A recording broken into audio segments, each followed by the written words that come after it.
Labas, mano vardas Benjamin, aš iš Amerikos, iš Teksaso, nebijokik, aš neturėjau ginklo, morozes jį pavogė. That's good. Was that yabba dabba doo? Exactly. Incredible. You left a long pause after the Flintstones joke while people were laughing at how unbelievably stupid the joke was. Oh, yeah. Oh, I disagree. You loved it. I thought that was the best joke. Yabba dabba, don't not do that joke anymore. Thank you. Keep doing it. Thank you. Yabba dabba, don't not do that joke anymore. Yeah, I was trying to figure out how to tell him to keep doing it while also having some fun with that word. Are you Did you think about perhaps saying yabba dabba, do keep doing that joke? Not until just now, Tony. Hey, Go ahead. Are you a Flintstones fan? Love the Flintstones. Who's your... Okay, a little Flintstone trivia. Ooh, ladies and gentlemen, this is Flintstones Trivia. Here we go. I'm probably going to fail at this. Well, what's up, guys? My name's Jeremy. Welcome back to Do You Know the Flintstones? I'm here with Vladi Divac. And, sorry, I already forgot. What was your first name again? Benjamin. Benjamin. Is he Lithuanian? But he's Yugoslavian. No.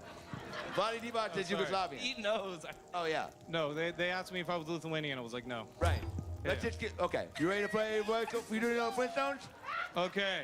I'm gonna fail this. Who is married to Wilma? Fred. Lucky guess.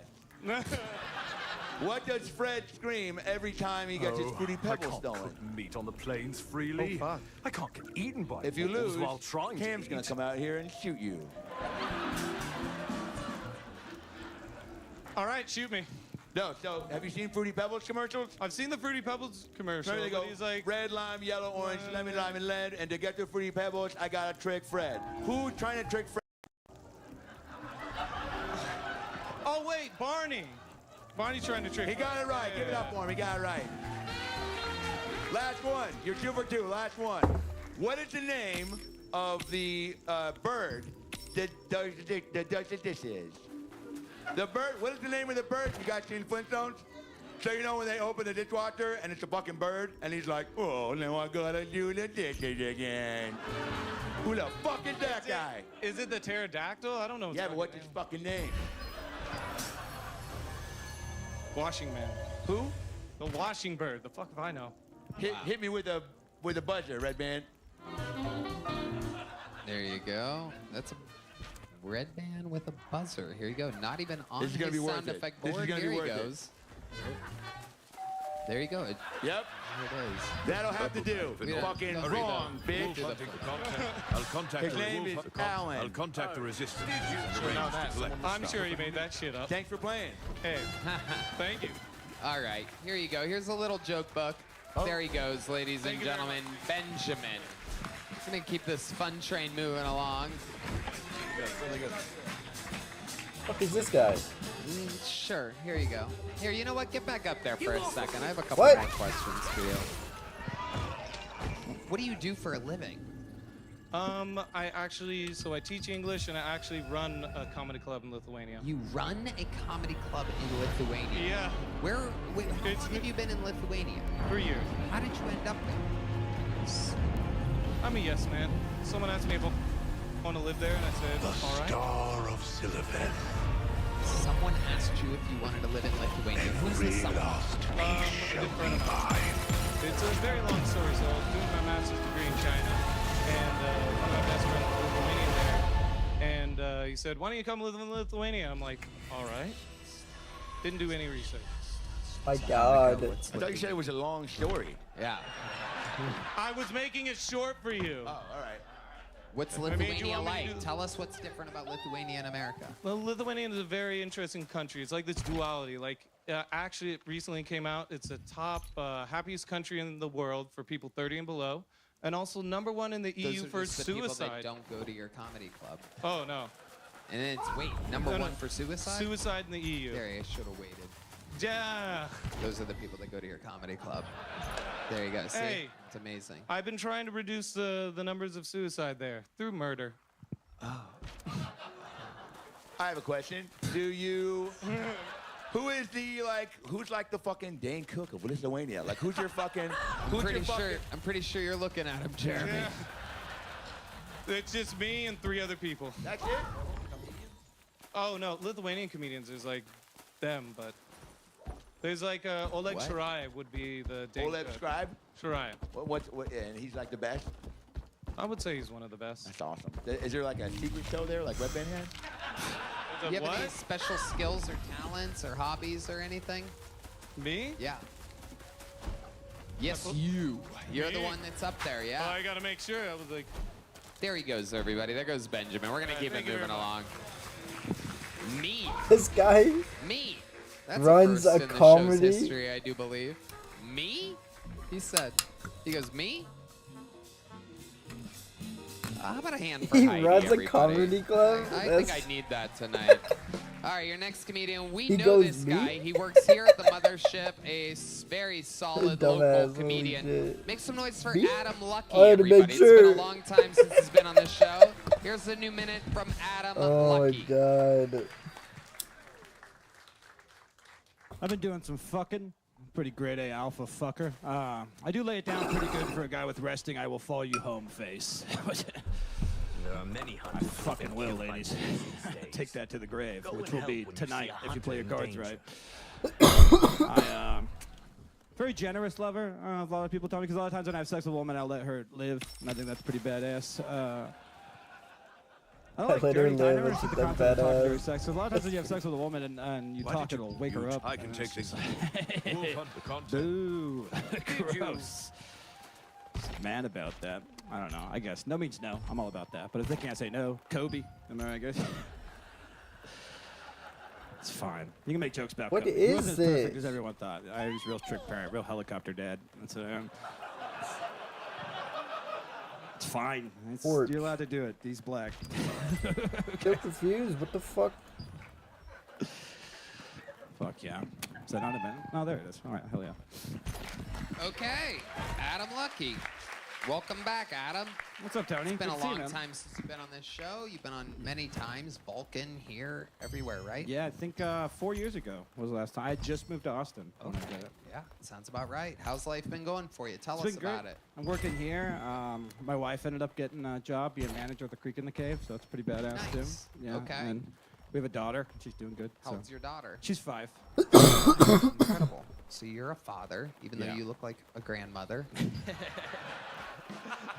I know. I thought I looked like an Adam Ray character. I was Wait, like, who's Adam Ray? it might be guy. me. Maybe it's me. Yeah, man, what if you were him? That'd be fucking wild, dude. That'd be fucking. It actually is. You know how long he had to be in hair and makeup to look like you, Adam Lucky? That's exactly what I I'm was just thinking. kidding. This isn't Adam Ray. It's Jeremy. You're. We'll edit this out. So. Next time I see a hunter attacked by wolves on the plains, I'm going to help. What is your favorite joke of yours? Because I really liked your opener was great. Came out with good energy. You're super likable. I have this one joke where I just I name off every word that rhymes with trigger, and I really think that's pretty badass. Whoa. Okay, let's hear that. Let's go with it, Adam. How does that go? I can't remember it. I haven't done it in a long time. So Oh, I forgot. I forgot the punchline to it. My bad. Okay. You ever seen the Flintstones? No, Jeremy. We can't Flintstones everybody All the here. things that rhyme with trigger, that could be a Joel McHale show. Ooh. My goodness. Should we call Joe McHale? Oh, wow. Uh-oh. Here we go. Adam, is your 5-year-old smart? I guess. I mean, she's a kid. She's kind of She a dumbass talking? sometimes. Yeah, she talks. Yeah. Shut the fuck up. What's she on- talking about? Nonsense. She spends 40 minutes telling me that she likes Bluey, so that's pretty cool. I like that. What's Bluey? It's a show that like kids and like retarded adults watch. Okay. Do you watch it? I fucking love it. It's Yeah. the best. I fucking love it. It's the best. It's just like deep storytelling. it's the same like shit really I kind got. of like The you know, fuck? it's kind of hard to understand. How about when you're getting away from the lady and the kid? What do you like to do other than stand-up comedy? Anything else? Well, up until recently, I was doing a lot of drugs and booze, but I've cut back on that lately. So What drugs? cocaine, a lot of that. When did you stop doing cocaine, or how often do you still do it if you do? I stopped doing it.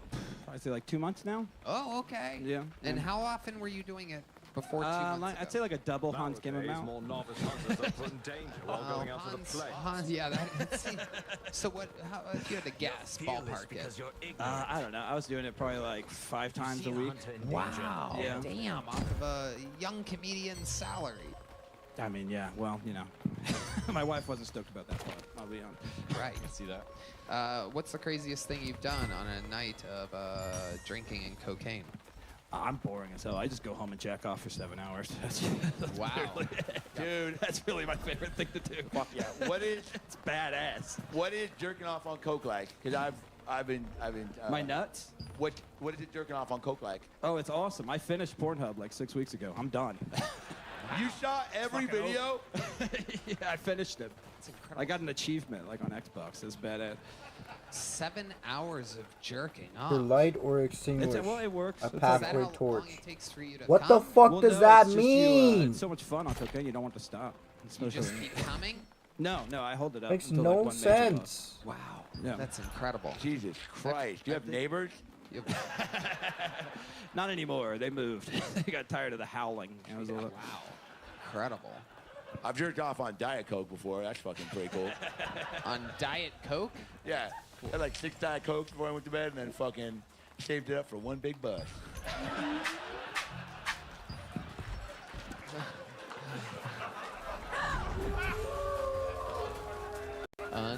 Unbelievable. Craziest porn you've ever seen? What are you? What's like the weirdest shit that you got into? You ever get into a Finally. weird phase with it? I mean, like Fuck not that's into it because stupid. I'm not fucking gay or anything. But I watched 2 dudes fuck Why each did other I in the torch ass at on the same road? time. That was probably the craziest thing I ever saw. Oh wow. 2 that- dicks inside of each other. It's a lot of bending and flexing. It's impressive. Yo, shut as the hell. That's fuck where I up. normally That's so start. That's base. That's just how I get hard. Okay. Yeah, that's pretty wild. That's about as gay as it gets. You said, right before you said that you watched 2 dudes fuck a man in the ass at the same time, you said it's like not gay. I wanted to make sure. I wanted to see if I was gay or not, so I just tried everything. So, still, I haven't fucked a black guy yet, so that's the only thing I got to try. Then I'll know. Then I'll know if I'm gay. Well, Well, we got guys? good news for you. Deep Madness, we have a beautiful woman who wants you to fuck her in the ass up here. Nice long hair. My pussy's in the back though, so. yeah, that's going to be the name of your next special. My pussy's in the back. That's right. Unbelievable. Adam, if you 2 months off the hard stuff, if you had to give some advice out there to someone perhaps trying to get off of hard drugs, perhaps they live in the middle of nowhere, Star, Mississippi or something like that, what would your advice be? I don't know. If you got nothing going on, I would just say keep doing it. I guess. There you go. I have like a family, and I'm trying to like get better at comedy, so I stopped for that. But yeah, if I had nothing going on, I'd done that until I died. I think that's a good call. Also. Well, you're super fucking funny, man. So don't fucking die. Well, I can't promote anything, but I'll do my best. All right. Well, fucking die then. Adam, I'd love to have you on the Secret Show Thursday. I'd love to. Thank you, bro. And it's been 4 years. I don't think we were even giving out joke books back then. So take one of those Mamma Jammas made by the great Boneseye, who also made me this sweet fucking crazy ass vest. Diabolical vest. There you go. All right, back to the bucket we go. Ladies and gentlemen, 60 seconds uninterrupted going to your next comedian who goes by the name of Noah Dassat. Noah Dassat. Make some noise for Noah, everybody.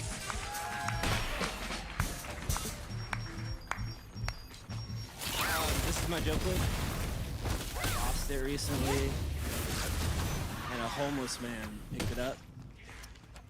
He read it, and he made notes in it. And I saw him later, and he was just like, "Here." And first thing he wrote to me is, "It's okay to be white," which I don't think he's been to Florida, and definitely not Florida prison. I remember my first day in Florida prison. They were like, "Hey man, you gotta stick with the race." And I looked around and I was like, you know, my only tattoo was a Star David. And I was like, I don't know, those people they all have swastika tattoos? I don't know who I'm supposed to hang out with. But yeah, I mean, realistically, I prefer to hang out with my black friends, so I just spend a lot of time alone. Okay, I'm guessing that's the end. Pulled back, looked at me. Noah Desat. Shockingly, not the worst set of the night. Welcome, Noah. What's going on, bud? Step up to that microphone, yes, man. sir. I feel like you have no fucking idea where you are right now. What's going on, buddy? How are you, man? Hey, Tony. Hello. Nice to see you. Yeah, good to see you. What have you been doing your whole life? Man, just getting into all types of shit. Okay, let's talk about it. How long have you been doing stand-up? Into it. I haven't. This is your first time ever. Well, it's the first time I prepared. Okay. That was the prepared set? Or did you... Yeah, that was prepared. I would love to see you go off the cuff right now. Grab the microphone and hold it in front of your face so you don't have On to do your that chin. completely insane lean-in thing that you were about to make a habit out of. So Noah... Wow, you know it's crazy when I get an applause break from Red Band. We've been doing this a long time together. It was crazy what you were doing. You don't even know that, though, because you don't know shit. I have no, Yeah, fuck yeah, dude. I don't fucking know, dude. All right, Noah, what fucking Delta 8 shop do you work at exactly? What do you do for work? I really just want to look for work. Where? Here. No.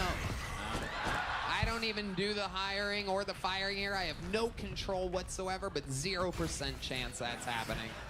That's not how it works. Literally, some of the funniest humans in the world work here. And, Word. Well, yeah. Okay. Word. Word. Yeah, words. Those were words. So Noah, what do you do for work now? I'm trying to figure that out. Well, you're trying to figure out what you do for work now. Hold on, Jeremy. Yeah. I really need to just interview this guy for a for second. sure. Let's get Let's into just it. stick with Noah just for a second. Hold on to those thoughts, though. I don't want to cock block you, Jeremy, but I gotta fucking. There's a lot of work to be done here. This is a fucking ER, and this guy's just split wide open. So, when you say you're trying to figure out what you do, you don't have a job, is what you're saying. Yeah, well,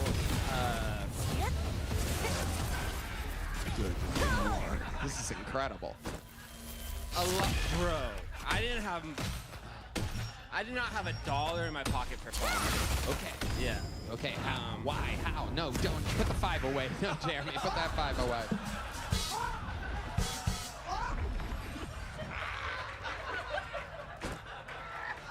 How did you end up broke, Noah? I've been struggling with interviews tonight, and then I come across this gold mine. I just feel like we're about to get in the zone right now, Noah. Me, not you. I'm an artist. Yeah, I'm an artist. What kind of artist? So I'll do like graffiti. Okay. And I just like, So the money in your life that you have made, how did you do that?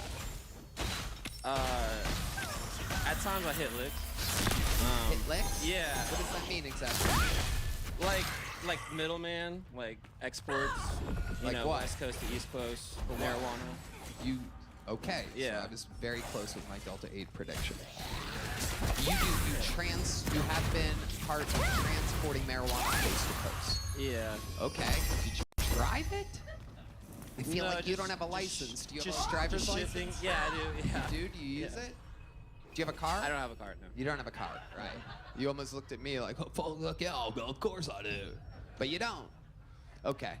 Let's talk about We're it. gonna be Noah. interviewed for this Netflix documentary. Yeah. 100%, dude. Noah, how old are you? 41. 41 years old. Here you are. I love this. I love having all different shapes and sizes of people on. People get mad when somebody doesn't have a great set and I continue the interview, but I think there's something behind those fucking eyes, Noah. I see it. I see it. There's something there. It's not funny yet, but there's something there. What makes you, in a million years, want to work the door at a place like this? Oh, I'm just, yeah, just my life's just pretty chaotic. Tell you us know? about it. What's the chaos in your life? Oh man, fighting. You get into fights? Or there's fighting in your life?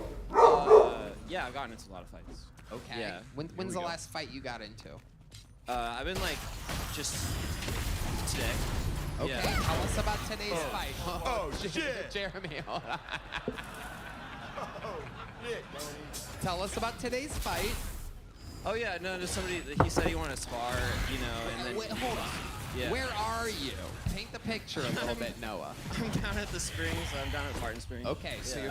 you're halfway in the river. You're in the river. You're I'm by the river. by the river. Yeah. Right. And this guy comes out of nowhere and he goes, "I want to spar." No, it's been the last few days. I've just been like, kind of like helping people train, I guess, up there, or like, yeah. What? So yeah.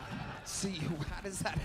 Hold on. So if I want to spar, you'd be like, cool, meet me by the river, and then we just start fucking shadow boxing? Do you ask? Hold on, guys. Hold on a second. This is absolute insanity, and this interview is just Yes, I beginning. got a death. That was soul like the for part of fire. Jumanji when the monkeys come out. Okay, hold on. Hold on.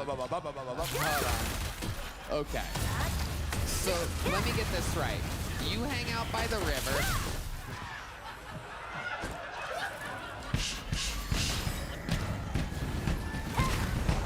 All right. Stop. Put the game away! All right.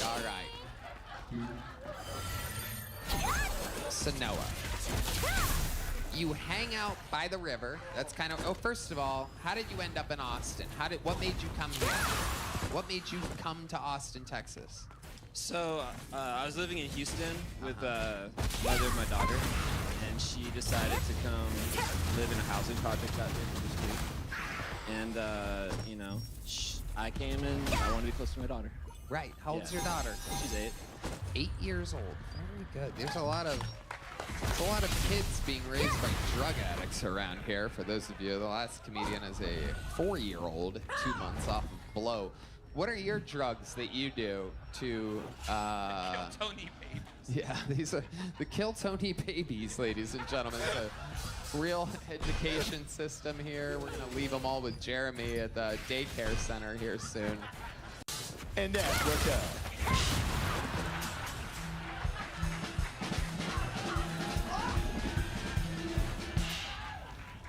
Okay. Hilarious. So, You remind me of my camp counselor. okay, hold on a second. I'm still working here. I need to get information out of Noah. So, what drugs have you done? What do you like? Mostly just marijuana, but some psychedelics just for the medicinal. Okay, just for the medicinal benefits. Yeah. Looks like they're working pretty The well. consciousness benefit. Yeah. What's the biggest breakthrough that you've had consciousness-wise on a psychedelic drug? You ever have a real moment?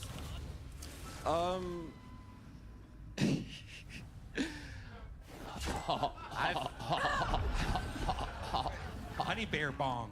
Well, I took mushrooms recently, and I felt that it simultaneously brought me closer to myself and removed me from what I was. So that was Fantastic, man. Okay, yeah, the lady that thinks a tum was a lime is agreeing with you right now. An audible yeah from the exact spot that lady was in. What are the odds? Okay. You know, she goes to bars and she's like, yeah, can you put a tum in my vodka soda? All right, that sounded funnier in my head. So Noah, you have an 8-year-old. What does your baby mama do for a living? She's in graduate school to be a therapist. Oh, at that's this point. amazing. Yeah. Okay. Yeah. And who watches the kid when she's at school? I don't live with her. Right. Yeah. There, which leads me to my question: who takes care of your child while your baby mama is at school? It's your 8-year-old. The question that we're Yeah, talking. Your 8-year-old daughter. Am I correct? It's a daughter. Yeah, a variety of people. She's very popular. Her Mimi, her grandma. Yeah, on both sides. Yeah. All right. Very good. Various. Is family she members. Latina, your baby mama? She's not. No. Just a regular white girl. She's pretty regular. She's off-white. She's Greek, so she's Okay. like, yeah, Off-white. different I like shade, that. Yeah. When you don't think about the answer, you're kind of funny. If you try to think, you just go with your initial. Let's try that. Starting now in this interview, okay? Try to not be embarrassed or think of what's cool. Let's just go with your gut there, because off-white, That's kind of all right. Yeah. That's what I always say. That's a bumper sticker. Make it straight to print. Thank you. Okay. So, Noah, your next question without thinking of the answer. Okay, here we go. What's your love life like now? I'm addicted. Addicted to sex. Addicted to sluts. Yeah. Addicted to sluts. Yeah. Take us through. I love this. By the way, I'm right about you. When you don't think about it, fucking amazing. So tell us, what's your addiction like? How does it work? Is it a daily thing, or does it a lot happen by the river? Are you like, what's up, babe? Well, like I like this. Like I always just tell people like, "What up, pimp?" You know. You say Yeah, that to a girl? I say that to people even though I don't want to. You say that to girls. No, dudes. You know Right. what I mean? Oh, And, okay. Do you are you and when some you of say these- you're into sluts? Do you mean Yeah. both men and women? No. Oh, just women. Okay, so here's my question. When you see a woman who appears in your mind to be slutty, what's your like opening line with her? Oh, I don't do all that. What do Yeah. you mean? Well, I mean that's the whole point, right? It's like What the fuck are you talking about right now? I literally am trying so hard to like follow, but you keep changing the fucking topic. It's like if you were like a McDonald's drive-thru guy and I was like, "Can I get some fries?" and you were like, "Yeah, I mean, we'll go to space eventually." And I'm like, "Or give me the fucking fries." All right. So how many sluts do you think about in one day? Don't even think. Just answer. Like how many sluts are you thinking about right now? How many sluts? just you, baby. Semi? Just you. Just. Okay. That's all right. I'm not gonna fuck I you. didn't know that. My first time is not gonna be with the guy from fucking Salute Your Short. That's a Nickelodeon TV show. Look it up. Okay, all right. Sure. Whoa, whoa. All right. Noah, I just can't get enough of this. There's something about you I just can't stop. So, how often do you see your 8-year-old? I saw her on Monday. Yeah, but how? This is first of all, this is Monday. So the answer would either be a week ago or today. Which one That's is true. It was exactly a week ago. Yeah. exactly a week ago. Yeah. And so if you had to guess, was the time before that? Is it like a once a week thing, once every couple weeks? It's as much as I can. As And much what as is I- that? Which seems like you have a pretty wide open fucking schedule, dude. Pretty fucking open for business out there teaching free sparring lessons by the river. Can't even, I literally like don't even need to think of jokes. I could just repeat back your answers. Okay. So how often I'm trying to see her for more. does the yeah. baby mama not only let you sometimes? It could be like that. It can be like Yeah. that. Is it like that? She.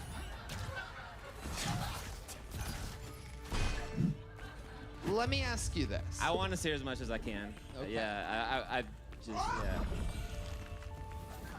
Why do you think your baby mama doesn't want you seeing the 8-year-old more often? Sometimes the show's silly.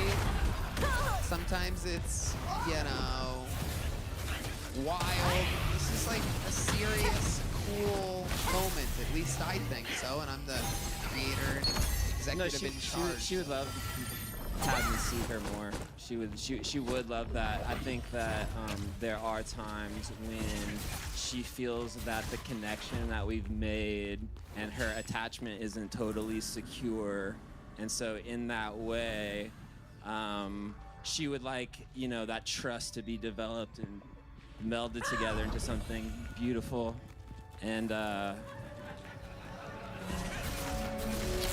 yes. Yeah. Wow. Amazing. You said absolutely nothing there, by the way. Incredible. It was words. You're literally a male hippie Kamala Harris. It's incredible. You answered and gave no answer at the exact same time. This is amazing. I'm so in. You have me in like gargoyle formation right now. I'm like climbing onto my chair because I'm trying to figure out this puzzle that is you. Tell us about some more of the chaos in your life. Have you been arrested before? Yeah. There you go. Rattle it off. What were you arrested for? Well, the last time, Last time. yeah, the last time I just needed a place to live, and I looked up on Zillow, like places that were, you know, abandoned or like they're being rented. Oh. And then I found like a tree house in the back of this place that had a really nice like pool. And I was like swimming in the pool in my underwear, and then somebody came on the loudspeaker, and they're like, "Get out of my pool!" Da da da da da da. They were on a And- loudspeaker? Yeah. Were so, you on drugs during this? No, You were in somebody's treehouse, yeah. and they come over the loud. Well, no, I was in their pool. Oh. Yeah. Yeah. And so they were watching me swim in the pool. And they were like, "Hey, get out of there." And then I thought, you know, maybe they won't see me go into the treehouse. So then I was just like in the treehouse. For how long? Probably like an hour or something. And then I was gonna leave, but the mosquitoes, because the mosquitoes really bad. And I was like, well, that's probably maybe isn't the best place to like squat, you know? Right. Because of the mosquitoes? You were getting bit by mosquitoes, Hell plus yeah. a person was literally like, please get off my property. Straight up. Get out of my pool and off my property.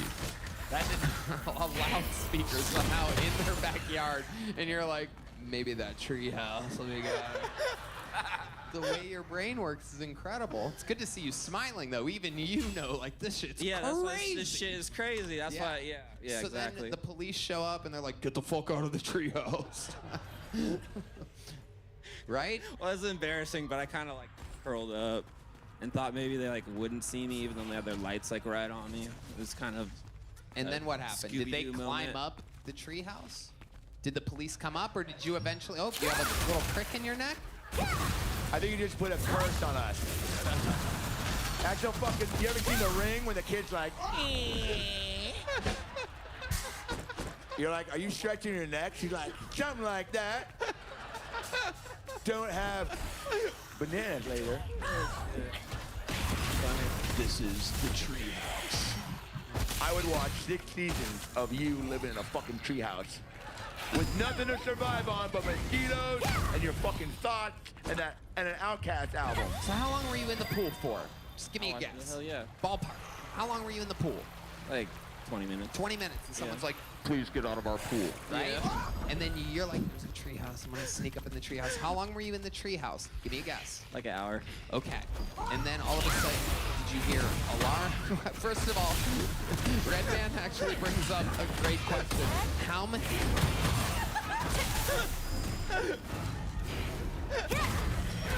How many times do you think you got bit by mosquitoes while in the treehouse? Just take a guess. Maybe like 30. Oh my God, 30 bites. Absolutely incredible. So you've been bit by 30 mosquitoes. You're held up in the treehouse. The police come, and what do they say? Come down from the treehouse? What do they give us? Give us a guess of what they say. What do you remember? Why are you crouching in there? We already got the light on you. Oh, Type right. of So thing, you it's know? nighttime, correct? Oh, yeah. Night. Okay, Night, this yeah, isn't yeah. even how I pictured it. That's Okay. amazing. Yeah. That's a huge part of the story. So they're literally shining a flashlight, and you're like, they don't know. But you're in a fucking treehouse. I knew that they probably knew, but I thought, what if on the off chance that they don't, it'd be just funny as fuck, you know what I mean? But that's just, to me, you know? So then, did they go up? Did a officer? Yeah, they climbed up, and yeah, They yeah. did more than one come up into the treehouse? Did you guys? They're like, Jesus, this fucking mosquitoes, dude. How many police officers came up into a Like treehouse? 3 or 4 or something. Yeah. 4 officers came up. Okay. I feel like I'm losing my mind right now. Okay. It's been 20 minutes of me interviewing this guy. Fascinating. It is fascinating. I found out basically nothing. What's your next move? What do you think? How long have you been in Austin? 4 years. Oh, Jesus Yeah. Christ. Oh, wow. And you've never had an actual job in Austin? Oh no, I have. I worked at this healing arts center for the last few years. Healing Arts Center. Fake place. Yeah, like What do they do there? they have all these different healing modalities. You know, people who practice yoga, who do Reiki, who do. What do you do there? So I did a mural, I was a host, I was a barista, and most recently I was a non-alcoholic bartender. So, yeah. There's a lot of bugs around. Okay. Yeah. All right, I'm gonna put a fucking ribbon on this. 'Cause this is Okay. one of the- Can I say something? Yeah. So the last time you saw your girl was when? Monday? Right. And you're trying to reconnect with her, right? Yes, sir. Like, have you ever taken her to dinner and done something nice? Yeah, I would love to. You never have? No, of course I have. If you yeah. give him money, I know what you're thinking right now. I'm not gonna. Okay, good. No, I was just saying do something nice sometimes. Oh, okay. I'm not that fucking piece of shit out of my way. I don't just give away free shit. I was saying you should maybe think about doing that. Take her to dinner. Say, I fucking care about you. Let's get this back on track. I absolutely enjoy. I'm in love with every moment. I'm with her, and I appreciate every moment. that What's I the get to coolest spend thing with her. you've done with her? She's 8 years old. Seems like you kind of visit her. And then, what's like the most bonding moment? I showed her how to build an icosahedron out of like building blocks. Like I showed her how to build all the 5 platonic solids out of building blocks, which I think was pretty cool. Yep. The 5 regular convex polyhedra that Plato discovered in the Have you done Greek mushrooms days. with her already? What is happening? Here's a little joke, Bug. I fucked up. The internet's gonna be furious at me for this. No I'm- way. This is great. I'm calling it now. You don't need to say anything. I already know. I fucked up. I'm never listening again after that interview. I'm done forever. Why the fuck did that happen? It's like, Why did he have that deadbeat up there for 22 minutes? it was Brad Pitt from True Romance. It stood up. No. No. All right, ladies and gentlemen, your next bucket pool goes. Are you guys still having fun out there? Your next comedian, 60 seconds uninterrupted for Brandon LaCaruba. Brandon LaCaruba. Here he is. What's going on, everybody? I got married in November of 2021. And thank you. Divorced April of 22. Thank you. I don't know what lived longer, our marriage or our fetuses. It was one of them. I don't know. I don't know the answer. It was definitely one of them. I had a pretty smooth divorce, though, I gotta say. Kind of got through it pretty easy, but worst part about being single for me, I was single in my late 20s in New York, Only thing to fuck were emos, Jews, and microwaved bagels, so it's not really, I know, that's what I said. That wasn't great. Until you get all 3 of those things together, an emo Jew with a bagel, a nice Blink-180 Jew chick. I'm a big fan, I like them, they like me, they like all the small things. They're a little naggy, though. Like, if they text you and you don't text them back immediately, they're calling you up immediately like, where are you? I'm so horny. And I'm like, just give me the bagel. I'm good. Thank you. I'm Brandon. Okay. This show is wild. Sure is. I've never experienced anything like this in my life. Sean, I swear, it's never like this. Unbelievable. Like, I don't know what's real and what's a character. I really have no idea. It's not, I have no idea. it's not you, it's me, John. I'm just not over the last guy, but here we are. Hey, there we go. What's going on, fellas? Hello. What? How's it going? I'm great. This is a cool night How for long me. you been doing stand-up? 5 and change. 5 and change. Where at? A lot of New York, Long Island, regrettably, but Okay. yeah. Just moved here about 2 months ago. Have you been on this show before? I have not.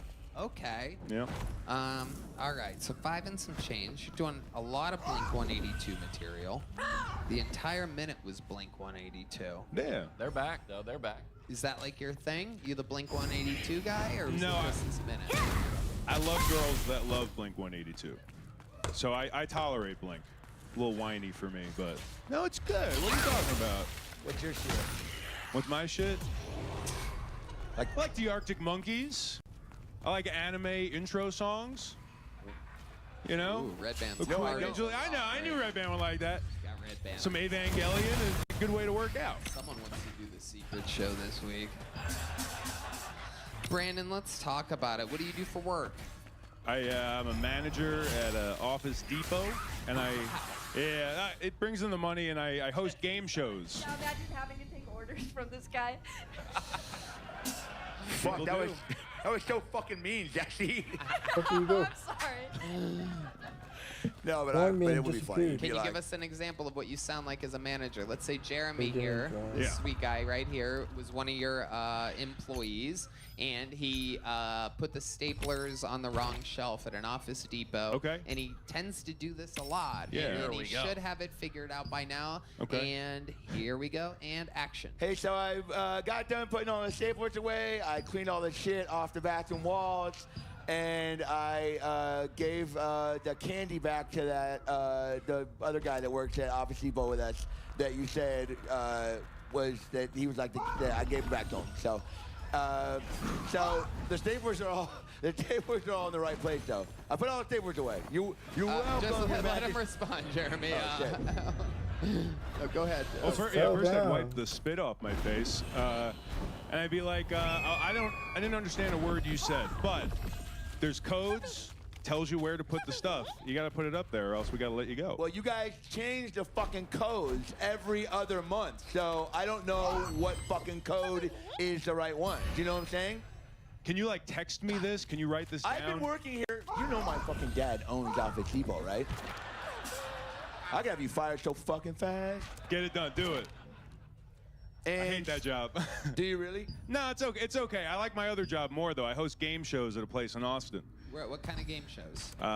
It's a ripoff of Family Feud and Wheel of Fortune mostly, and we have our own names for it for copyright, but it's really fun. Okay. Love doing it. Oh, okay. Game on ATX. I guess you Good can get time. stuck. Yeah. Fuck You yeah. a That's big cool. Mark Norman fan? He's the only famous guy I've opened for. You know how I could tell? How? Listen to a Kill 'Cause you Tony move, podcast, act, you know and what I'm saying? react like him in every That's single way. wild. Yeah. Isn't that crazy that I was able to guess the one guy that you opened for? Comedy. I believe it. It's amazing. Yeah, comedy. Yeah. There you go. Right. I can't believe He's a you mensch. laughed at that. That's incredible. Okay, Brandon was a big one. Karuba. There we go. Last time you did serious. How old's your daughter? How old's my daughter? Yeah. We've had a streak. The last. Hey, so it's See- funny you ask. I've been telling as a joke that I'm a single dad with a black daughter. I have a bunny rabbit. I don't have a daughter. Okay. I'm a man with a rabbit.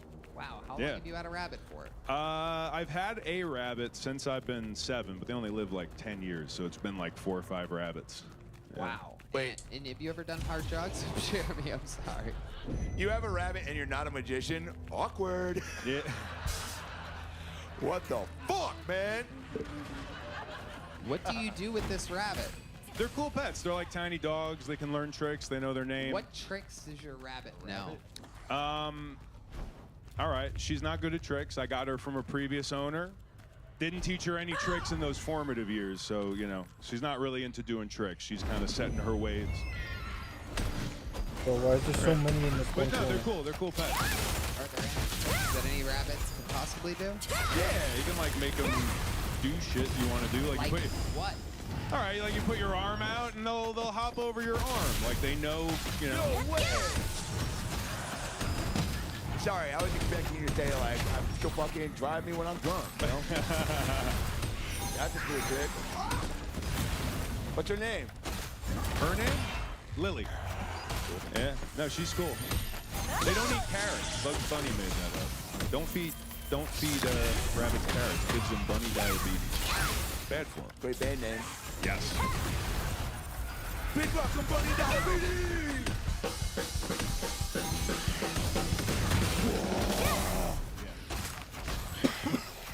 This is one of the most insane episodes of this show I've ever seen in my entire life. And I've been there for all of them, ladies and gentlemen. All right, so There's a man that comes to every episode. He's literally not making eye contact with me or the show. He's just sitting there looking down. I just caught you cheat, literally looking down like, why? What have I committed Mondays to in my life? I could have all these years. It's like literally having fucking. what do you? So you have it? Is it Invisalign? I have Invisalign, yeah. And I sound like him when I don't wear them. Roasted. Wasn't even. I do. I talk like this to them. I wish I could afford Invisalign. I just go with the fucking low rent braces, you know? Smile Direct Club, I get it. How much was the Invisalign? It's too much, man. It was like $2,500. Yeah. But it was worth it, though. I mean, my teeth look way better, so. Yeah. How much did you pay for your rabbit? Free. I stole that lady from previous owner. She was mistreating her, and they were giving her up. So I was like, sweet, I'll get How a new were rabbit. They mistreating a rabbit? So they're not like hamsters. You gotta let them out. You gotta give them at least a room to run around. And they had them locked up in the basement in the cage. It's not cool. It's like doing that. Imagine doing that to a dog. They're gonna be pretty pent up and not happy. Does your rabbit like cuddle with you ever or anything? Like. Yeah, I mean, she likes getting pets. She likes, like hanging out, and I'll scratch her head and shit. But that's about it. If you pick them up, they think they're gonna get eaten. Right. Animals of prey. So, yeah. What's your love life like when you bring a girl back and she sees a fucking rabbit in a fucking cage? What does she say? They tend to be very into it, man. Chicks love the bunny. Chicks love the bunny. And they just hang out with the bunny, feed her treats, hop around. Hey, man, come over and meet my rabbit. I'll show you a good time. My ex had a rabbit, and there's little shit everywhere. Do you have little pieces of shit everywhere in your house? Yeah. No, I do. You gotta vacuum them up, though. They're dry. They're like Cocoa Puffs. You gotta suck them up. You can't. You said you love Family Feud, right? You host Family Feud? I do. So let's take a little out. Name one thing. Name one chick that fucked you when she saw your rabbit.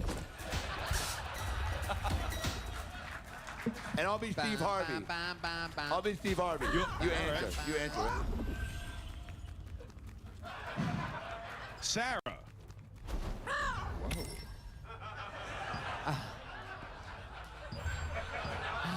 Is an amazing Steve Harvey impression. Okay. I've never done a Steve Harvey before. So one girl. One girl. Yeah, no, it helps. Brandon, what's the interesting thing about your life that's ever happened? Went to Auschwitz once. That was pretty wacky. How was that? And Too soon. It was a choir field trip for high school. You were in the choir. I went to college for singing. Okay, can we did. hear a little bit of 1, 2, 1, 2, 3, 4? You guys know Knee Socks by the Arctic Monkeys? Knee Socks. That's lame. That's a great album. All right. Shit. Yeah. Come on, they can fuck do it. anything. Fuck it. They can do anything. How about Brandy by Looking Glass? You guys know Brandy? We'll follow you. How about Yeah, the, all right. How about the Schindler's List theme song? Okay. Schindler's List theme song. That's funny. I saw a billboard on the way over here. It had Nike's slogan on it, just do it. And I thought, that makes fucking sense. Because all I picture were kids in sweatshops and their boss yelling at them, just do it! Just fucking do it! Or you sucking me dick. Yeah. I'm Puerto Rican.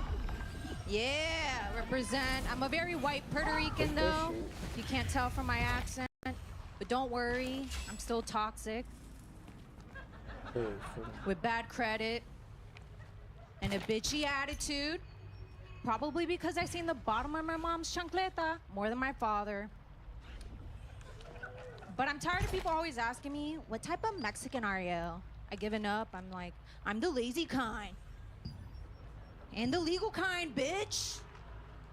This lady I worked the other day, she was like, if you're Puerto Rican, have you ever stabbed anybody? I was like, no, I never stabbed anyone. Today. I'm about to stab you next, bitch, if you keep talking. All right, you guys, I'm Jenny with an eye. Thank you. Second level.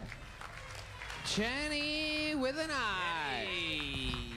What's This up? is Bitcoin powered. What's going on, Jenny? How long you been doing stand-up? I'll make a year next month on my birthday. Okay, where you been doing it at? Orlando, Florida. And you're just visiting here? I'm visiting, yeah. Okay. What do you do for work in Orlando? Huh? What do you do for work? Real estate. You good at it? Yeah. You make good money? Yeah. Listen, I'm here. I get to travel. It's, not bad. I love it. I love it. Give me your catchphrase. That's a good way to tag. You know how like I have, and that's what's up to end my jokes. Yeah. That could be you say you're joking and you go meow. Meow. Have fun. Yeah. Well, that's good. Pretty special. Pretty special. Yeah. Are you doing special? Oh. But not with that attitude. Yeah, you gotta believe in yourself. Yeah, I mean, someday, yeah. So what? I'm trying to get a move out of my apartment soon to a beach fest. You want to open up for me? Sure. Yeah, all right. Are you fucking serious? Yeah. Oh my Let's do fucking it. God. It's a crazy day for Jeremy. Don't fuck with me right now. It's been a wild Let's go right day. now. Well, where do you perform? In Orlando? Orlando. At like the Improv? Yeah. Okay. I mean, you're kind of scary, but yeah. I mean, but you seem fun. What's your favorite thing to do? If we after the show, what do you get? Like to drink or karaoke? Yeah, sure.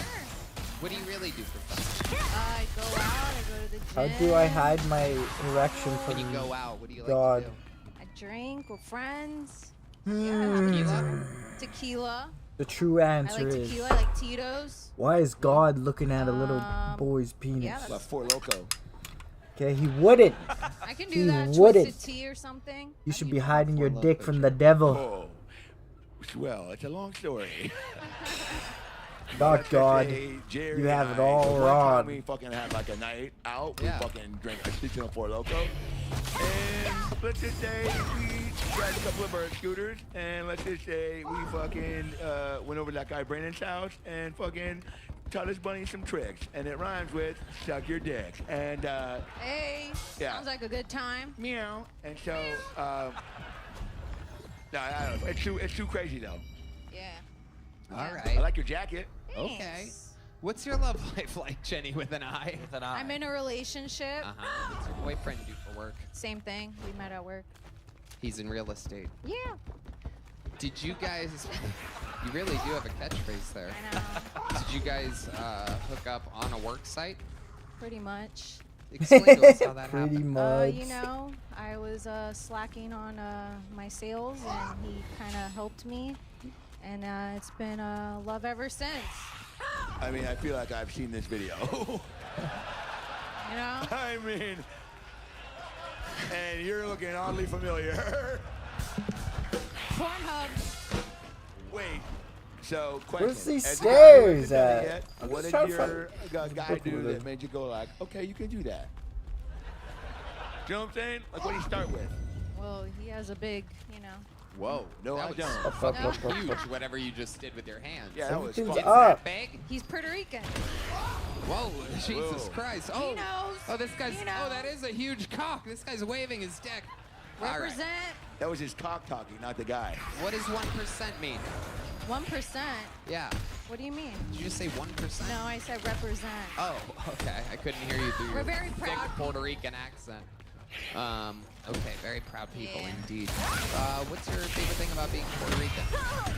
Food, Yeah. What are the famous foods of the Puerto Rican culture? rice and beans. Oh, Mexican Oh, I food. need to get the fuck out of here. Arroz con gandules. How many of you Si, fuckers? señorita, la Sí, babamba. mofongo. Uh-huh. La cucaracha, La cucaracha. la puposa. No. Puerto Oh. Chicas. Yeah. Whoa, Red Band, our senior Puerto He Rican knows. food correspondent. Dude, where's the stairs? I'm just Wow, looking I've for the never heard fucking you speak another stairs. language before. Whoa, Red Man, living la vida loca over here, huh? That's all his Pornhub searches. Wow. Yeah. Tony, see the size of that ring she's wearing? Huh? The size of that ring she's wearing is I haven't giant. seen that. Shit. Let me see. Shit. Where's the ring? Bling, bling. Oh, wow. Look at that. You are Puerto Rican. You've invested all of your money in this. I'm not pregnant though. Incredible. Are you guys trying to have a kid? Nah. Why not? I don't know. Because he pulls out is by the reaction. he- He's not really giving you a choice. Nah. He pulls out and shoots it all over the homeowner's manual. It's in the, I have an IUD because, you know, Puerto Rican, Latino women. Yeah. You know, it's, Yep. I gotta have that, you know, baby killer thing, you know. Absolutely. What's an IUD? Is that like an IOU? Yeah. Dude, how am I not leveled up? What? I'm serious. Been I don't know killing what so that many It's the thing bitches that they here. put up inside a woman's vagina. is. What the fuck? Why? That way you don't have kids. Or you don't get pregnant. It's like birth control. So when the jizz comes up, it's like fucking get out of here. Yeah, just like poof. Pop, pop. I don't want no jizz. That's why I got an IUD up inside me, hanging out the passenger side. I don't know the rest after that, but 46? Oh, fuck. What level am I on? I think I skipped. What the fuck? Can I not run? Go! You fucking bitch! There she goes, Jenny with an eye. All right, ladies and gentlemen, we've come to that point of the show in which there's simply nowhere else to go other than the Hall of Famer, the record holder for all-time interviews, appearances on the show, all-time new minutes. I present to you the Virginia Ham, the Toledo track star, the Memphis Strangler, the Vanilla Gorilla. This is indeed the Big Red Machine, William Montgomery, everybody.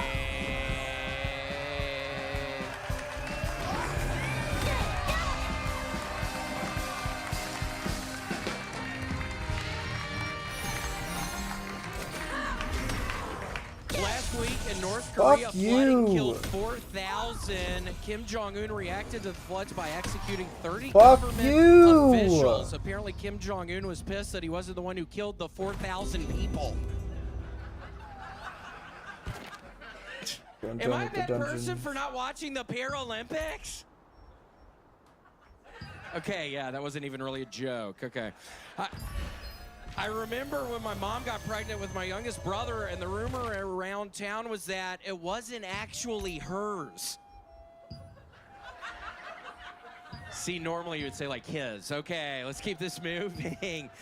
I was up in Minnesota this weekend, and I've got to say I'm so impressed with Kamala Harris running mate and current governor of Minnesota, Tim Walz. The guy is my hero. It's insane he not only took out a Nazi bunker by himself during World War II, but he's also taken the Minnesota Vikings to 3 straight Super Bowl wins. So I love Tim Walz. That is my time. Tony Hinchcliffe. Thank you, sir. Why did you roll your eyes like that, William? I don't know. My throat is killing me. Tony, at the end of my final set at the Mall of America this past weekend, all the shows were great, but I was tasting a lot of blood in my mouth. So, why do you think that was? From yelling, I think. I was literally tasting blood, so I might need to go to the doctor or something. My throat literally feels like strep throat right now. It's really a nightmare. I was not in the best mood today. So. I've Googled it. You can drink your own blood. It's fine. Hey, I cut myself from eating stuff all the time and just drink the blood. I don't want to be in between this. I can't believe the ghastly tells the truth. William, an electric star of the show. Very interesting that this throat thing, blood in the mouth, that this is all happening because you've been screaming, famously screaming for longer than anybody, over half a decade here, live on the show weekly. Why do you think, Tony? why I do don't you know. think your health is giving out now? I don't know. I mean, I've been I'm off of the stimulants. I haven't been taking my Adderall recently, which is a good thing, but I'm still not hungry. I haven't been as hungry recently. I think I probably have cancer or something. I think I'll find out soon I'm dying is my only thought. Have you been to a doctor lately? Really? I've not been to a doctor, other than a dermatologist in a year since the Armenian women and Green, I can't remember where it was, somewhere in LA. You want But some? that was that. Glendale. Yeah, thanks. As you can see, I What came is up- this? We had a gift. To lime? Just take it. Oh, Tom. But yeah, Tony, I don't know. It's very disconcerting. I think it's all of the, I don't know, it's the longer shows. I'm yelling too much, Tony. I know people hate it, but I have fun doing it. It seems like people have a good time, but I'm going to have to do something different. Something's got to change, Tony. I mean, it's turning into a nightmare. What are some options? I don't know, maybe sort of more jokes, like kind of like talking like this, maybe. Just maybe more kind of low, and then it really won't hurt my voice. And I just kind of talk. Do you like that, John? When I kind of talk like that? Do you think that's kind of funny? I'm into it. Cool. I'm into it. I like most of I feel like the ailments you have are internal because you look great. Oh my gosh, well, thank you. You look great too. Oh, What is yeah. that accent? Are you from Tennessee? ghost? I'm from Tennessee as well. Really? Where are you from? Everyone. I'm from Memphis. Let's go. I've spoken to an Cool, sounds good. Nice to meet you. Yeah, I didn't know what you were gonna say. You guys gonna fuck? What's going on right now? This is amazing. I gotta tell you, I've never seen William warm up to anybody like this. Yeah, it's wonderful. I love a fellow Tennessean. Oh, I'm sorry, I dropped it. Well, I feel like you Been there before. Just guessing here. We'll You're say. gonna make me eat this and it had fallen on the ground Do before? whatever you want. Oh. William, has anyone ever told you look like Carrot Top's floor after he shaved his balls? It's a compliment. I love Carrot Top. I love Carrot Top. Yeah. One of my favorite comedians, Carrot Top, David Lucas, and Seinfeld. I love that list. That's quite the list you have there. Carrot Top, Not in that order. David Lucas, and Seinfeld. Yep, that's my dream show. Open for those three, same show for one of those fucking charities the first guy was talking about. I love the quiet joke thing, William, with like some sweet music underneath it, like some drums or something. Maybe just some music. Like that? I would fucking listen to a whole album of you doing that. Oh, yeah. We do a joke with that? Yeah. Well, thank y'all so much for being here, Austin, Texas. It is really a nice time. I've actually been having a pretty rough go of it recently. I think I have some sort of cancer in my tummy, but it's making it so I'm not really hungry, so I am losing weight, so that kind of helps because sometimes I see these fat asses walking on the street and I just think, what is their fucking issue? It's like, is it a gland problem? Is it a self-control problem? It's just these fat, nasty people I see and I just want to fucking shoot them with the gun that I have. But yeah, it's so nice to be here, Austin. I'm hoping I can be around for a little longer, but I really haven't been feeling good recently. So, but it seems like John and I are maybe some buddies, so maybe you Inching a little close, bud.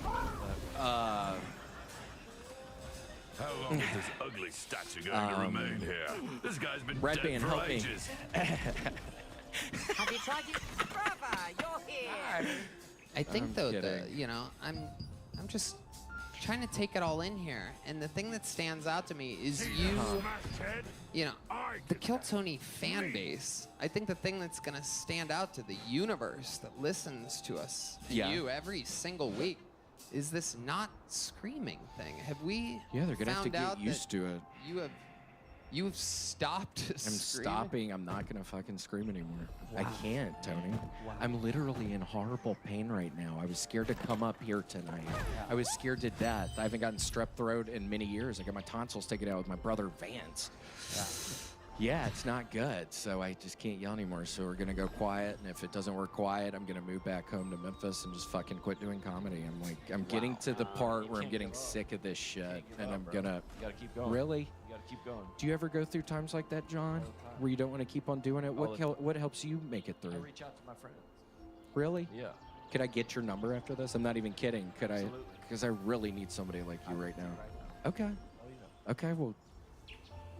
No, I was kidding. I thought you were. Yeah, you can't say it right in front of everybody. But yeah, Tony, I don't know. I'm gonna have to. We're gonna have to see. I'm gonna have to evolve. I'm gonna have to change everything up. So when it comes to screaming, you have stopped. I'm done.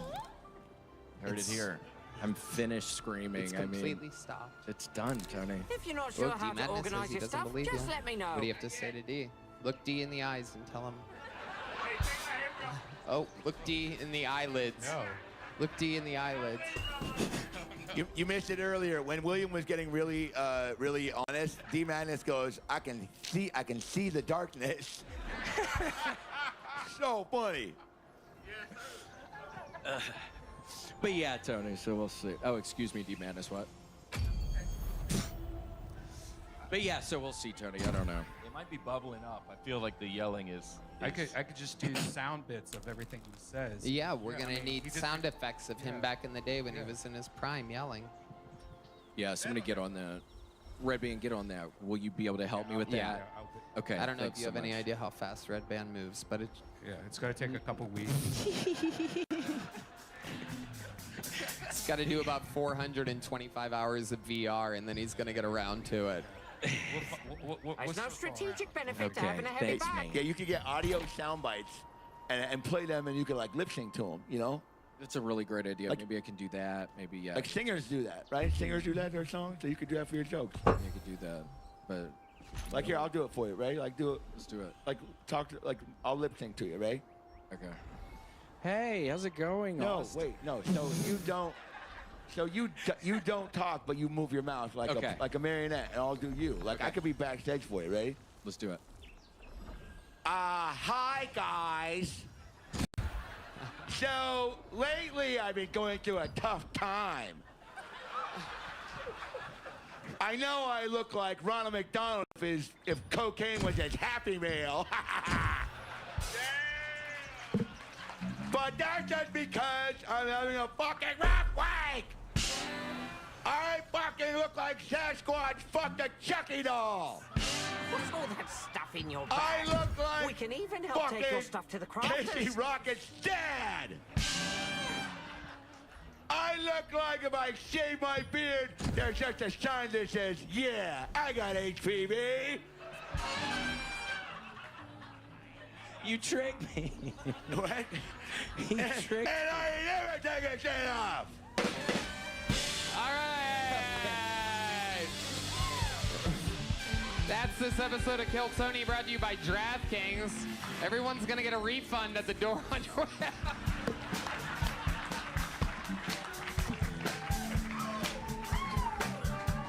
The drawing from Ryan G. Bolt is in. The drawing from Chris Rogers is right over there. Let's see what he got today. Ooh, Ari Maddie. Wow, Ari had the night off tonight, but that's beautiful. How about another hand for the best man in the land? Make some noise for the debut of Jeremy, ladies and gentlemen. Jeremy, what do you want to plug tonight? Plug something, Jeremy. Oh shit! So you guys can find me on TikTok at That's What's Up. But I'm a real big fan of this comedian Adam Ray, and he's got these Dr. Phil live shows in theaters, big tour starting to AdamRayComedy.com, and he's got a fully improvised show, live stream October 30th. Buy your tickets at AdamRay.live. That's what's up! How about one more time for the Kill Tony debut of John Chris, everybody?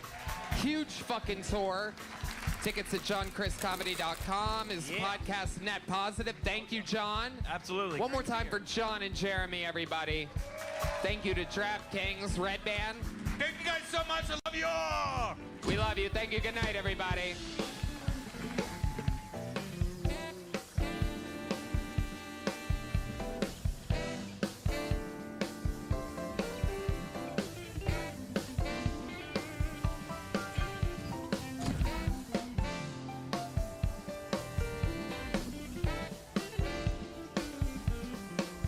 Is your storage feeling a bit too small? Want to know how to Really, that hat expand it? only goes there?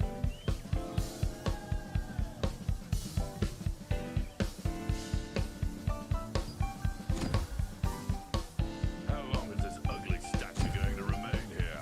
This guy's been dead for ages.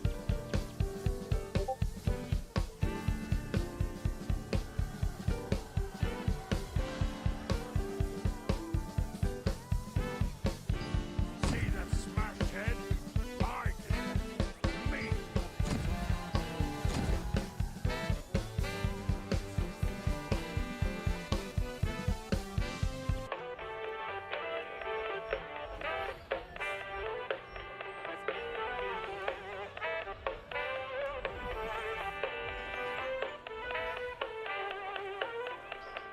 If you're not sure how to organize your stuff, just let me know.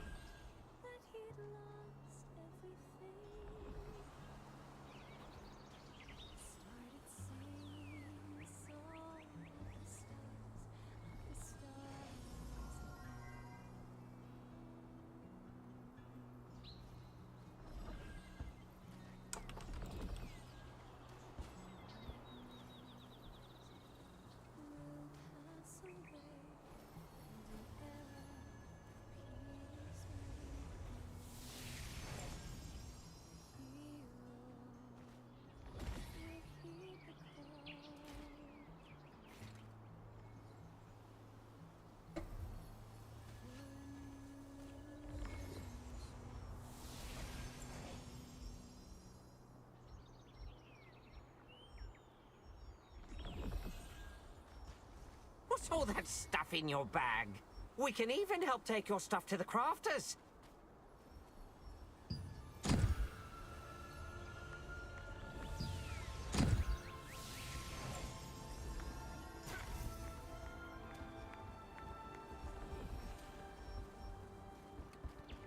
long is this ugly statue going to remain here? This guy's been dead for ages.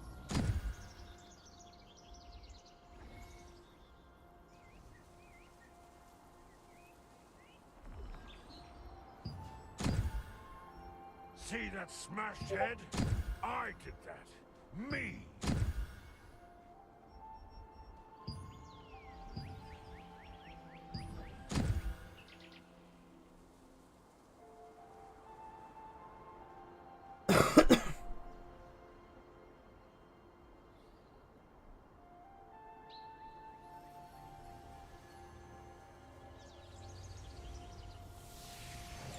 Are you going to take all those materials with you?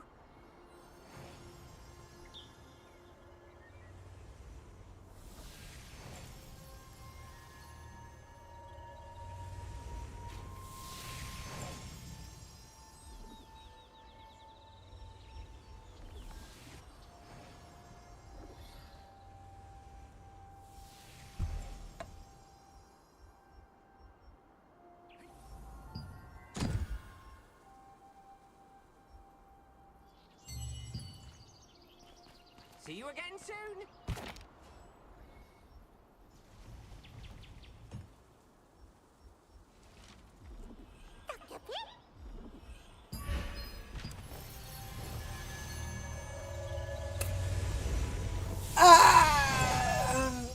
What a sweet. Everything's normal here.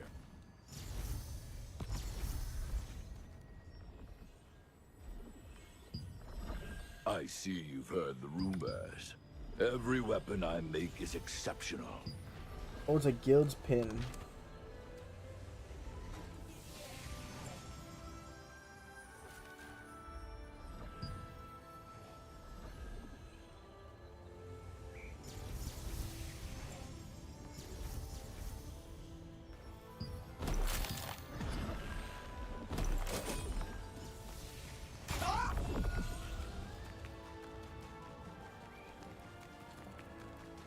Hey, adventurer! Are you interested in Have a look at exchanging choose your a contract carefully. coins for One with some good valuable rewards. items?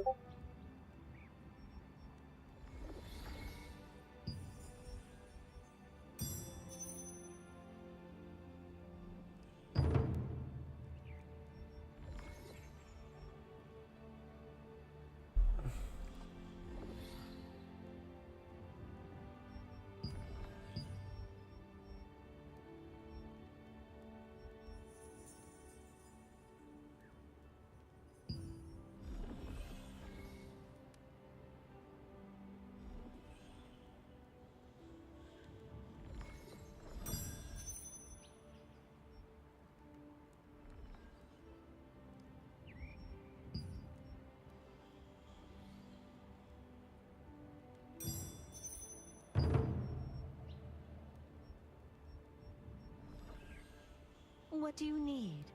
Take a look around. Choose a contract that's right for you. Don't overdo it.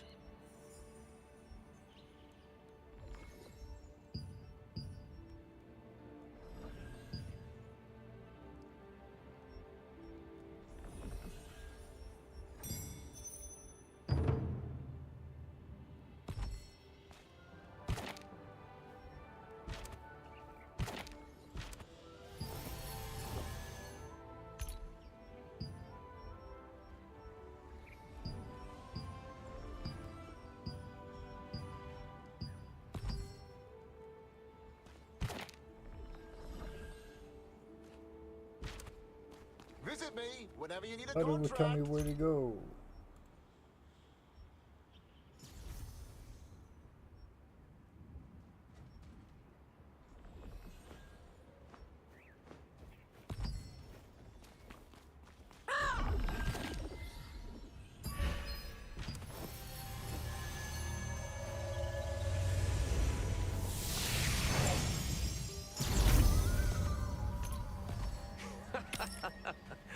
You won't make it up here so easily. Unless you know how to use glide morph like me, that is. Any glider can fly all the way here in one go, if they take off from a high place like Tyrus Memorial Hall. Hey, did my bag fall somewhere? Damn it.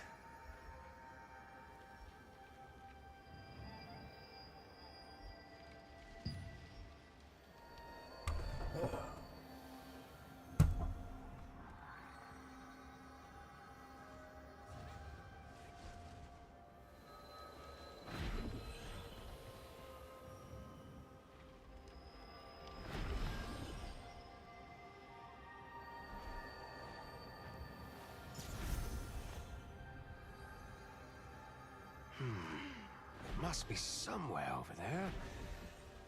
Huh? Hey, are you trying to climb up here? You won't make it up here so easily. Unless you know how to use glide morph like me, that is. Any glider can fly all the way here in one go, if they take off from a high place like Tyrus Memorial Hall. Hey, did my bag fall somewhere? Damn it.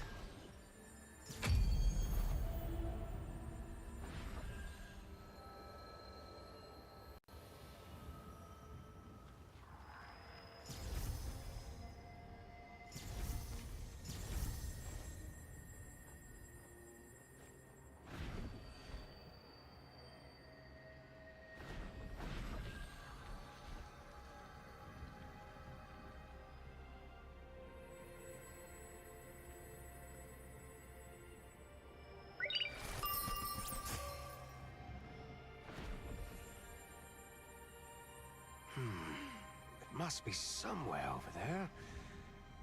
Huh? Hey, are you trying to climb up here? You won't make it up here so easily. Unless you know how to use glide morph like me, that is. Any glider can fly all the way here in one go, if they take off from a high place like Tyrus Memorial Hall. Hey, did my bag fall somewhere? Damn it.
It must be somewhere over there. Huh? Hey, are you trying to climb up here? You won't make it up here so easily. Unless you know how to use glide morph like me, that is. Any glider can fly all the way here in one go, if they take off from a high place like Tyrus Memorial Hall. Hey, did my bag fall somewhere? Damn it.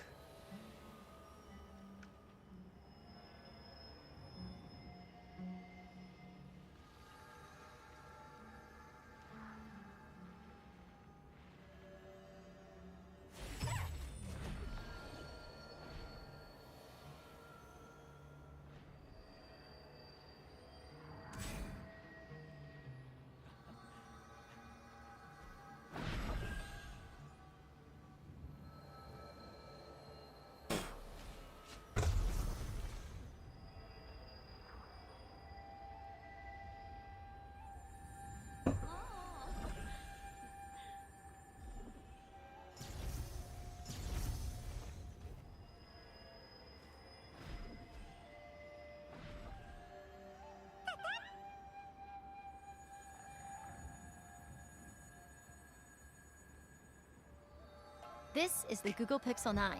And this is your family leaving the photo you just took, taking your phone, and adding you. So now you have a picture from the family vacation with the whole family. This is your idea of a perfect Sunday? Nestling in the sweet embrace. Some new tour dates coming up.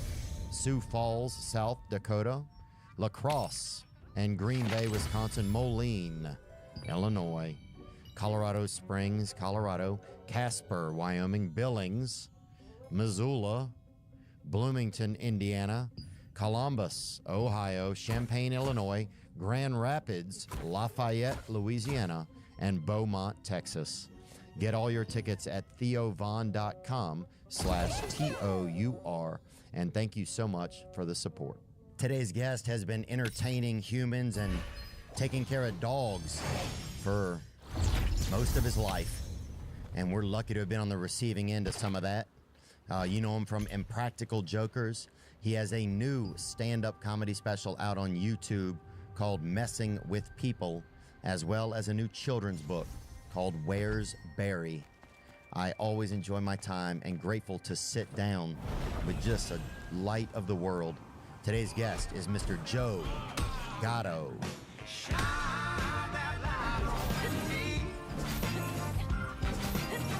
I'll sit and tell you my story. Shine on me, and I will find a song I will sing it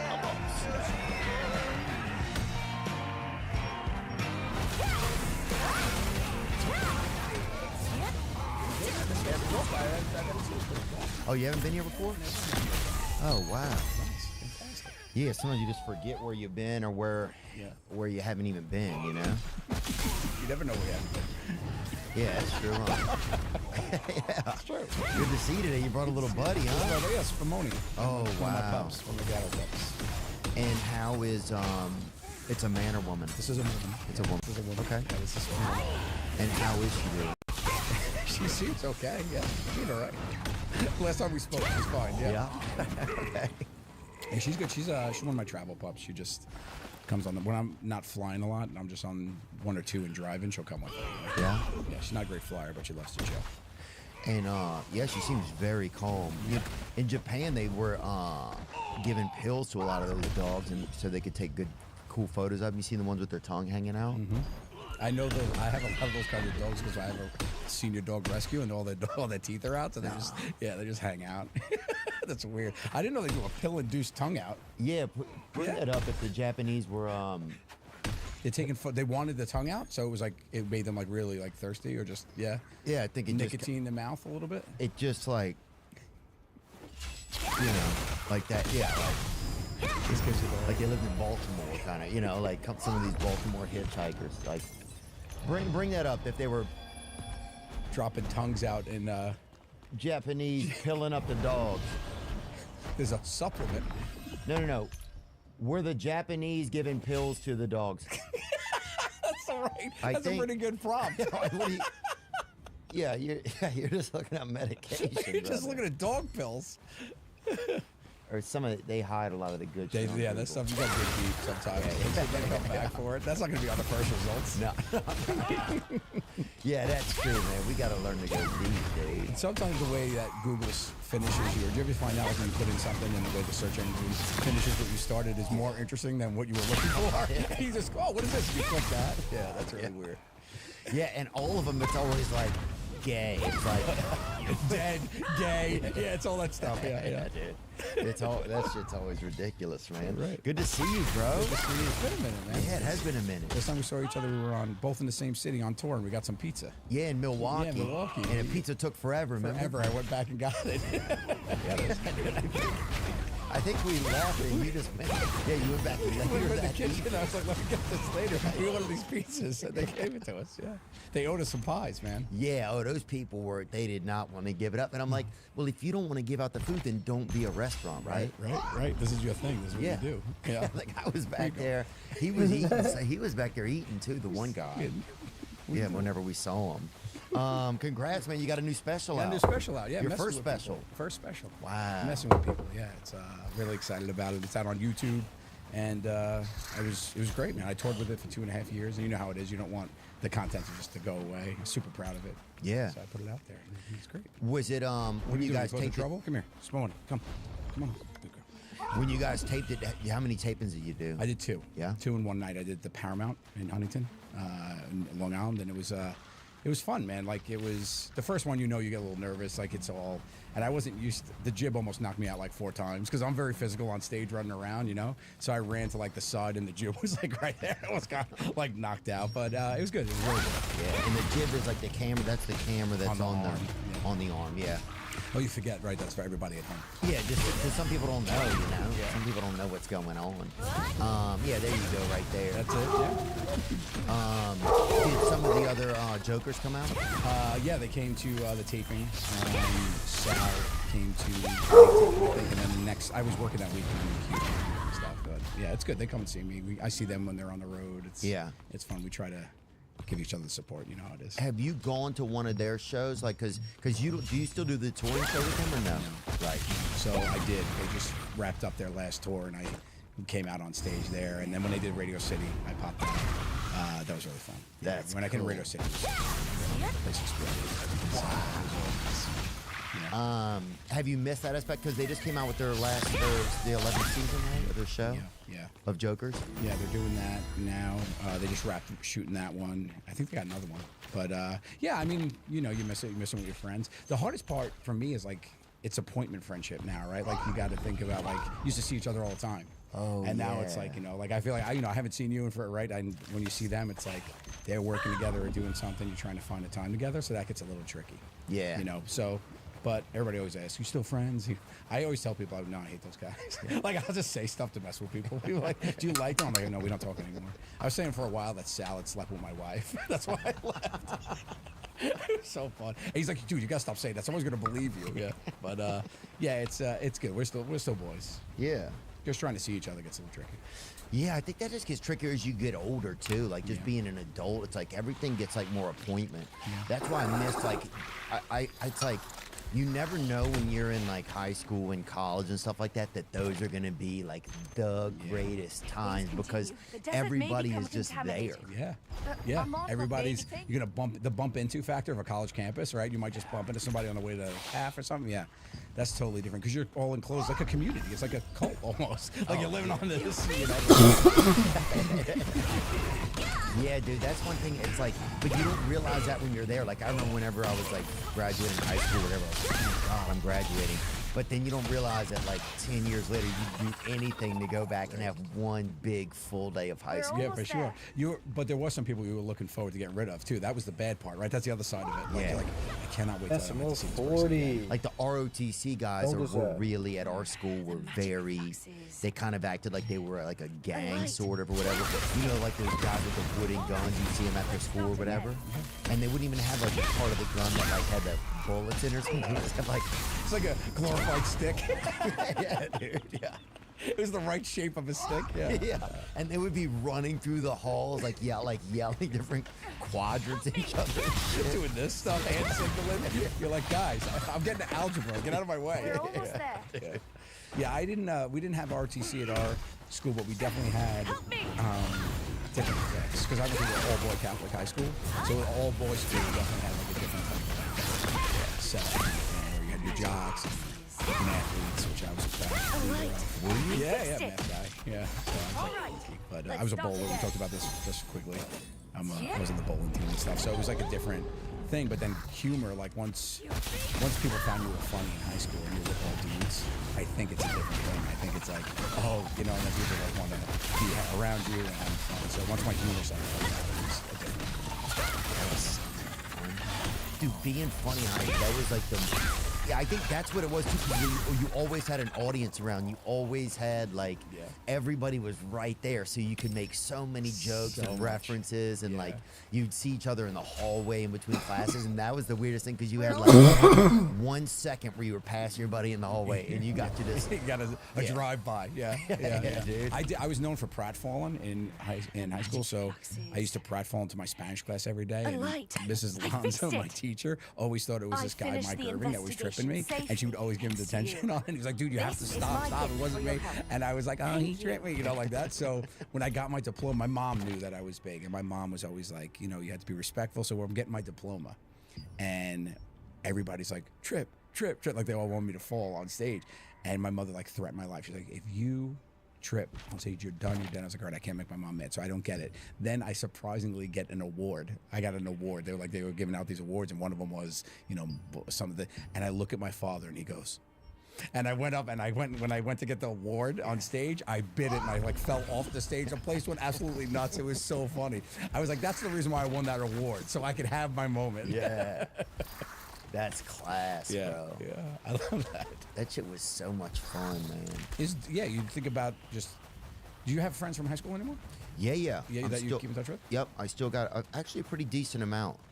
I've always done a good job of like trying to call and connect every now and then, just see what's up, with folks, but or definitely from high school, and so I keep in contact pretty decently with some of them. Who's your oldest friend?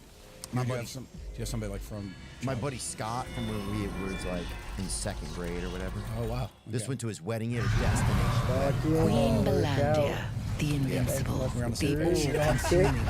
You mean a forced vacation? No one ever even so much as scratched the fearsome beast. Yeah. And then some people can't be there, and Enter then they feel the bummed Order out of the about Swan, it. Somebody had to a miss it, small-time guild, hired by the There's two resistance different, to help schools gather of thought about it, sandworm poison but- sacs. Because the other school of thought is what? Like it's like you're making a memory for everybody that can make it, and you're making it more of an event, and you're spending your money. You might as well. While make the this big resistance memory out of it soldiers instead of were being mopping at up the sandworms, a they were suddenly dragged into the sand you know, beneath I their spend all feet. this money. But for me, we almost did it. One of the But swans, I just, at the end Rowan, of the day, I fell feel into like the it's a vortex. Yeah. Did you ever renew your vows? All at once, So after we Queen got back Belandia together, my wife and I reared were up, thinking about writhing in pain. Did you guys get divorced or no? No, we just got separated. You got separated. Rowan had morphed into a Oh, wow, violet that's a long phoenix time. and burst free from Queen Belandia's I had carapace, never lived alone. freeing everyone trapped So inside. I was 47 years old for my first To time. this day, Did you get an the apartment? mere sight of a human touched with malvescence is enough If to you and your wife get violently separated, you have enrage to the get an mighty apartment. beast. You can't get out. You're an adult. That was actually the reason, kind of like why we got back together, was I had put a bid in on a house. Among those she 'Cause it devoured was like, that okay, day this is was not happening. Rowan, I was like, I'm a who grown man. possessed the I'm not power going of to a this star apartment. fragment. I needed a yard. I had my Rowan dogs. I'm like, I just didn't transformed want. into an ethereal There was a fire violet drill in my phoenix building. I'm outside and at burst through her 11:30 tough in my robe. And so I was like, are you Joe from Impractice? This was I'm the like, get the first hell, like, time this is my Queen life right now. Belandia So experienced like, such yeah, so pain, I put a and she bid on a fled in house and I didn't get surprise. it. Could you imagine you go to the fire drill of your building and Joe is there in his bathrobe? I was like, With how many dogs? 2 dogs in my Like arms. Cruella Joville? You're just out there with a fucking million pups? So it was like, so it was rough. And then, I put a bid in on a house and I didn't get it. And then I was like, I had to look at another house. And I said to her, I was like, what about, I was like, I'm looking at this house. It wasn't too far from the kids. And she just went, do you want to get back together? And I just went, yeah, do you? And she goes, yeah. And that was the first time we said it out loud. We both weren't thinking we were going to. We reflected on it after. And it was just that moment. And we were in I was doing a dog event in the city and we were waiting in a hotel room for the dogs to be ready. She was napping, I was working. And then we just started talking for like 4 hours. Wow. And then I said, okay, let's give it a couple months. I'm not going to move back home. Let's make sure it sticks, make sure we want to do it. And it did. It all worked out. So then I came back home. But living alone was like so weird. I didn't even like hang stuff on the walls. It was so sad. It was like those white, freshly painted sheetrock. Oh, Yeah. Like I hung like one picture and then I was like, nah, I don't even know if I like that there. It was just like, it felt like you had to. Went on Wayfair and I bought a bunch of like discount furniture. And I go to the house, there's all the nice furniture and everything. And I'm like, You're like, hey, at least let me come back and shower. yeah, I know. You got that good loofah. Wow. And what did you, right after you guys decided, okay, we're going to do that, did y'all go eat somewhere or something? We did. Where at? Yeah, we had dinner that next, I always went to the house for dinner. The kids didn't know any sort of disruption. So that was always good. I was always at the house having dinner, family dinner. I was always still very involved. The kids didn't really know anything because at the time, they're 9 and 7 now. So they were between, 6 and 8 or whatever. And the next night we went to one of our favorite restaurants in town. And we just had a nice date night and it was nice. And then we went away, just the two of us, and for a night up at this farm in upstate New York, and just all worked out. It was a lot of conversations. Yeah. A lot of hard stuff you got to talk through, a lot of forgiveness and talking about, I think the biggest thing always is in any relationship, you always, especially with your significant other, you always think it's your soulmate and you know what they're thinking, and you just don't. Like people, as well as somebody, you just have to say it. So we just started talking, and it just opened up everything, you know. Dude, the craziest thing is how hard it is to say stuff, even if like you're with the person you're married. It's like, and they would rather you probably say it so you can get to the next part.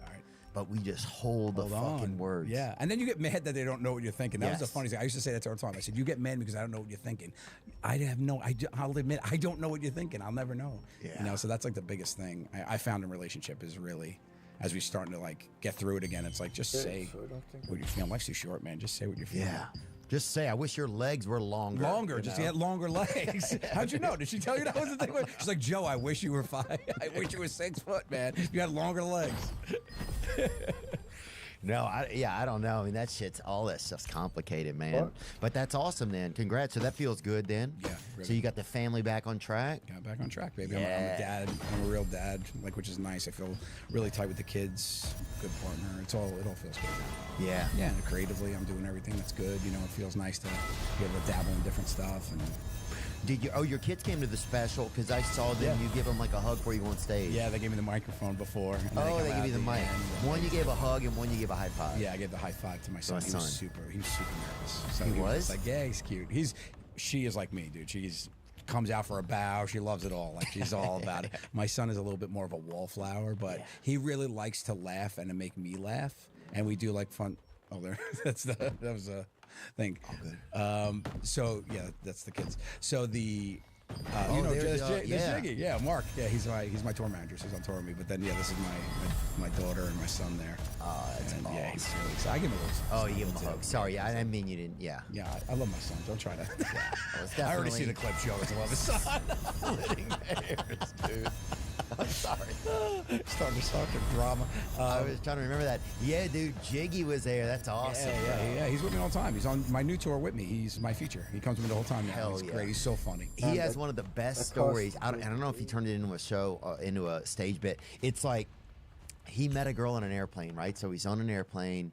He's sitting next to like this beautiful Brazilian girl, he said, and like the plane kept getting delayed or whatever. Finally, they get them all off the plane, and it's like midnight. They're not going to leave till the next day. And the girl's like, you can come stay with me or whatever, you know? Or at least she could have said goodbye in Brazilian. That's what he meant. But that's how he took it. Yeah. Right? So he's like, she's like, why is this guy in my car? He's following her out of the airport. Her grandmother comes and picks her up, right? So now they are all, he and this girl he just met, stay at the grandmother's house, and they just had, it was like a big studio, so they're sleep in one bed all together, and they watched I think they watched Saving Private Ryan, which is a real warming romantic story. It's like the house in like Charlie and the Chocolate Factory where everybody sleeps in the same room in the same bed. It's all the older kid and all the parents. Oh yeah, with Grandpa Joe or whatever. Joe is there. Yeah. Oh, that's hysterical. And then because I think he thought he was going to go to this kind of romantic night, and then he just stayed in there all and I guess something else occurred, but it was pretty unbelievable. But yeah, that story's great. He met the family already though. Oh so yeah, that's good. Yeah. And he said that they had popcorn, and then and then I guess they all fell asleep. Could you imagine being somebody who came home from work and that's what you see? They like where they pick up this straggler who came in. He's the best to go on tour. He's just a bundle of joy and like energy. He's just so positive and fun. Like we click really well on that. But he gets like we make fun of him because Steve Burns on the road with us a lot too, and we love to watch him eat when he's hungry because he literally, he doesn't know you're watching him. I'm not even kidding, Theo. He'll go like. Yum, yum, yum, yum, yum. He'll be like excited to eat, and he'll be like doing yum, yum, yum, and he moves his hands, and you just watch him. He's just like a little kid for the first time. I'm like apple pie, like it's so funny. I'm like, dude, you're a grown adult, man. You have a child. Like, what are you doing? He gets so excited. Yeah. Yeah, he's classic, man. He's so funny. Yeah, his energy is some of the best energy to be around. Yeah, for sure. Yeah, Dikembe Mutombo died. You see that? No, did he? Yeah. Oh no. When? He just died. Brain cancer. 58. That's young. That is young, 58. Dikembe Mutombo, Hall of Fame finger wagging center. Yeah, he did that, the whole remember? thing with the big finger, yeah. He kind of gave I wonder if after he did that, is that when they came out with those finger things or not? You know, No, like, I think those were wear number ones. I think that's where that comes from. Oh, I see. But I think people started using it, and as it wasn't intended. Yeah. This was not for this. This was for Yeah, this. we're number But one. they- some And people I started was like, doing no, this. no, you're not. Yeah. Yeah, dude, he had that. That was wild. The finger wag. Yeah, that's funny that that becomes like your thing. Yeah. You know. But then you have to do it all the time. Right. People are waiting for it. Yeah. People are always like taking photos, and people are like, "Can you do the?" Yeah. Could you do this? Yeah. It's like me getting yelled Larry. What do you get asked the most? You think when people want to take a picture with you? Or like when people see you, what is like the thing that they? What's Bobby Lee like? Yeah, so you get all the time, right? Yeah. Tell me about Bobby Lee. Is he real? Is it real? Mm. They'll say. They'll call him an it, and I'm like, that's crazy. Are they referring to Bobby with that? I don't know. A lot of people don't believe in like people of the Orient, but and also look at the guy. I mean, there's yeah, you know, for sure. There's definitely 50 Shades of Szechuan right here. So there's a lot going on.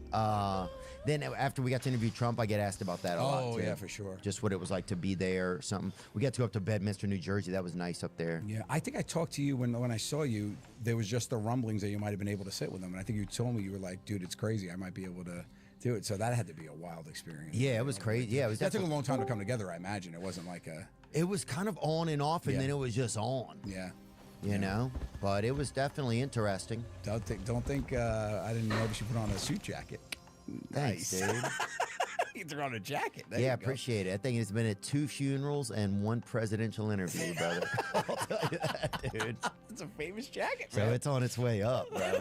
Here you go. Yeah, Dikembe had that thing. Dude, what finger is used for different stuff the most, you think? This is for... Yeah, this is always good and this is always bad, right? This is good, this is bad. Yeah. This one is... So, yeah, if this is bad... This is never good. This could be bad with a thumbs down. Yeah. I think every finger has a personality. Kind of, right? for sure. Yeah, right. So you could use this for that. This is probably the most useless, right? The ring finger. Well, unless you... When you were a little kid, this became big because you would be like, "I'm not giving you the finger." Oh, that's true, huh? You would hide Yeah, it. you hide it like, "Oh, just But kidding." this one is also the ring finger, so it also is like signifies, the... yeah. Someone has claimed you. Yeah, you're Or locked you've in. been claimed. Yeah, you're owned. Yeah, this is for hitchhiking too. Used to be. Hitchhike. The thumb has the most versatile, I think. Hitchhiking, you're the best. Kill him. Yeah. Kill him. Right. Murder. This is a murder indicator. Straight Yeah. murder. What are we doing here? Yeah. Yep. This is the first thing I taught my kids, by the way. That was a parenting hack I heard from somebody. Thumbs up. Teach your kids because a lot of times your kids are like far away if they're scared or something. Teach them to give you a thumbs up if they're okay or a thumbs down if they're not. Because if you can't see them or if you only see them, you can't hear them. Yeah. So I had my daughter on top of like this huge slide down where I was by a playground, and I was like scared for her life. I'm like, "You okay?" And she's like, and then she went, and I was like, "Okay, crazy, yeah." Oh, and then you do this thing, right? This thing. That means help me. I'm taking call Liam Neeson, right? That means like I need. That's some what that help. means? Yeah, this is the thing. Like if somebody goes, "Yo," this is like the wink back in the day, like something's up. If somebody does this to me, I'm waving back. I'm like, "You're so cute." It's like a puppet show. Yeah, I'm leaving, dude. Yeah. Yeah. Dang, brother. Yeah, I can't believe that, man. I can't believe that we only get 5 fingers. Have you ever been so mad that you double barreled somebody with a double like FU? Like that's a different level of getting somebody angry that they're like, I need both hands. Well, if you do this, and then you're erect too at the third, if you hit them with that, you know what I'm I've saying? only done that once. I don't like to talk about it. These are just predecessors, you know what I'm saying? Then it's the big finale. Yeah, that is the big finale. Yeah, the double dude. guns, they call that, right? I wonder if in every culture that means every culture of people, that's like world, like all over. Like if you were in like the jungles of Zimbabwe or something and you saw it and you were angry at some dude, some guy popped out and surprised you. He thought you were a warthog. Yeah, a warthog or something. He tries to stab you with his stick or whatever, and you'd be like, you didn't get me. And then he high fives it. You're like, wait, what does this mean? It's good. He's like, got you. The high five and stuff too, like all those gestures, they all come from somewhere, which is so weird, right? The high five is kind of crazy. If a dude was like, hey man, hit it. That was good. That was good. Yeah. Just smack my hand. Just smack my hand. That's because that feels not even that cool. Just when we did it now felt weird, right? Yeah, because it was very soft. You Yeah. got to really do it. Yeah.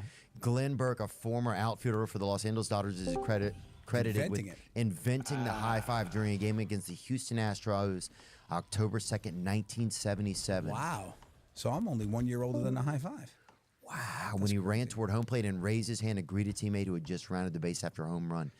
Wait, so why did I give it to him? Who's the teammate? Because he just had his hand up. He was just doing a hand in the air. The guy who high-fived Glenn Burke. Oh, was Glenn Burke the guy that did it? That's crazy. One guy because was it's a white supremacist, and then he came by and said, He ran you know into what? it. Yes. He was waving to his grandmother in the stands. He's like, hey, Mom. He's like, hey, you're white, so am I. Yeah, let's And do he it. just said, Bang. let's make it happen. That's crazy. That is crazy. The high five, dude. Yeah, the fist bump. It seems. Do you ever get the aggressive fist bump where somebody just fights your fist? They don't know how to. They just punch you in the hand. Because Yeah. like you meet a lot of people, right? You don't always want to be touching people and stuff, right? You're like, oh, fist bump. Sometimes you'll do fist bump if it's And a then lot of people just people. come in you and hit you hard, like they just punch your hand. Or yeah, sometimes people will keep pushing against your hand. Push your back. Yeah, You trying to move me? What am I doing? Yeah. But yeah, and also a lot of people have sweaty, wet hands now. Yeah, it's a thing. Oh, it's gotten way Way worse. And worse. when I was a kid, everybody's hands were dry, right? It Yeah. would, like, you know, sometimes you'd see like some facial sweat or somebody with like who never shaved their neck. They'd have like a lot of sweat and hair on their neck or whatever. But you didn't see people's hands just, you know, Shopping. Yeah. The worst is when you're done with it. Now this is your sweat that I have on my hand. What am I going to do with it? Am I going Yeah. to ruin my pants? Am I finding a piece of furniture? Like you have to figure out where to put it. Yeah, they don't give you any direction. It's like, hey, here's some wet me. This is your problem now. About 2 minutes. This is some wet me that you have to deal with. Yeah, for today. brother. Yeah. One little wet me. Dude, somebody said that Pharrell, the singer, had really dry hands. Dry? Somebody told me that once. I remember that. That he wasn't sweaty, or was it dry to the fact that it was like you felt it was like sandpaper? Yeah, like, wow, Oh, yeah. God, yeah. Very dry hands. It could be from mixing those albums or whatever. Gets calluses. Yeah, that could be it. He works with his hands. Yeah, that's a good point, man. This episode is sponsored by Prize Picks. Do you love firing on sports? Well, Prize Picks is the best daily fantasy sports app for you. Sign up today and get $50 instantly when you play $5.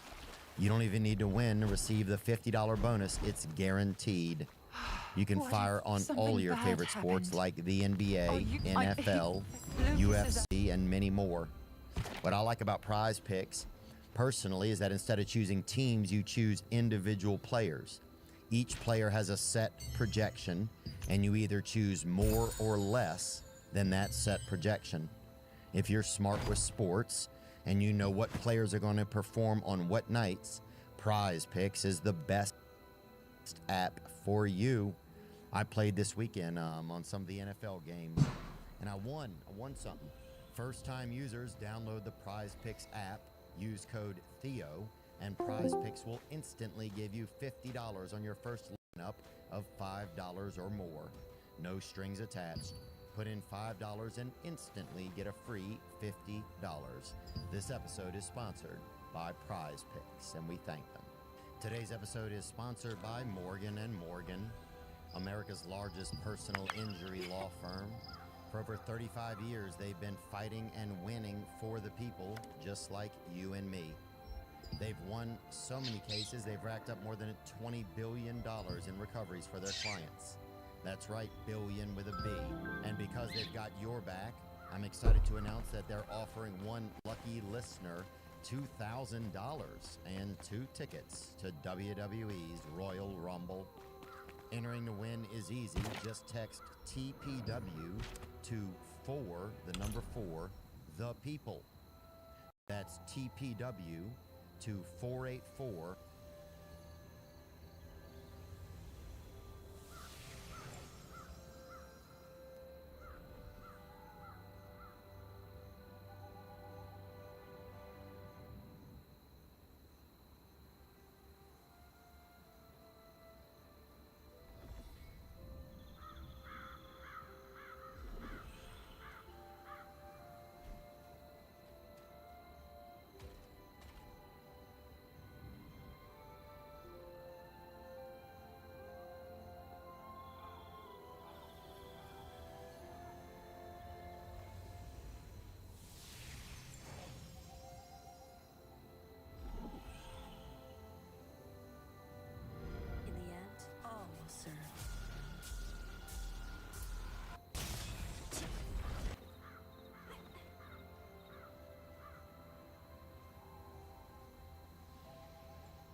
What it is? The underground. Wait.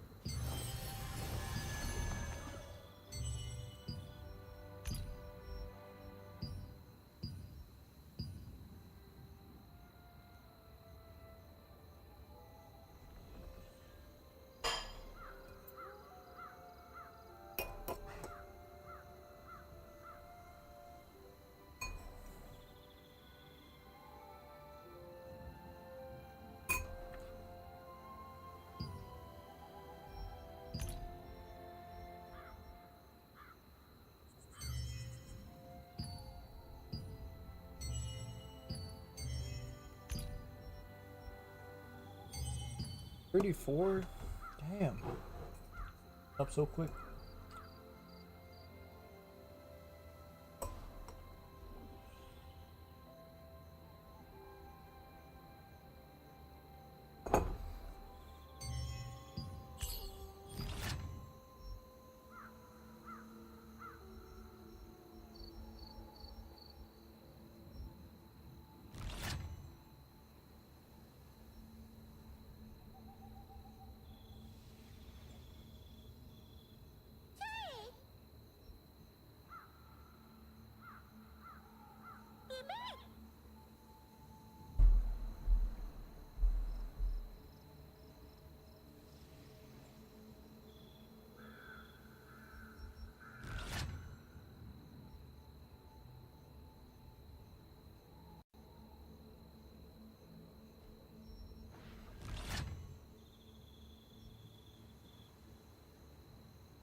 There.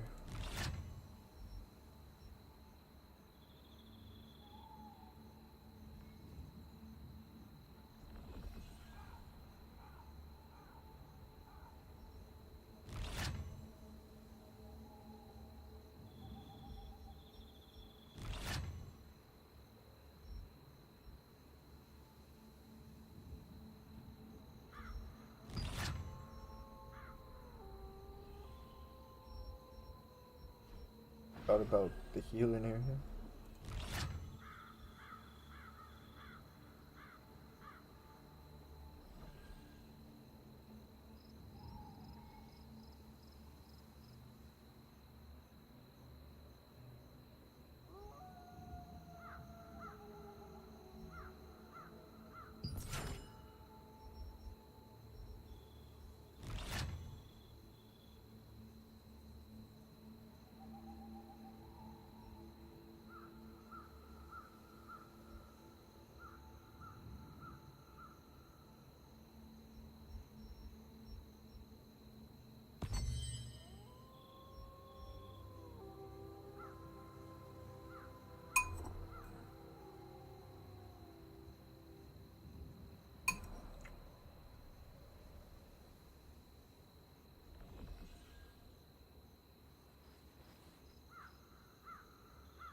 Feel free to browse.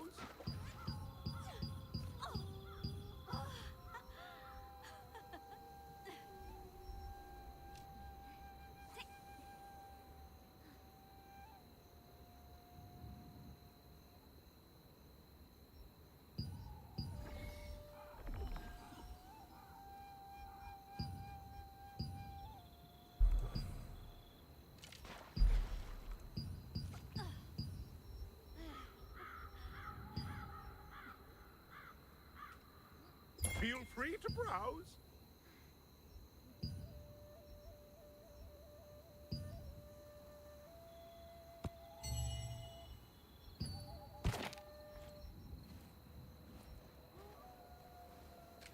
Keep your eyes sharp and your weapons sharper out there, friend.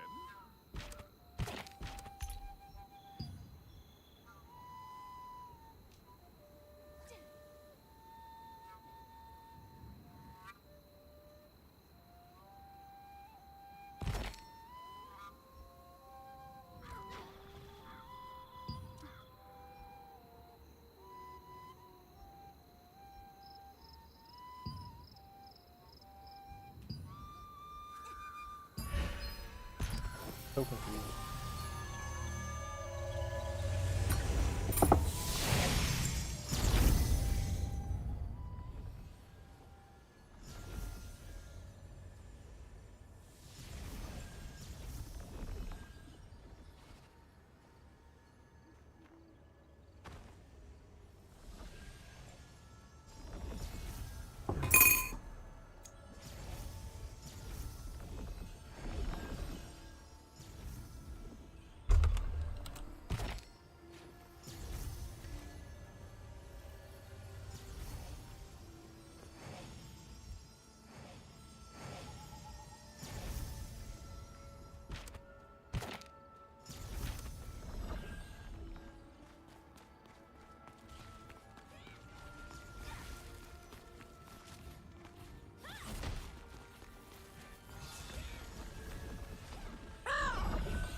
Hey, you!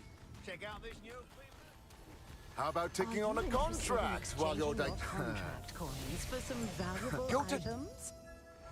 Choose a contract carefully, one with good rewards.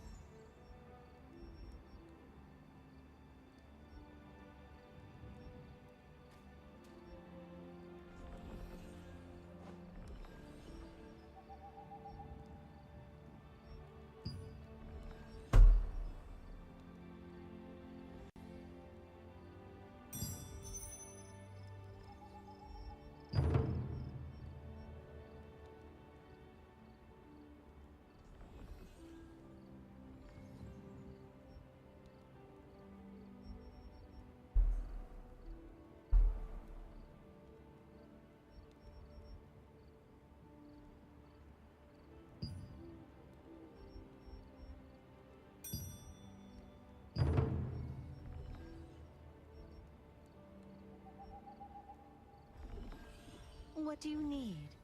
Take a look around. Choose a contract that's right for you. Don't overdo it.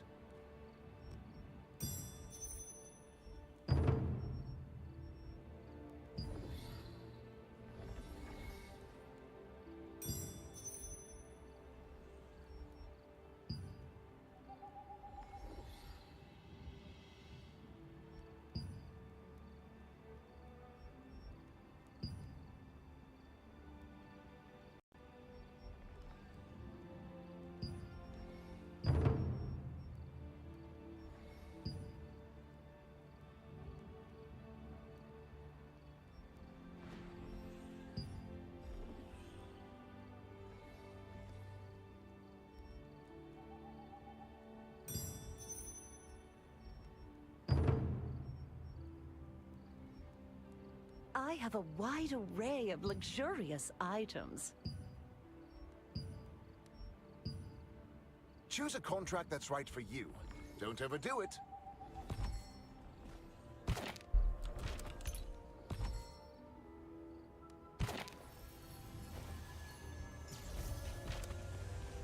Visit me whenever you need it.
dare you trespass here?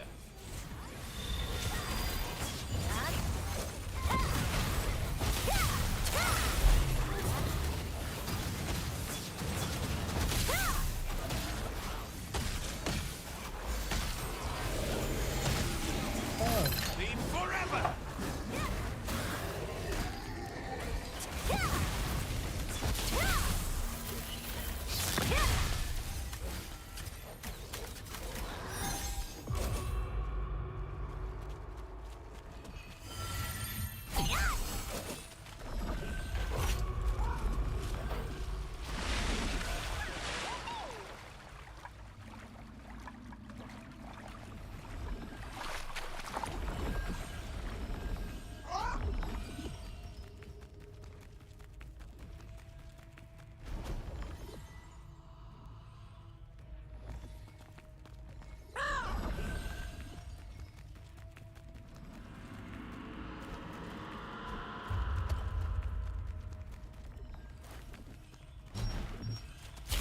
Make for a perfect sacrifice!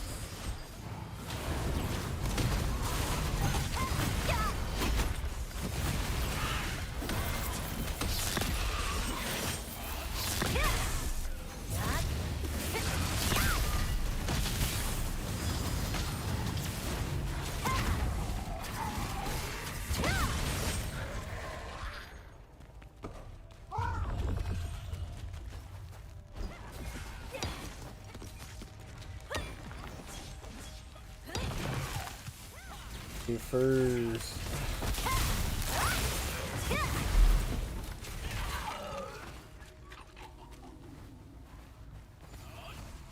How dare you trespass here?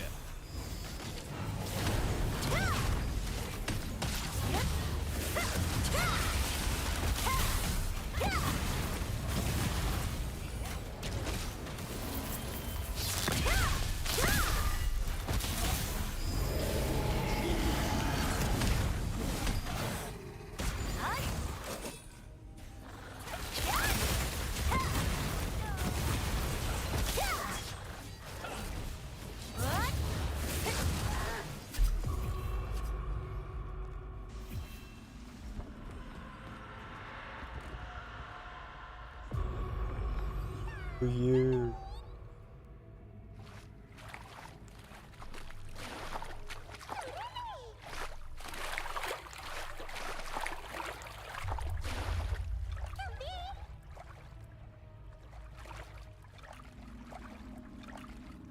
What?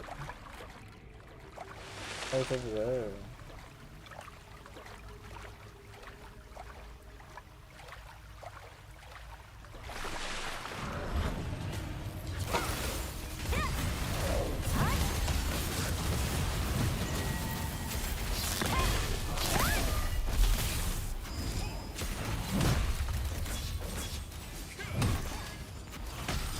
Pussy ass shit.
How dare you trespass here?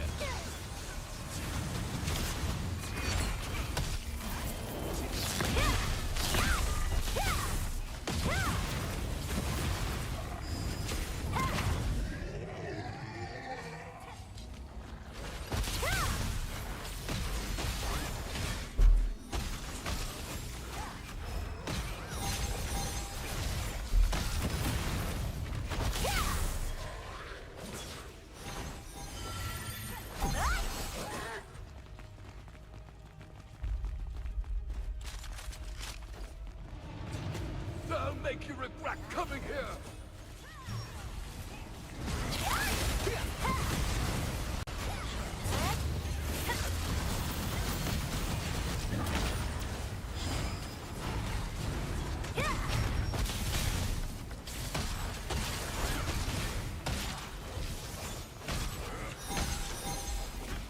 Suffer endlessly.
my god. I was pulling the fucking thing.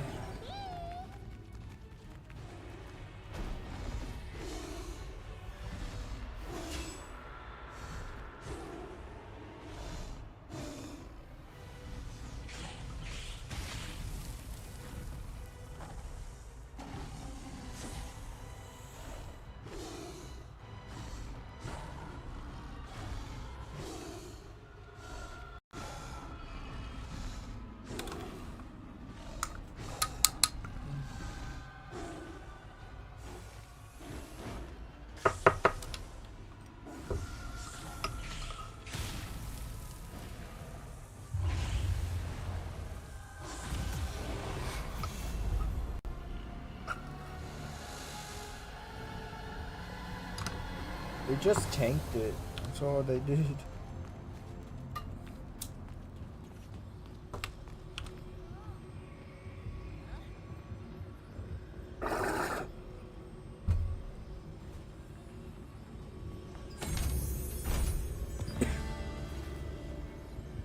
Yes, I got the hoodie.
Crashing?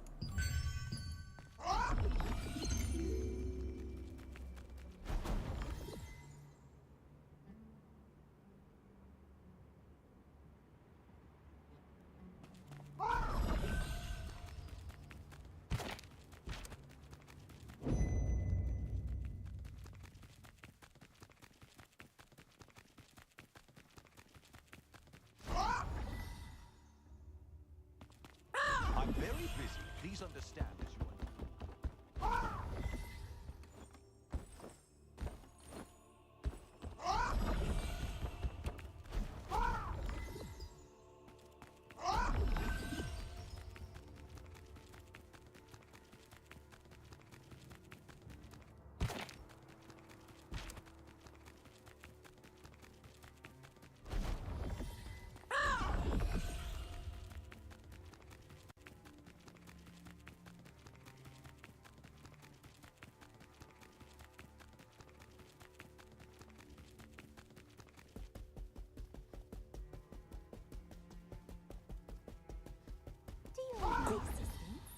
Aina is watching over all things.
Pay this. I wish you luck.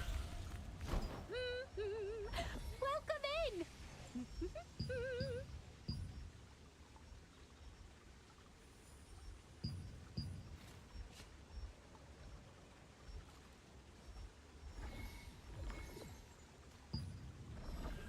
Oh, you have it halfway destroyed. Wow, good.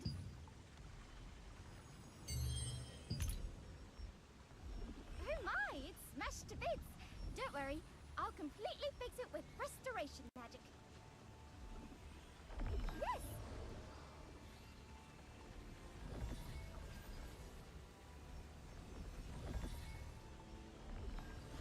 Restoration complete. Now you can smash the Archeum to bits as you wish.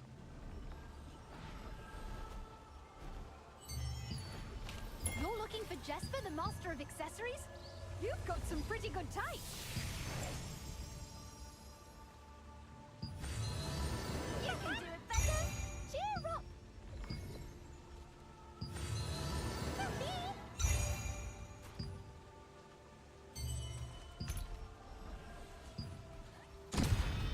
Oh, you have it halfway destroyed.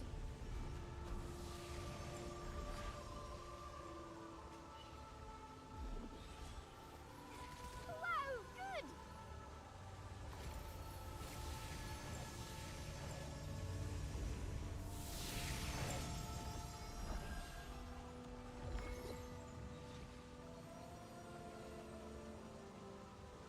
Oh my, it's smashed to bits. Don't worry, I'll completely fix it with restoration magic. Have you decided skills you will use on the battlefield? If you don't prepare in advance, you'll regret it. Restoration complete. Now you can smash the Archeum to bits as you wish.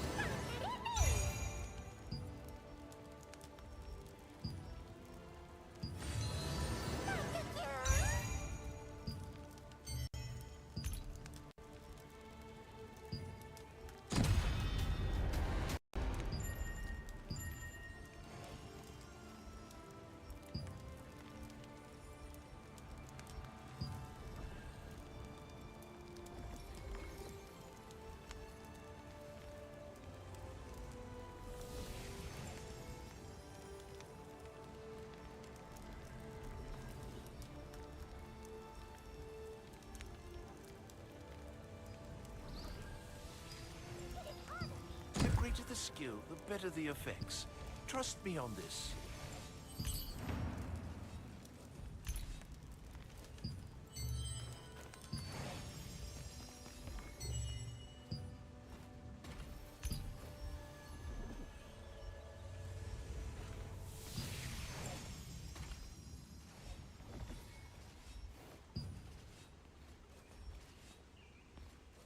You can tell whether armor is of high quality the moment you put it on.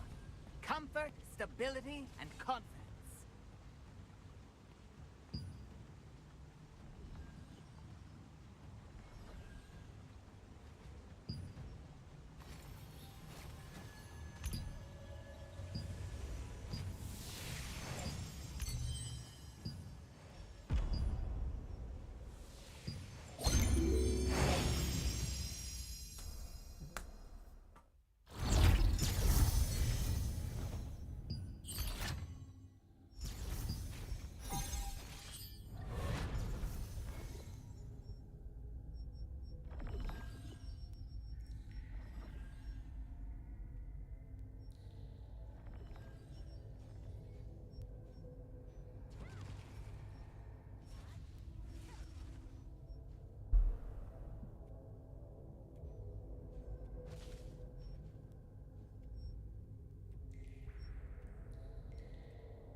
The war will begin soon. If you don't have any strong armor, you're going to be struck down in no time. Restoration complete. Now you can do it better. Cheer up. Oh, you have it halfway destroyed. Wow, good.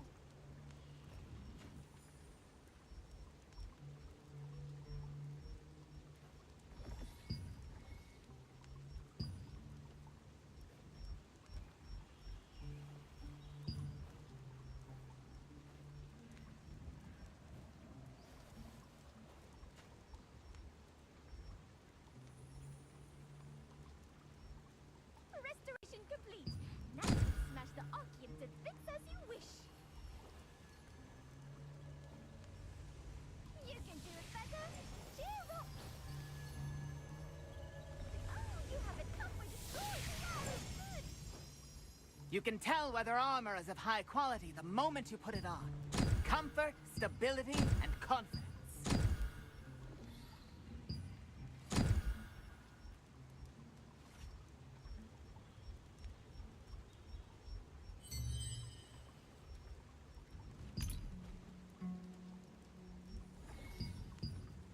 Restoration complete.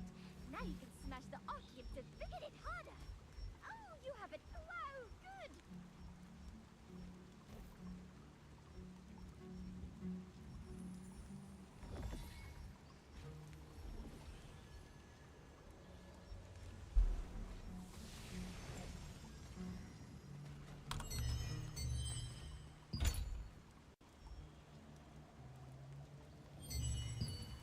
Restoration complete. You're looking for Artisan Turner's armor. You're not a typical adventurer, are you?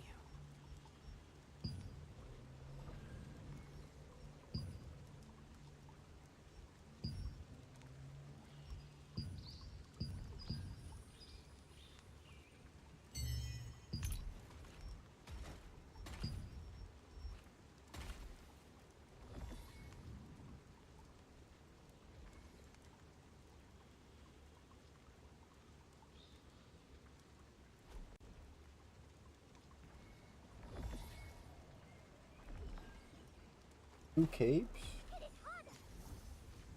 Fuck. Oh, you have it halfway destroyed. Wow, good.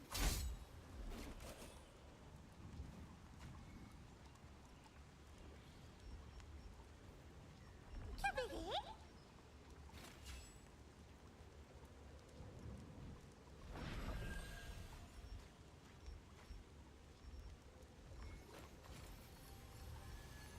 Restoration complete.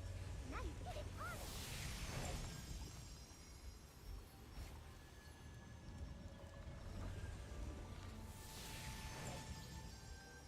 I'll take out and use the materials you've put in storage.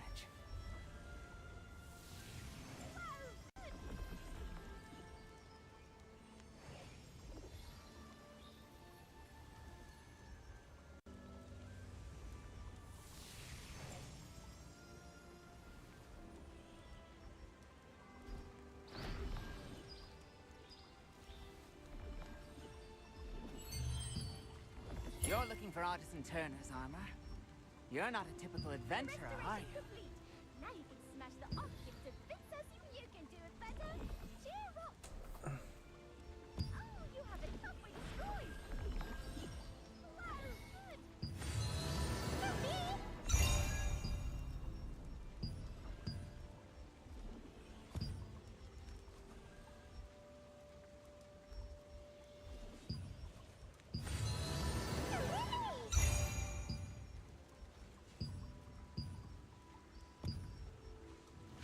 Restoration complete.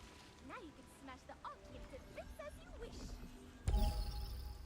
Have you decided skills you will use on the Bye. battlefield? If you don't Build shot. You can do it better. Cheer up. Oh, you have it halfway destroyed. Wow, good.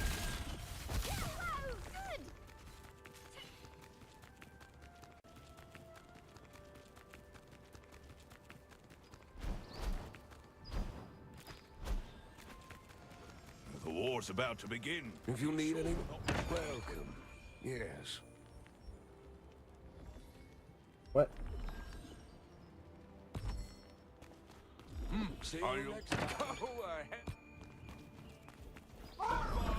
We have items may be low, but I still have a wide assortment. Choose as you will.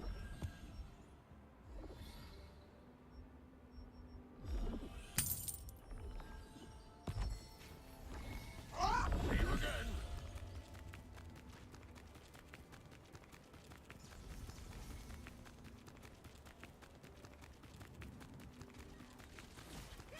Wrist it harder. If you decide, just leave it to me. I can make any skill stronger. I can make this. That's where you get the parchment papers and make books.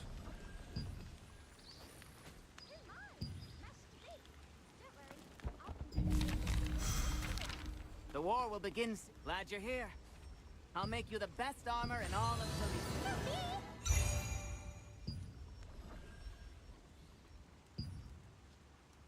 Restoration complete. Now you can. Oh, you have it Fuck. destroyed. Wow, good.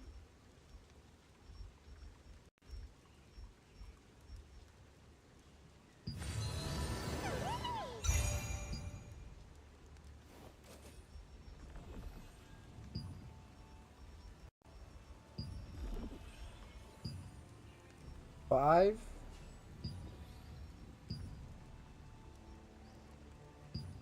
Restoration, you can do it better. Cheer up. Oh, you have it halfway destroyed. I'm not sure if you know, but some skills can make it rain or turn day into night.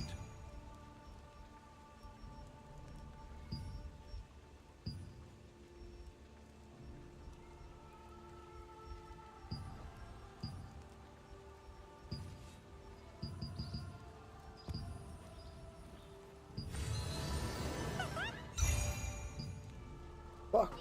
You make one more. Now you can smash the occupants. Oh, you have it halfway destroyed.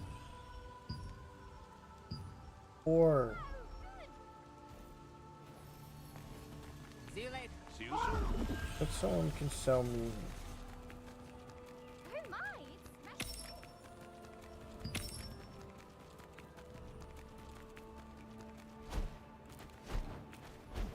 smashing.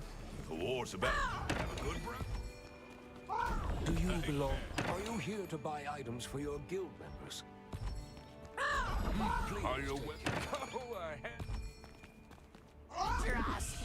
You're welcome to have them. Items may be low, but I still have a wide assortment. Choose as you will.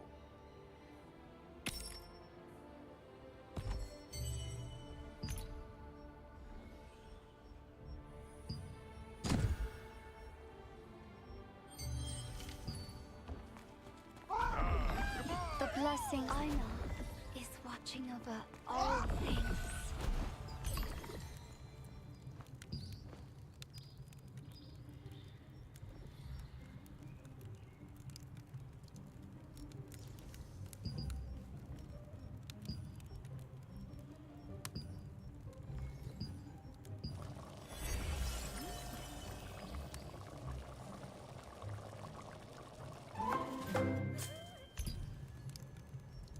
One.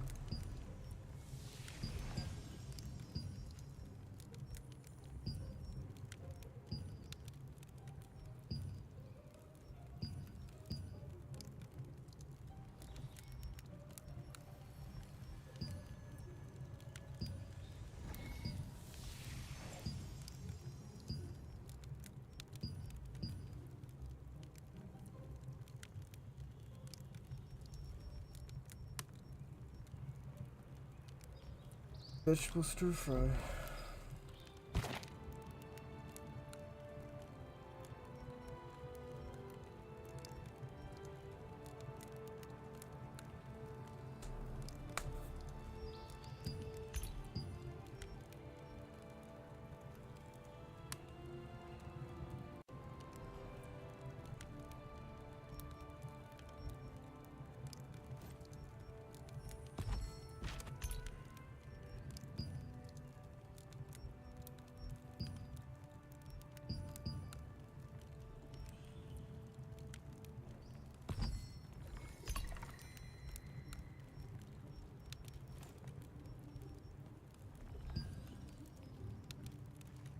Crazy. Crazy stupid.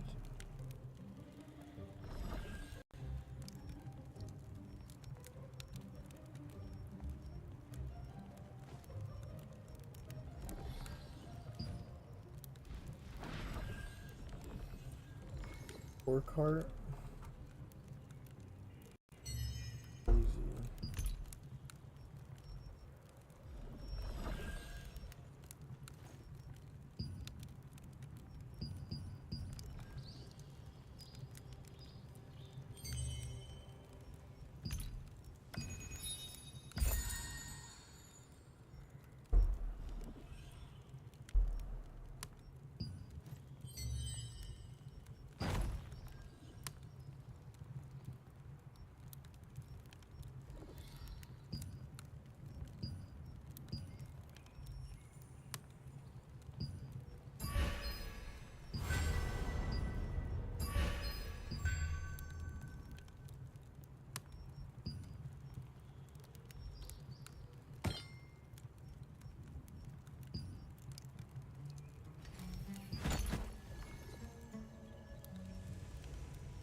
How do you do it? Oh my god.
further down.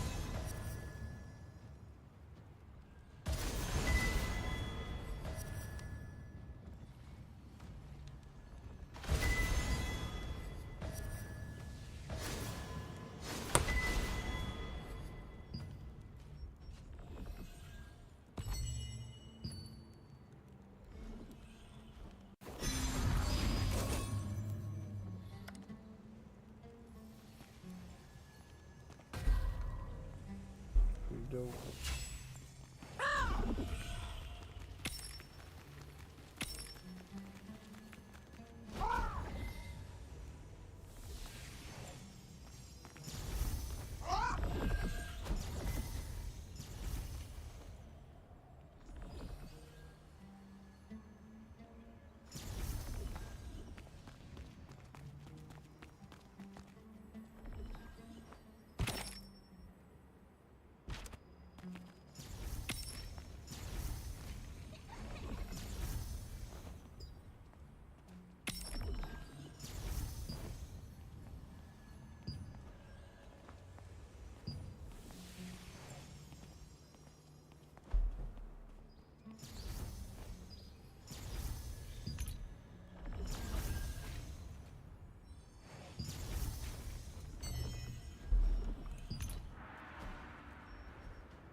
It hurts like hell.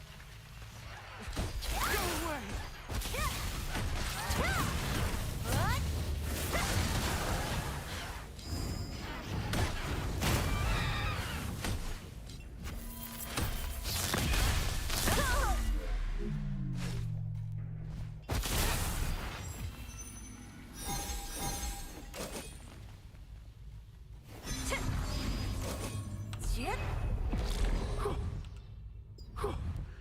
Oh.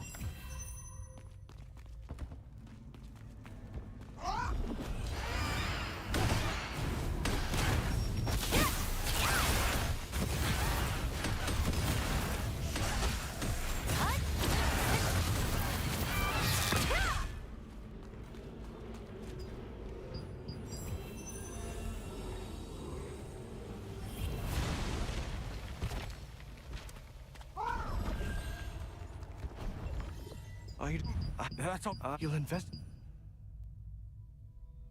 The resistance forces at the Sanctuary Oasis were investigating the increasingly common imp layers.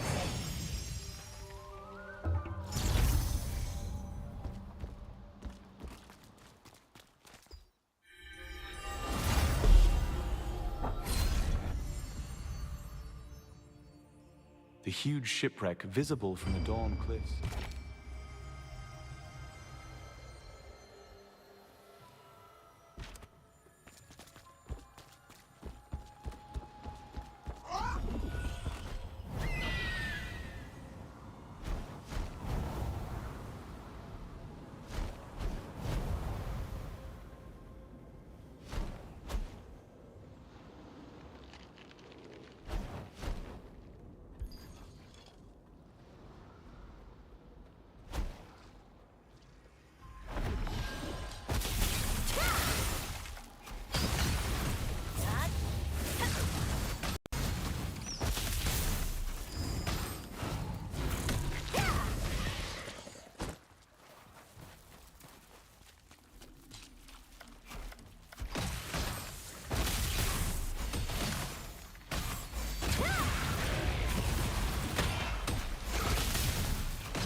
Lucas suspected the abandoned tower on Daybreak Shore of being another imp lair.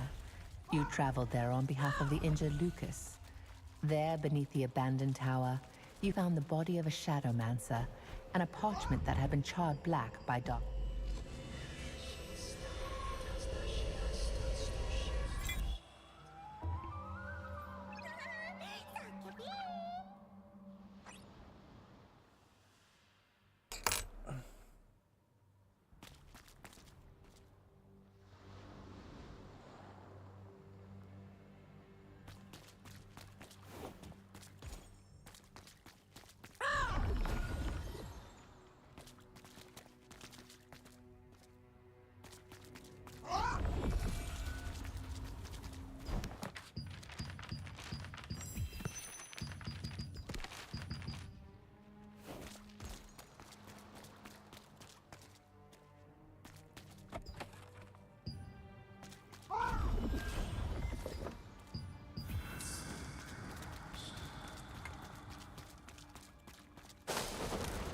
Oil. Lights up. Fire.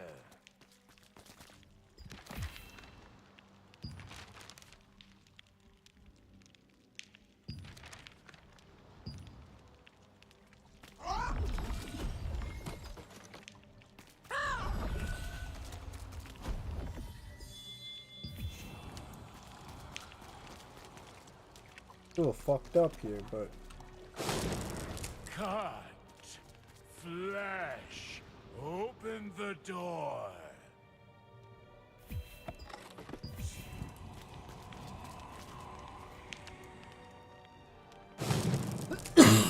Welcome.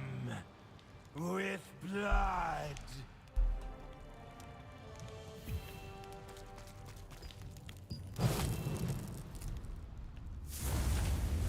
Oh.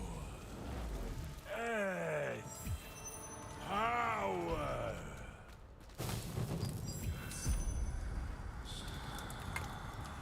How dare you bring uninvited guests? Our contract is hereby nullified. Suffer my wrath!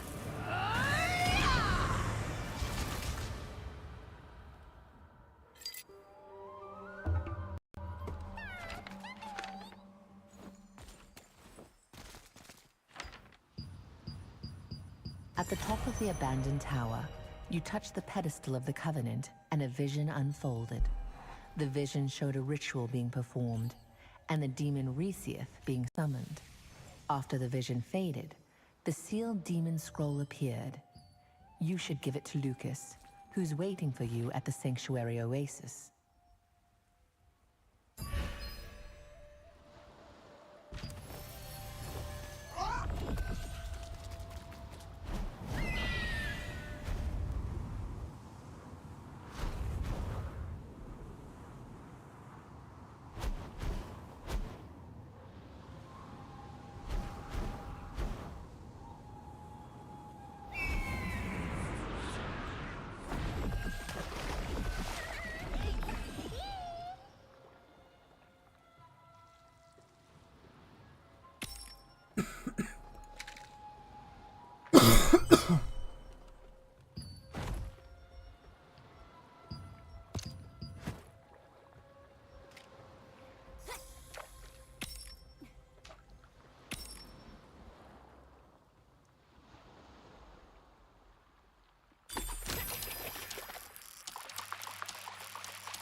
no.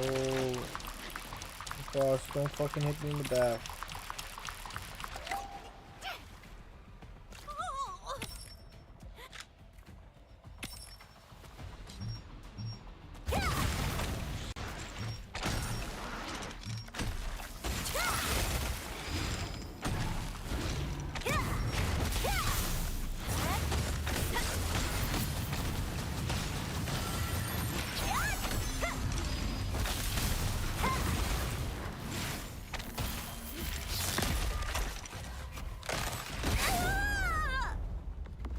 Press the wrong button.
Bluefish?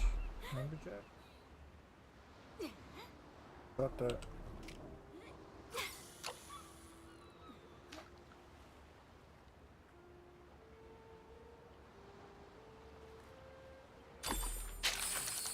What? Bullshit.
And you get nothing.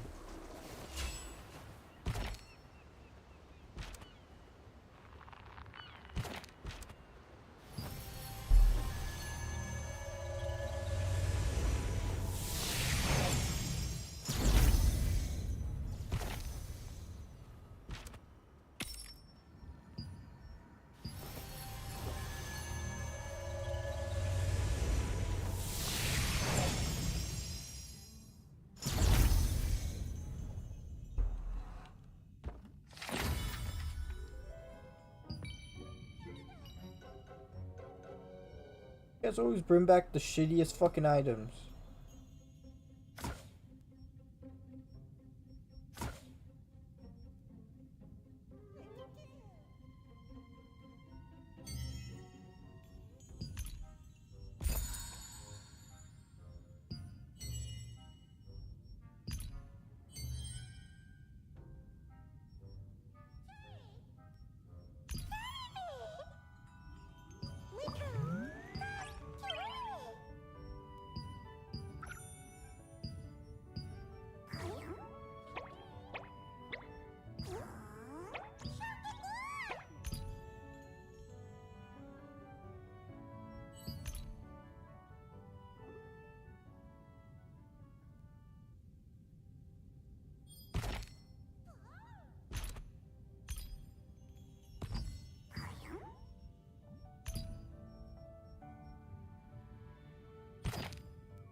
fuck is this?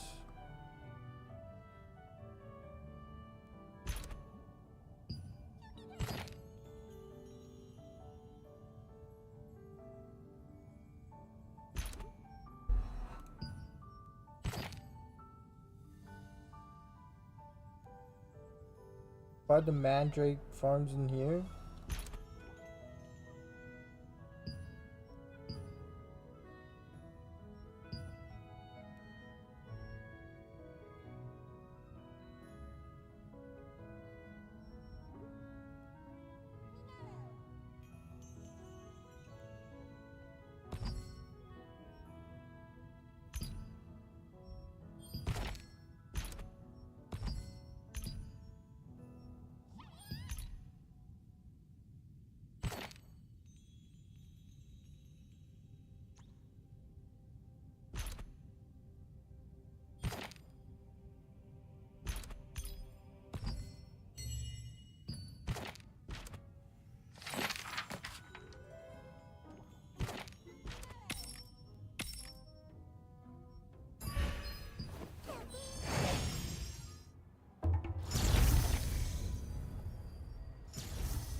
Ah, sand dust rises even when the... Sand dust...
You found a lost research journal in the Cave of Desperation beyond the Dimensional Circle.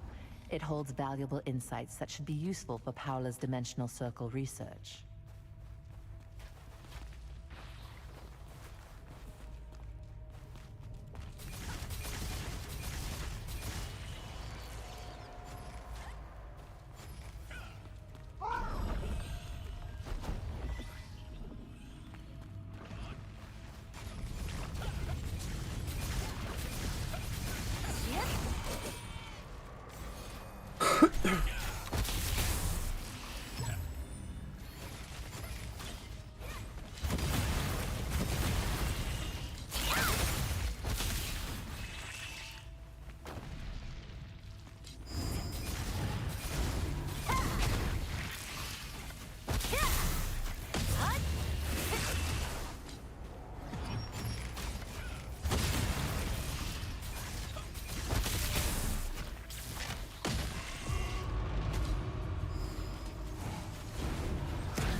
What?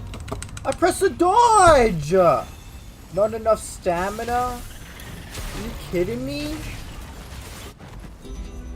What killed me is not enough stamina?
Oh, we lose.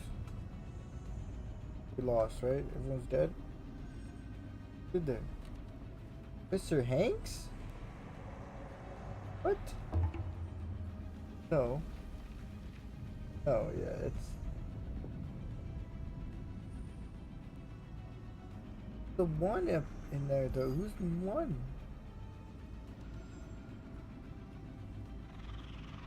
Two people. On the map, there's three.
Or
44 on that floor.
This shit's lagging or something.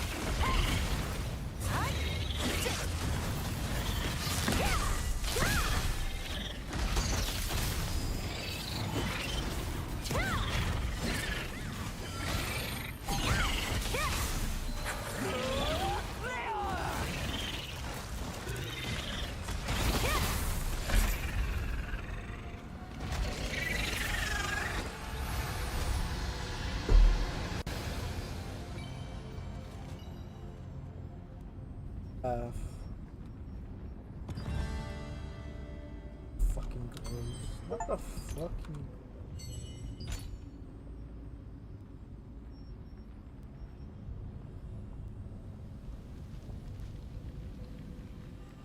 Background increase.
Bigger.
There you are. Oh, please, if you...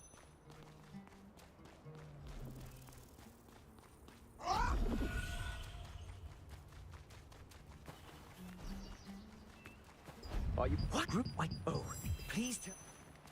A demon is here! Everyone, be careful! Huh? A demon?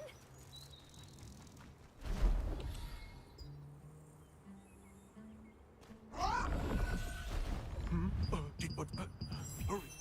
Everyone listen! We have a demon in this area! A demon? What in the world is going on? Seriously? Pray to Aina. You seem very deep. Alea, she may know. At Lucas's request, you warned the residents around the sanctuary oasis of the demon Resiath's summoning. Priestess Abigail suggested that you meet with Alea, a mage from Venelux. Alea has long suspected that the strange phenomena in the Mana Oasis are of demonic origin. What?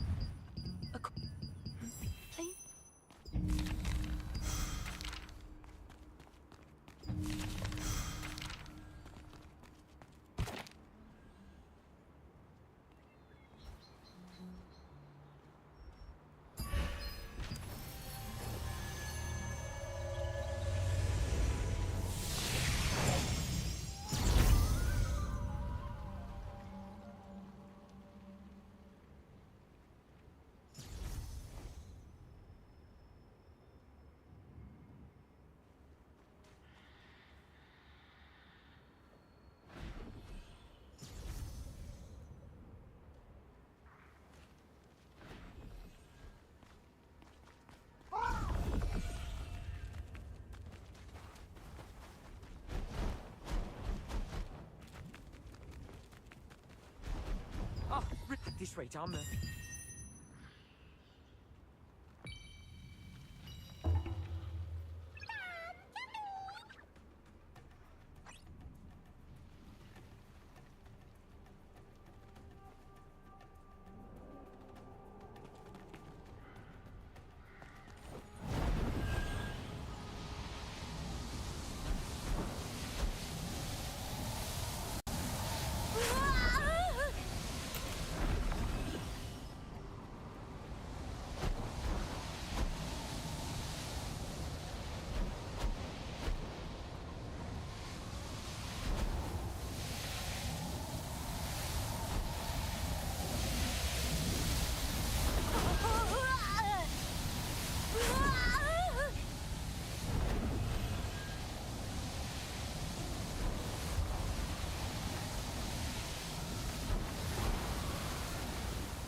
We'll wait.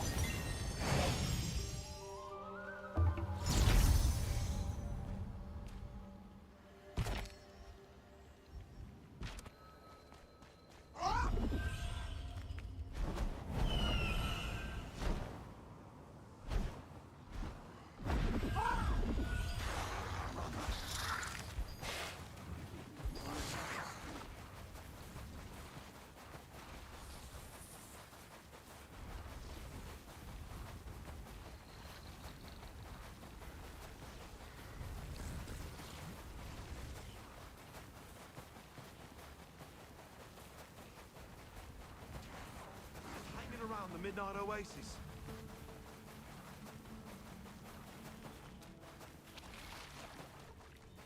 I won't thanks to you.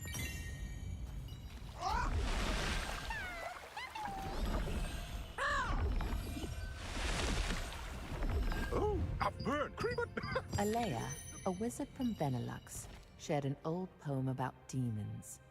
She asked you to meet Grudron, a knowledgeable traveling merchant, and have him interpret the poem. Grudron recognized the illusion in the poem and told you that the smoke from burning fully open chromosas could ward off demons.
swarms of dangerous monsters just hanging around the midnight oasis.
Sir, do you know where large quantities of moonlight scales might be found?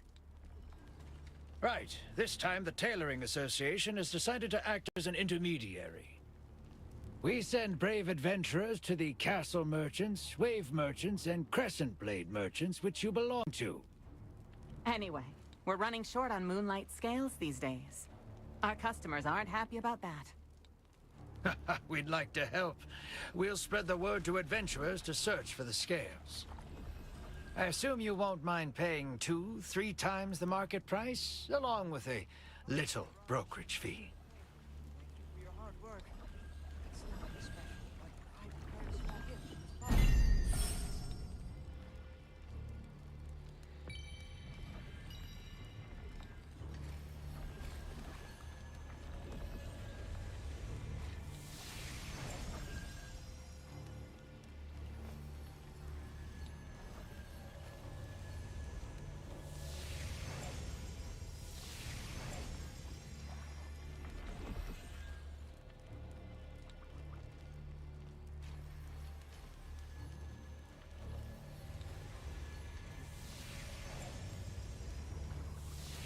But it's pointless to buy up many moonlight scales all at once. Yes, since the scales crack easily in this dry desert climate. The wave merchants are all well aware. So how about dividing up the scales into 3 batches? There's only so much you can take in one trip anyways, considering we're in a desert. Good idea. Let's do 3 rounds of deliveries then.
Sir, what's this about the intermediary also directly buying moonlight scales?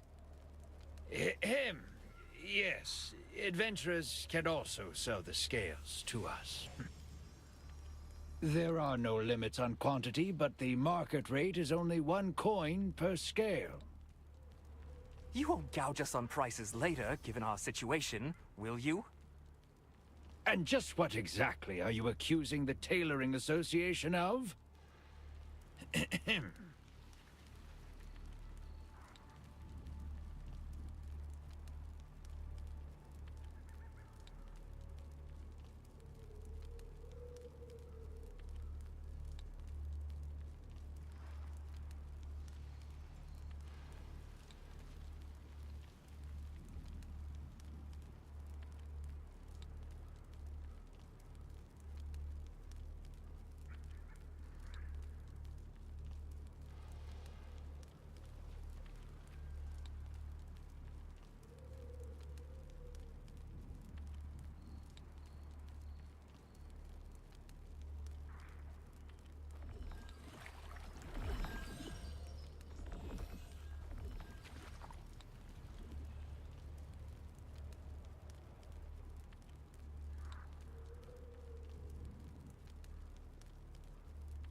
Adventurer!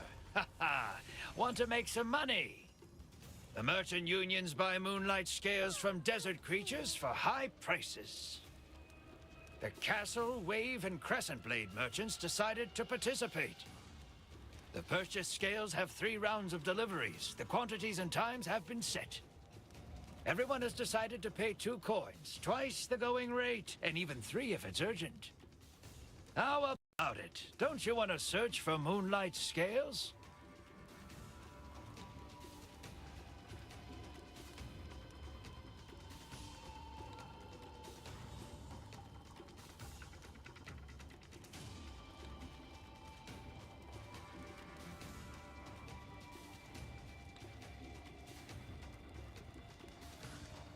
That's not all. The adventurers who collect the most coins will receive a special reward from the Tailoring Association. If you're in a hurry, sell your scales directly to our intermediary. The market rate is 1 coin, but there are no quantity or time limits. Do so anytime.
Intermediary, sir, do you have a moment? Never thought I'd see it. What business did the proud wave merchants of Belforay have with me? I must depart at once. I need scales as quickly as possible. Is that so? I can guarantee instant delivery at a market price of 3 coins.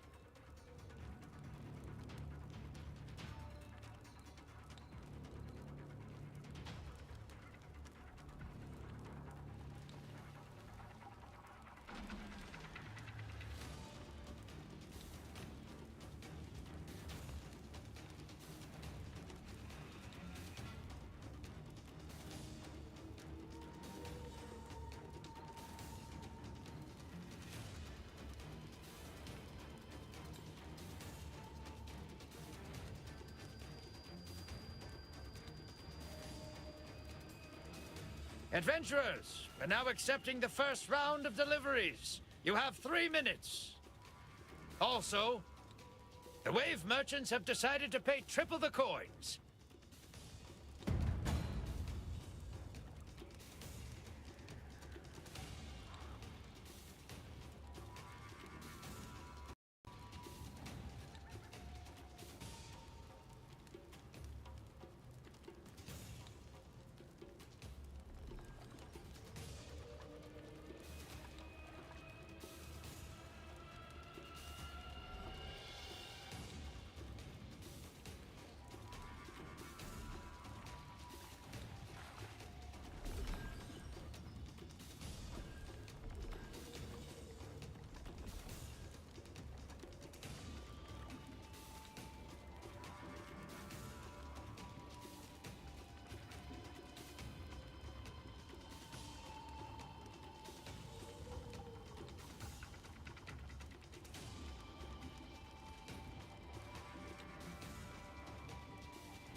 These people got a lot of coins.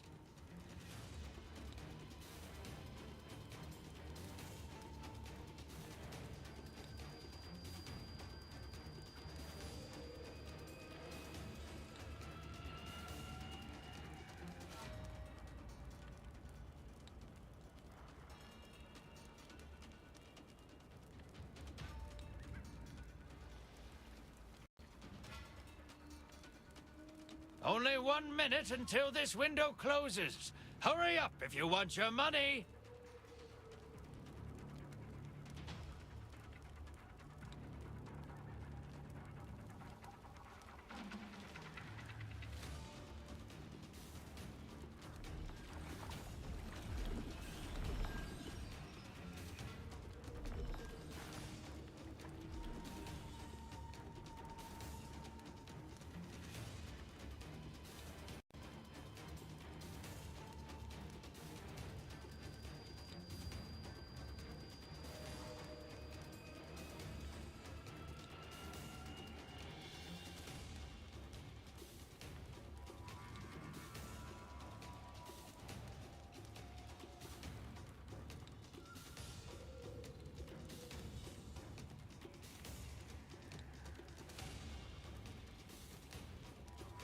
This round of deliveries has ended. The next one will be opening shortly. Please be patient.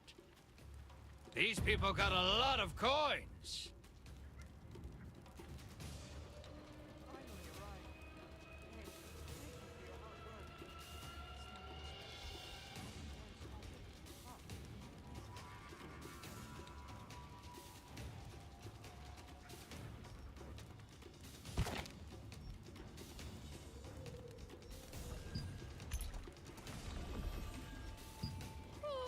Progress.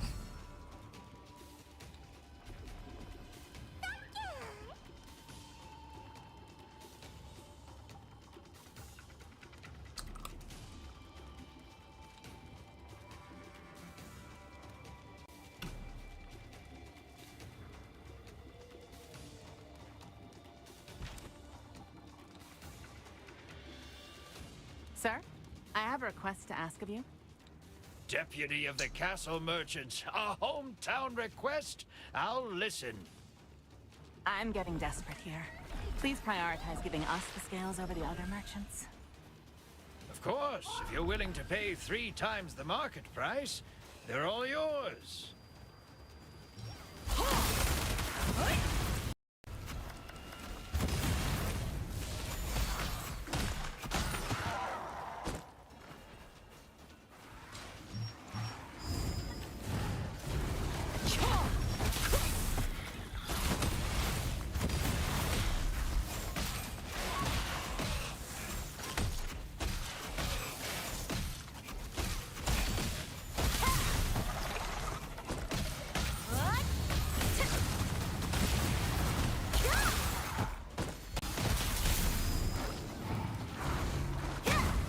Round starts now. We'll be accepting deliveries for 3 minutes. Also, the castle merchants have announced they will pay triple coins.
People got a lot of coins.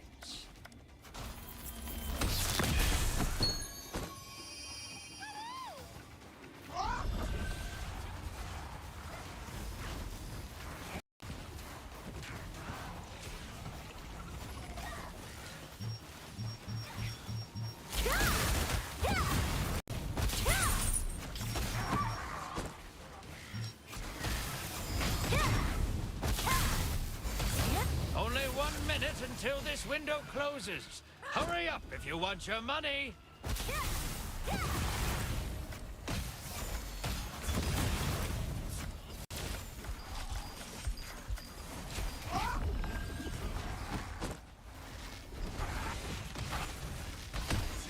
Thank you very much.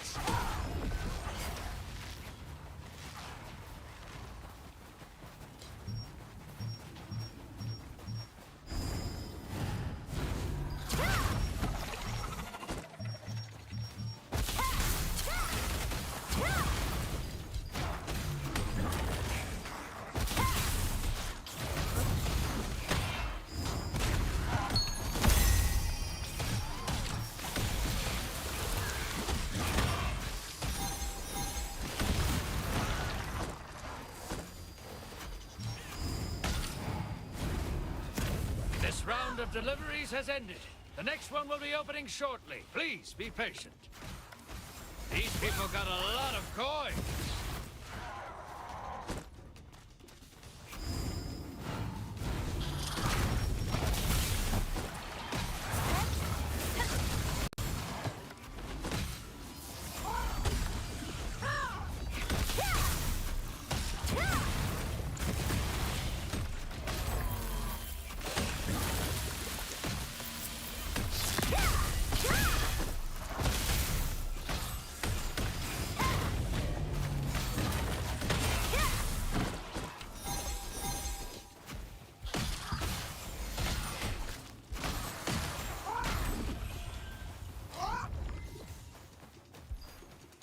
I hit him! What the fuck?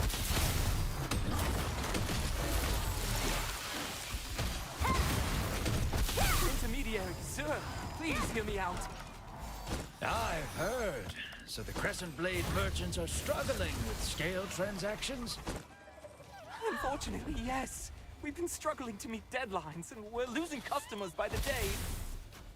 This is why I don't trust anyone from Hakad.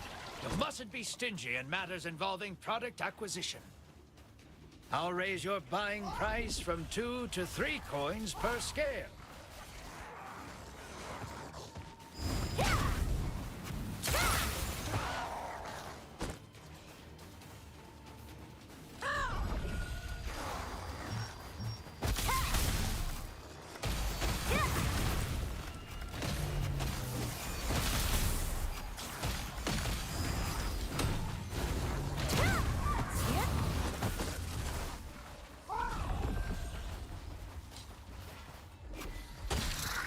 Last delivery. This time we're accepting scales until the merchant caravan leaves. Also, the Crescent Blade merchants will pay triple the market rate.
These people got a lot of coins.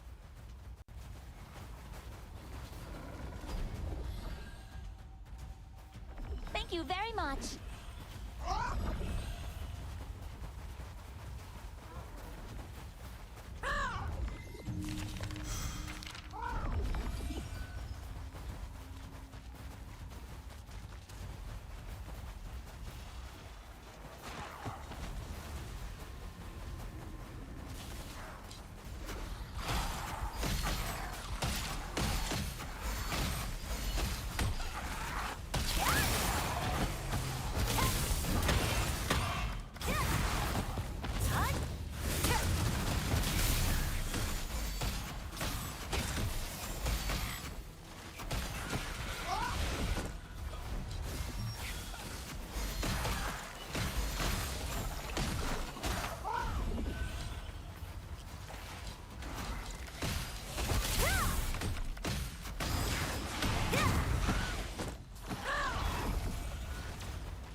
got a lot of coins.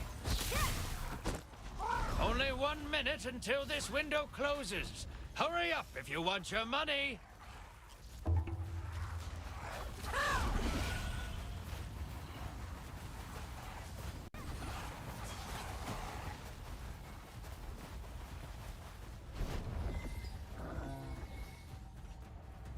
Take your coins.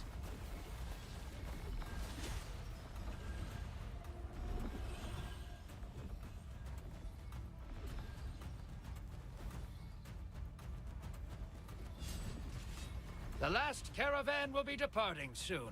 I'll finally get some rest.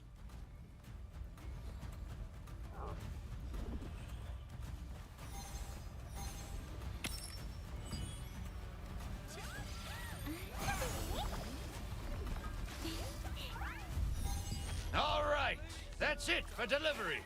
The caravans are ready to go. So these people collected the most coins from their deliveries.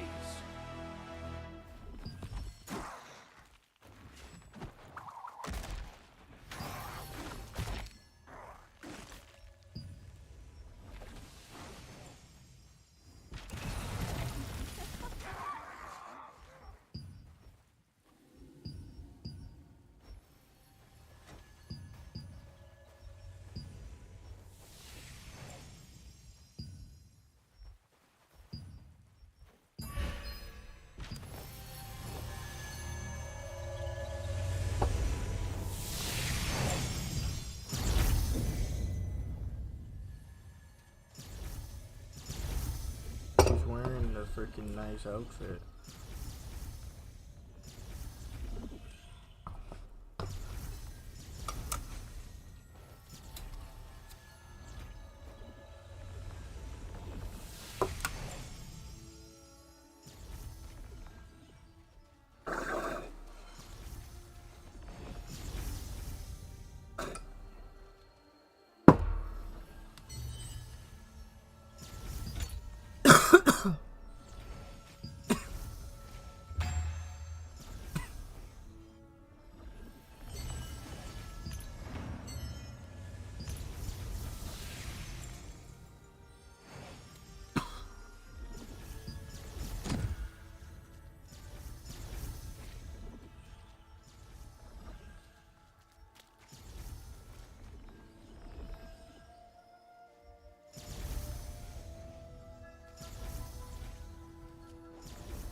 everything's normal here.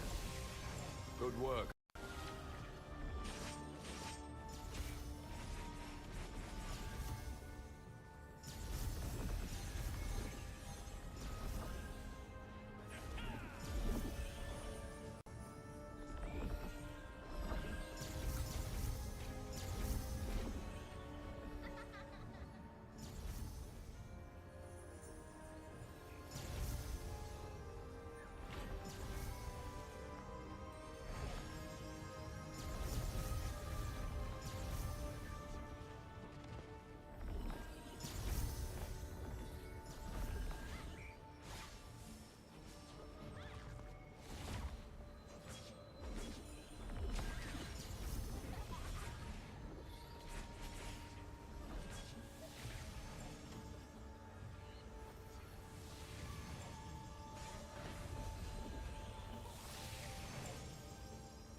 Greetings, Captain.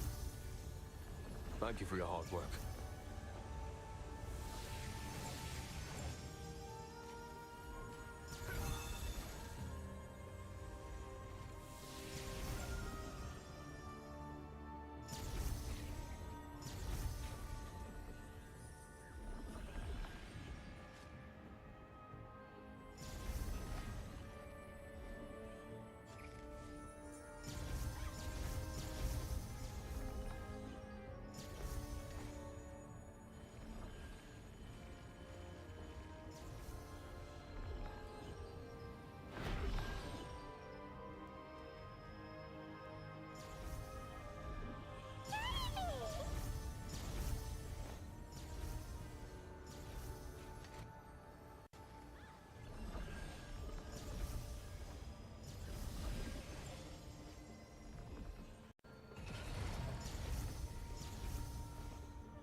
Greetings, Captain.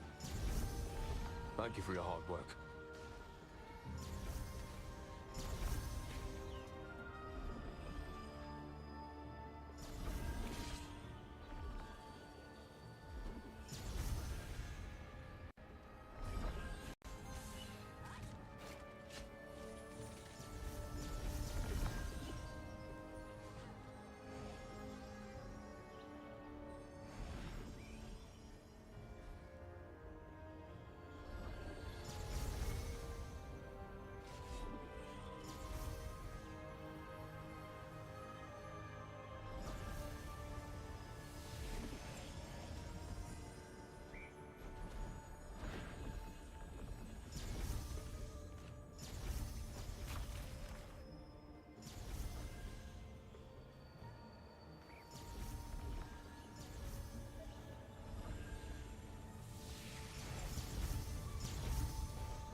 Greetings, Captain. Good work.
everything's normal here.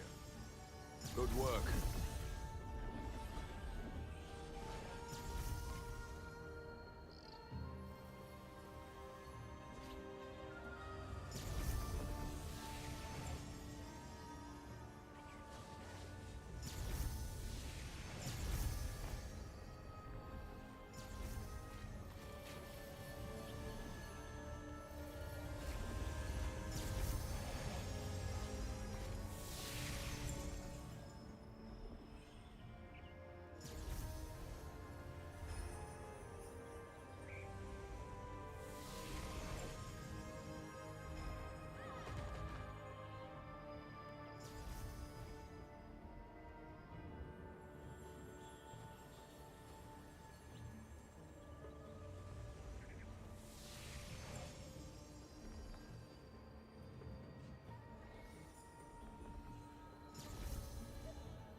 Everything's normal here. Thank you for your hard work.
Captain. Good work.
Greetings, Captain. Good work.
everything's normal here. Thank you for your hard work.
everything's normal here.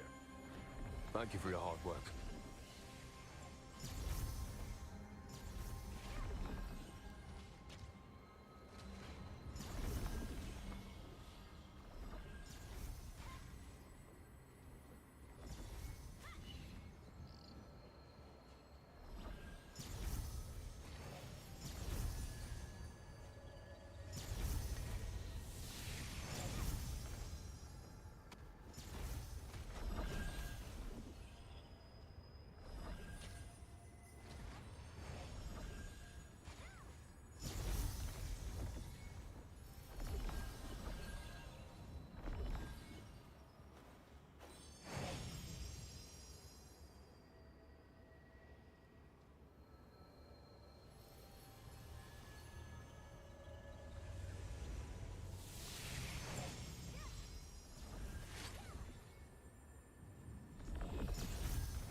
biggie.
Everything's normal here. Thank you for your hard work.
Everything's normal here.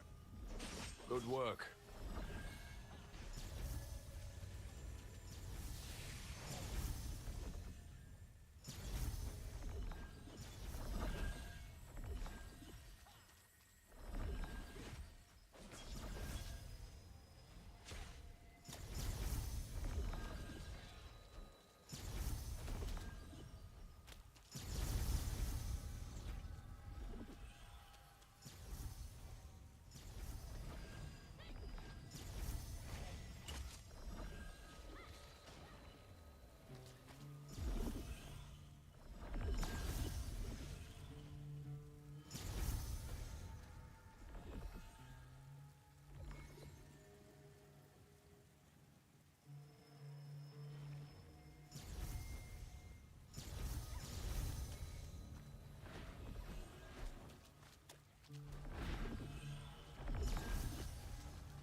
everything's normal here. Thank you for your hard work.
Greetings, Captain.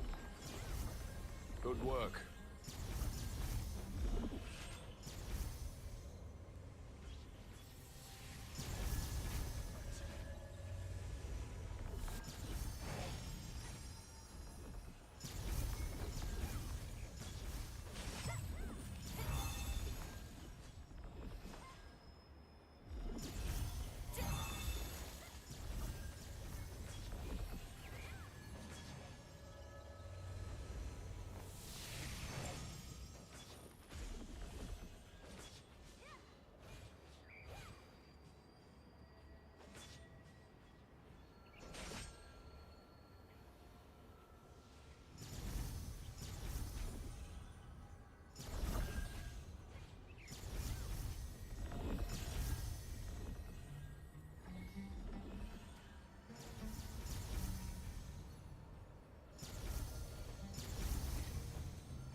Greetings, Captain.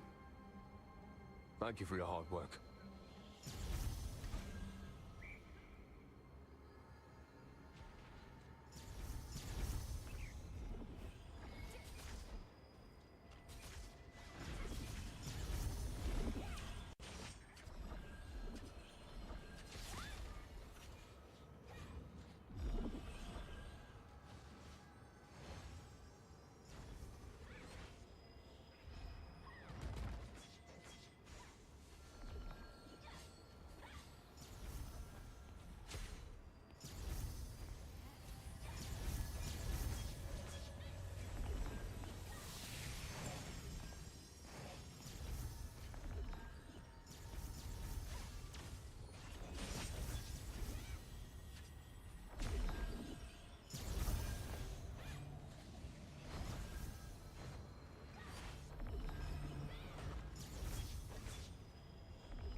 Everything's normal here. Thank you for your hard work.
everything's normal here. Good work.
everything's normal here.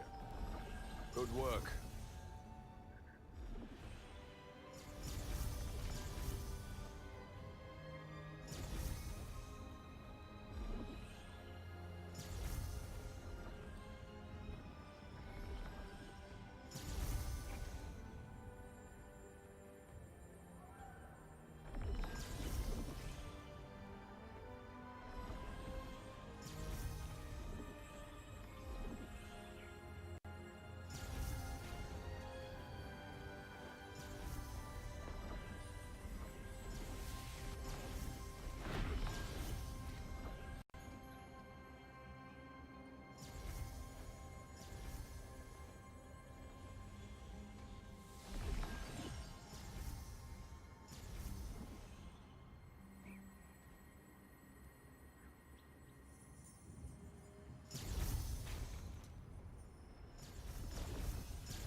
Greetings, Captain.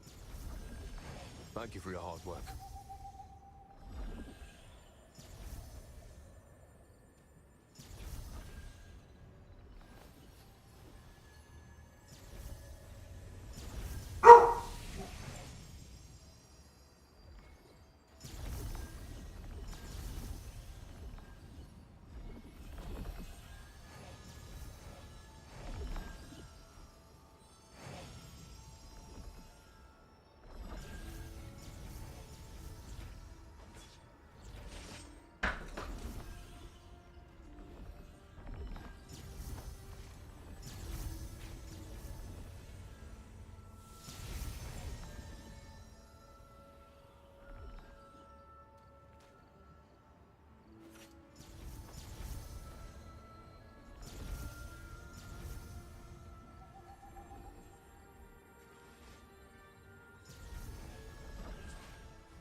Thanks, Captain.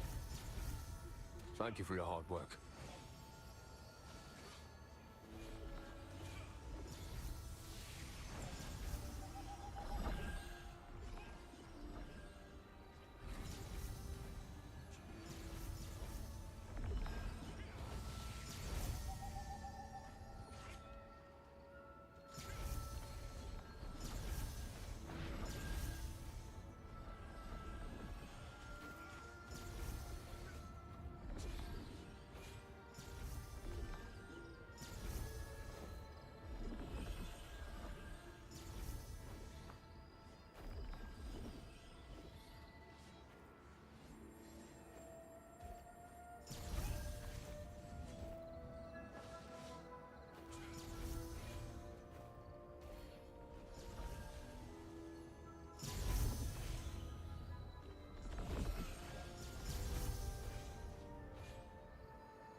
everything's normal here. Good work.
Days and you come home smelling like a pina colada.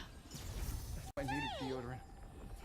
If you want to travel with your kid, but don't want to share your kid's bedtime, you might not want to share a hotel room. Get an Airbnb and get some time after bedtime.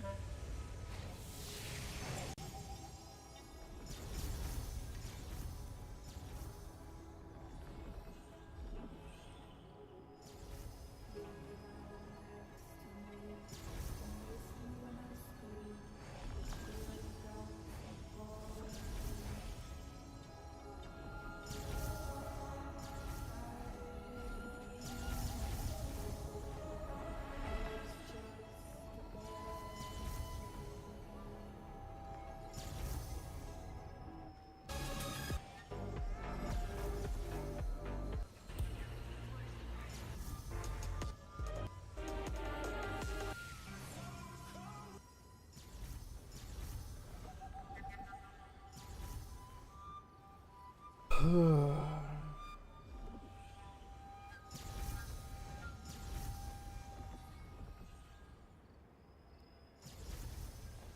my eyes look to have a little sparkle in them today? A little extra special sauce there? Well, it's because I finally saw a great film, snapping the stinker streak of Joker 2 and Megaflopolis. God bless. I saw Transformers 1. This has been one of the most highly requested things I've had all year. Like, second only to people requesting that I get taller or cut my hair. People really love this film. It has a lot of hype. And apparently it hasn't been performing that well at the box office, which is just a fucking shame. Because it lived up to the hype. I actually liked it a lot. I planned on seeing it 2 weeks ago when it came out, but unfortunately my ass was getting cooked like a Thanksgiving turkey by COVID. So I wasn't able to go, but I went and saw it today and I liked it a lot. I do think this is one of the better Transformers movies that's been made. Like, period. I'm not just talking about, like, animated Transformers. I mean, like, of all Transformers movies. It's just super solid. And I think the trailers and the marketing for this film did it a huge disservice. I think the reason why it hasn't gone, like, fucking Bazinga style at the box office is because a lot of people thought that this was purely a children's movie. Like, all the marketing material made it seem like something you'd see on, you know, Disney XD. And that's just not really what it is. When the first trailer dropped, that's what I thought it was. I thought it was mainly like a kid's movie, which is fine, but it's not. The marketing team really did this dirty. Don't get it misconstrued, though. This isn't like some kind of R-rated, grim-dark universe Transformers films for adults only. You know, you're not gonna have titties and blow and grease or anything here. You're not going to be watching Optimus Prime dealing with PTSD after witnessing war crimes or, you know, anything like heavy. But it is a film that can be enjoyed by anyone of all ages. Same way I feel about Puss in Boots Last Wish, Puss in Boots 2. That is a film that is just really good and just happens to be a family-friendly film. Now let's dive into the meat here. Transformers 1 is the origin story, basically, for Optimus Prime and Megatron. In this film, they're not Optimus Prime and Megatron yet. You see how they were like close friends. They started as fundamentally nothing. They were mining bots, and they go on this big buddy adventure, and it leads to what the characters eventually become. And what really works well for this movie is the characters are good. Not just Optimus and Megatron, but the surrounding characters as well. Like Bee, like Alita, like all of these characters are just fun. There's a lot of joke slinging back and forth, but not to like the criminally cringe level of Marvel where it's always there, even in moments that are supposed to be emotional. In this movie, yes, there is a ton of jokes. Yes, not all of them are going to land, but when there's an emotional beat, they don't bother to break it apart, wipe their ass with it like Marvel does by just throwing in like a little fucking half-baked AI-generated zinger. And I really appreciated that. That was very refreshing because I thought that's where this was going to go. It has a very simple plot, like it's nothing new. It's a story we've seen a million times, but now with Transformers. But it works super well because Optimus and Megatron, they build up that relationship really well in this film, and they tear it down really well too. So getting to like the climactic conclusion where we all know what's going to happen, we know what happens with Optimus and Megatron, they end up being at odds and they fight each other constantly. Getting to that point is such a good journey. There's a lot of really good action sequences in here, even like a really entertaining race that Optimus and Megatron enter, even though they can't transform. So they have to get really creative with how they try and win this race, and it's a huge fucking deal. And that entire sequence is really fucking fun. This is going to seem like an insult, but it did kind of remind me of Spy Kids 3D with that race, but done super well here. Like, I'm not using that to try and bring it down, it's just I love that, and that's always the first thing that pops in my head is that Spy Kids 3D race, that godforsaken sequence. But in Transformers 1, that race is so entertaining. Like, they're using jetpacks in the beginning. Then they're running on feet, but since they can't transform, they're getting fucking blasted by everyone. Then they have to use a couple of other really creative measures to try and get themselves back in the race. There's traps, there's obstacles. It's just a good ride. I've always had a soft spot for the Transformers property ever since I was addicted to Beast Wars as a kid growing up. So seeing a movie like this was just really refreshing. It really felt like a good time. And there's not a lot that I didn't like about it.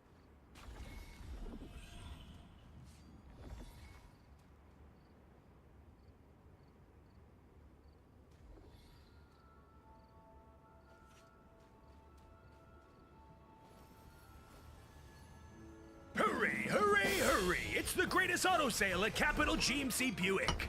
Be amazed by our weekly Ringmaster specials. Bring the entire family for food, games, and your shot at winning thousands in spectacular prizes.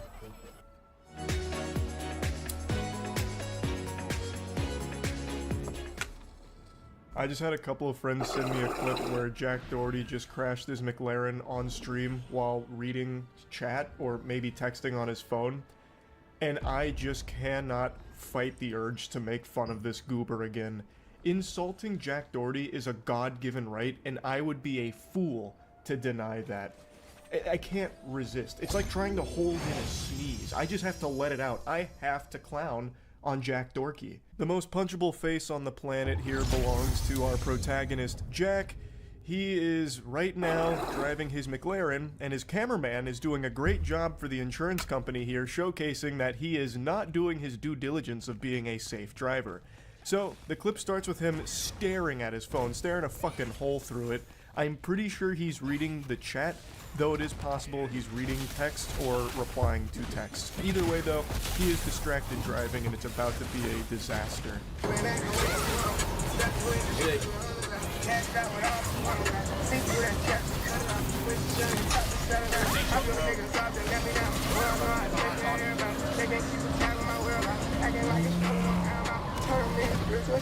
Oh! Oh! No! No! No! Oh, no, watch out, watch out. Oh. Fuck, open the door, open your door. We're locked in here. Holy shit. This is clearly a case of Jack Doherty not paying any attention, leading to his car hydroplaning. Now, I know hydroplaning can happen to even the best drivers, which Jack Doherty is not. He is looking at his phone numerous times. We have the cameraman who's filming this like Cloverfield and actually did a really good job of like showing us the monster. Every time we see him, it's like he's been hypnotized by his phone. He's like in a trance. He's a zombie behind the wheel. He was never paying attention to the road, even though it's raining out. And then he had the chutzpah to step on the gas. You can like hear him accelerate. And he's barely even lucid right now because he's too distracted by his phone, and that leads to it hydroplaning.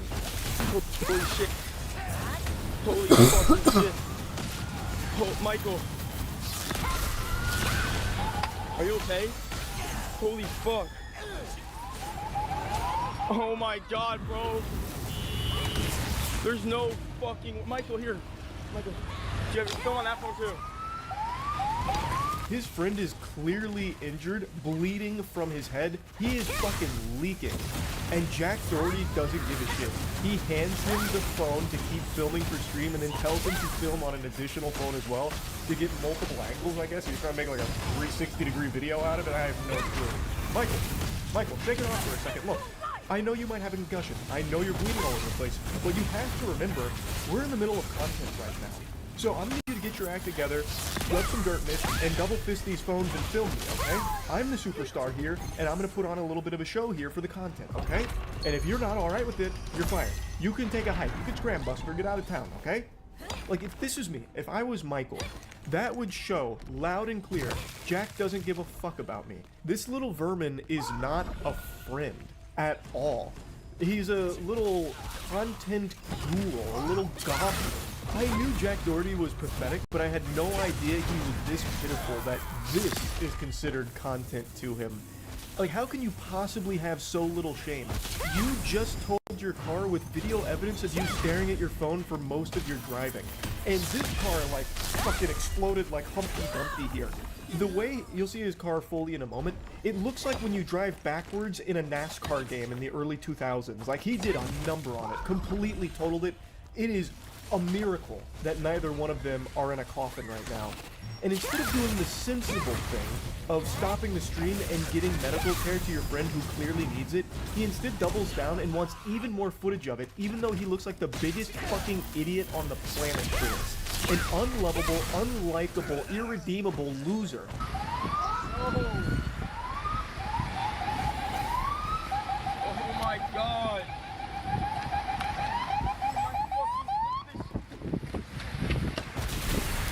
My car is total, bro. Oh my god, this is tough.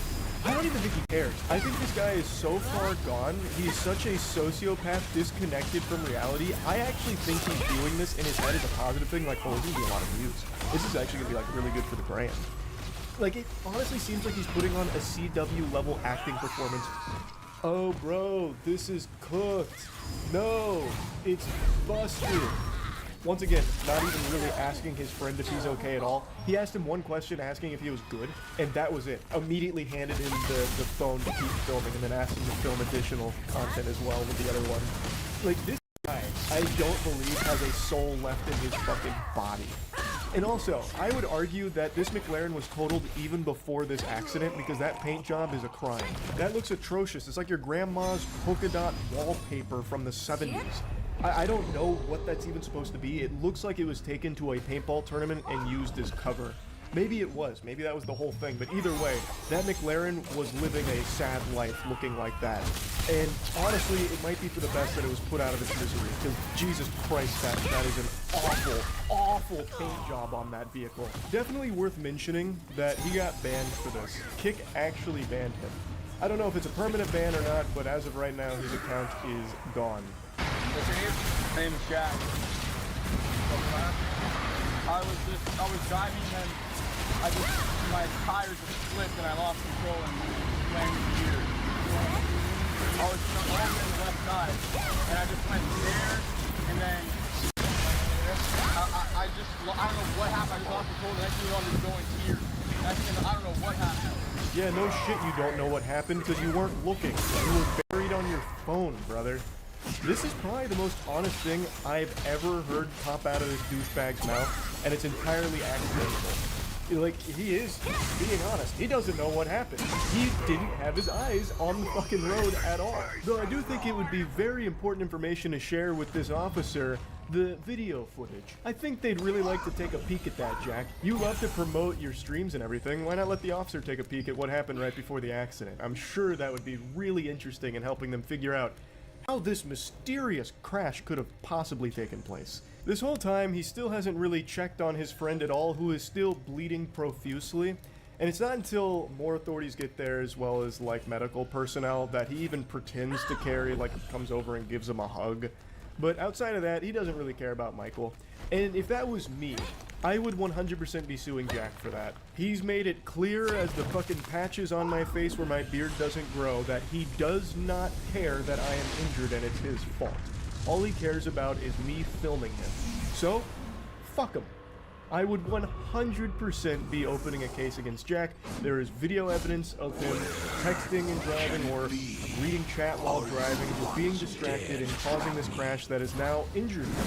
So, I'd be coming for a little piece of that pie, because he is a piece of shit. I don't think Michael will do that, and I don't even know if it would be like a slam dunk case if he tried, but this would absolutely be where the friendship would stop if that was me in this case.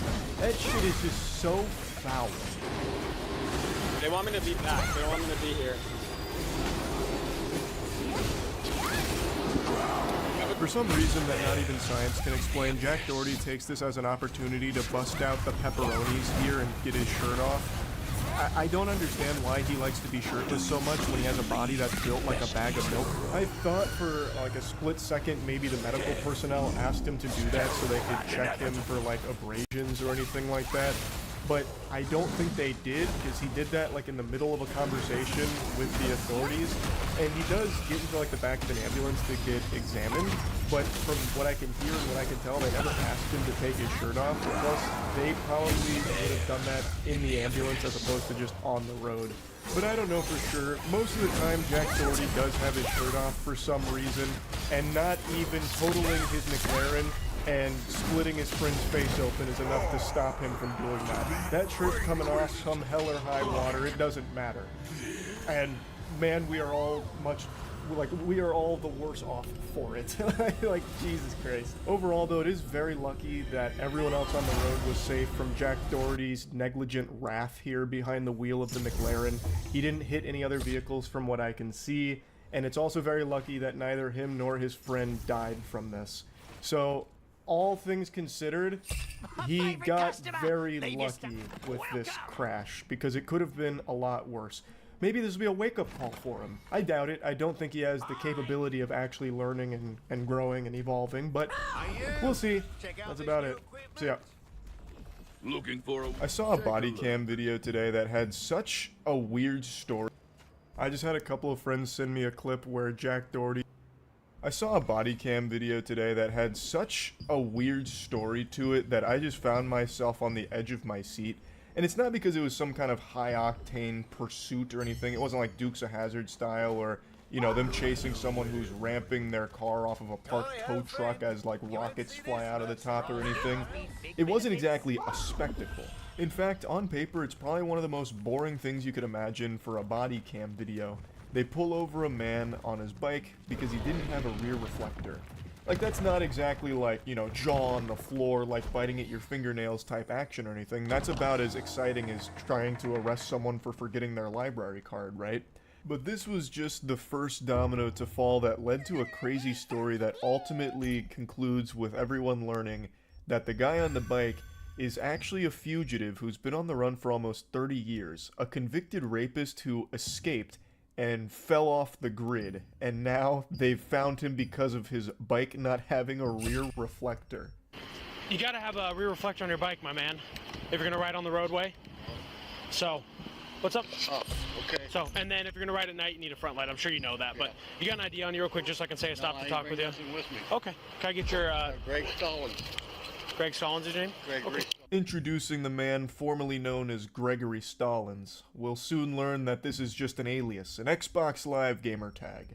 Now, it's not hard to fake a name, anyone can do that. I could go around calling myself Jerichomo Double Chin, but I don't have an ID to prove it, though if you're like confident enough with what you're saying, a lot of people will just believe you. So, he'd been able to get by going by Gregory Stallings and even had a social security number to give the officer. I think I wrote something down wrong. What's your full social? Perfect. Yep, hang tight for me. Gregory, I'm still not getting that back. Are you sure that's right? I've been a long time since I had to look. Yeah. Yeah, so the social didn't turn up anything either. It's very easy to make up numbers. You can make up a social as well just by spouting some random fucking numbers. However, you'll soon learn that he's not just making up information. It's actually much deeper than that. If you're riding your bike and someone rear ends you, and then they can kind of point the blink because the reflector. Yeah. And I hate that because it's like, no, it's just... I understand that. Copy. Can we try Soch? And I'm also with our traffic units. I do all our accident investigations, so whenever bikes are involved, it almost always is way worse than... Yes, you usually hit you from behind. Yep. Now, when I first saw the headlines of this story, I wondered, how common is it for officers to even bother pulling over someone on a bike for something as simple as this? To me, that just sounded like fishing for an arrest to meet like a quota or something, where you get like a nice gold star for an additional arrest on something small. Because it sounds very simple, right? It just sounds like something they wouldn't even take the time out of their day to do. It'd be like if the cops started chasing you down and fucking hit maneuvered you on the way to the grocery store, guns blazing, get the fuck out of the car! We saw that you put the Hatsune Miku box in the garbage instead of recycling. You're out of line! You know, just something like really simple. But when the officer explains it, it makes a lot more sense. So he explains that he doesn't arrest people for this. He just pulls them aside, lets them know, like, hey, you should have the rear reflector on because if a car hits you, they can point the blame on you for not having it. It's just safer if you do have it. And he just explains that it's really just him letting them know, nothing beyond that. But he still has to go through standard protocol of confirming that the person is who they say they are, which I think makes total sense. But I haven't had a driver's license in years. I haven't. Copy. Can you try running him through Florida? How long have you been living up here then? Just think of this, what state. I can get you through any state even if it's really old, so I know it's been a while. Just try to think, try to think for me. Where else have you lived? Have you ever had any other run-ins with any law enforcement for us? No? They've reached a standstill here, so he has no identification, and the information he's providing isn't turning up any results. They then try and run him through Florida, because he had made a mention of Florida. I feel like you could also run anyone by Florida, and you'll find something fucking crazy. You'll probably find, like, Gregory Stallings was actually, like, a Florida conquistador who drank from the Fountain of Youth and now currently resides at Clearwater, right next to the Scientology church or something.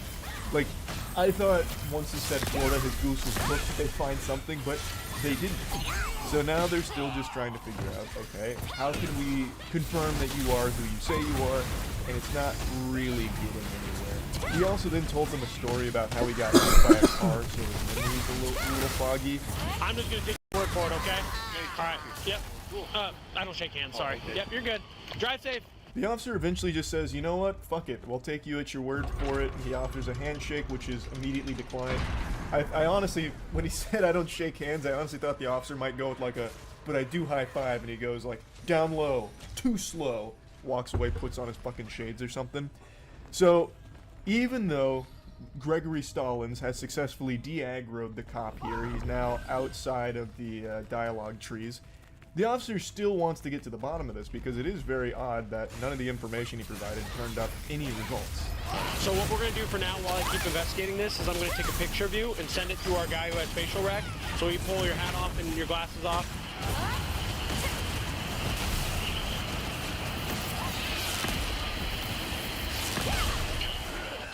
And both the socials you gave me come back to other people. One of them's deceased, the other one's a lady, so I don't think either of those are you. We have technology, so he's using facial recognition now to try and figure out who this John Doe is. So he takes a picture of him, gets him to pose like it's for some kind of fucking high school yearbook photo, sends it to the facial rec team, and then he's also informing the man that actually the information he provided with the socials goes to different people. One of them's dead and the other one is a woman. So now things are getting even more suspicious. He does keep reiterating that he doesn't want to arrest this guy, but he just needs to confirm his identity, so just do his best to remember the accurate information so they can both get on with their day. You don't think you got warrants or anything, do you? As far as I know, I don't. Okay. Have you committed any crimes? 12 besides? No. Yeah? I'm not out on the top of my mind. Okay. Alright, brother. Time to be honest with me, okay? So, the info you give me comes back to that dead guy. Gregory Stallings is dead. And the Soch, yeah. Yeah. So who are you? You're Gregory, you're just not dead? Yeah. They're getting pretty confident that something smells fishy here. There's something awry, so they confront him saying, look, Gregory Stallings is dead. Imagine if that guy was just in like, dead? He just starts profusely crying, no! How did this happen? And then all of a sudden he just starts like fading away like a Thanos snap or something. He was actually just like a spirit that was tethered to this world, didn't know that he died. But anyway, regardless, they're telling him like, look, this is fucked up now. We know that there's something definitely afoot. What's going on? Just tell us the real information here. But he's sticking to his guns, saying that, no, he is Gregory Stallings, and it might just be a misunderstanding because he's been kind of off the grid for so long. Could it just because I haven't been on anything for a long, long time? They don't just declare people deceased because they haven't heard from them in a little bit. Anyone got back with the facial rec or no way? No, no hits. No hits? No hits. It said 2000. Are you the ones dead? You missing in that year? Did you? Someone report you missing and then they just declare you. No, I don't talk to my people in a long time. Not even Big Brother was able to nail him. Facial recognition came up nothing, empty-handed. So they're back in the field with nothing but their words to fight this battle and figure out who the fuck is this mystery man here. They then start speculating maybe it's a big misunderstanding and he perhaps went missing in the year 2000 when Gregory Stallings was pronounced missing. Like maybe this is a fucking Hey Arnold Dino Spumoni moment where he faked his own death and he's still just out here. So they ask him, did you go missing? And he's like, well, no, I haven't talked to anyone in a really long time. During the officer's phone call, he turns off his body camera, and it cuts back into them, somehow discovering the fact that he is a convicted rapist on the run for the last 30 years. I get it, brother. I mean, I get it. I see both of it. And I understand it. Yo, none of us are mad at you. I'm just baffled that law enforcement has let you go for 30 years. And not They cut out the part where they discover the truth. Like that is literally removing the climax of this whole situation. It'd be like watching a Sherlock Holmes film and they take out the part where they piece everything together to get the conclusion. That's so fucking stupid. What? So apparently they somehow were able to figure out that this guy is not Gregory Stallings. Instead, he's this convicted rapist from the 80s who escaped in 1995 and has been on the run ever since. That's like a crazy amount of like breadcrumbs to put together, and they don't tell you exactly how that came about. That's fucked up. Like, I've said this for a long time. I think it is so fucking dumb that officers can willy-nilly turn on and off their body cam whenever they want. That, to me, defeats like the whole purpose of the body cam. If you can just turn it off at will. You read about that all the time in cases of like really fucking awful situations, and then mysteriously the body cam was turned off, or the body cam just happened to be turned off at that point. Like, it's so dumb. There should be protocol in place to prevent that from happening. But then eventually VC showed up. VC said, hey man, cut the shit. Tell us your real name. He just told him his real name. Did that like 6 times. This is the only information I could find about how they got to the bottom of it. So VC showed up, just said cut the shit, and the guy just forked over all the information, I guess, just vomited out all the truth. So maybe it wasn't like a really elaborate investigation that led to them discovering this. I think it was just this guy showed up looking all hard-boiled and shit and just pressed him saying like, we know you're lying, just tell us your real name and everything. And then the guy did. Can you go to the vape shop, buy me a pack for $4.52? I am really inclined to do that because you were honest with us. So what kind do you want? The Crown Menthol 100. I'm not going to remember that. Crown Menthol 100. Yeah, just keep it, ask them for the cheapest menthol they got. Book and matches. I don't even have a light. Thank you, thank you, thank you. That's old. I do need a cigarette. You have a light though? No. That's why I'm telling you, give me a book and matches. Okay, alright, just making sure. Book and matches too. Book and matches. They're acting like best pals now. He even sends the officer grocery shopping for him to get cigarettes.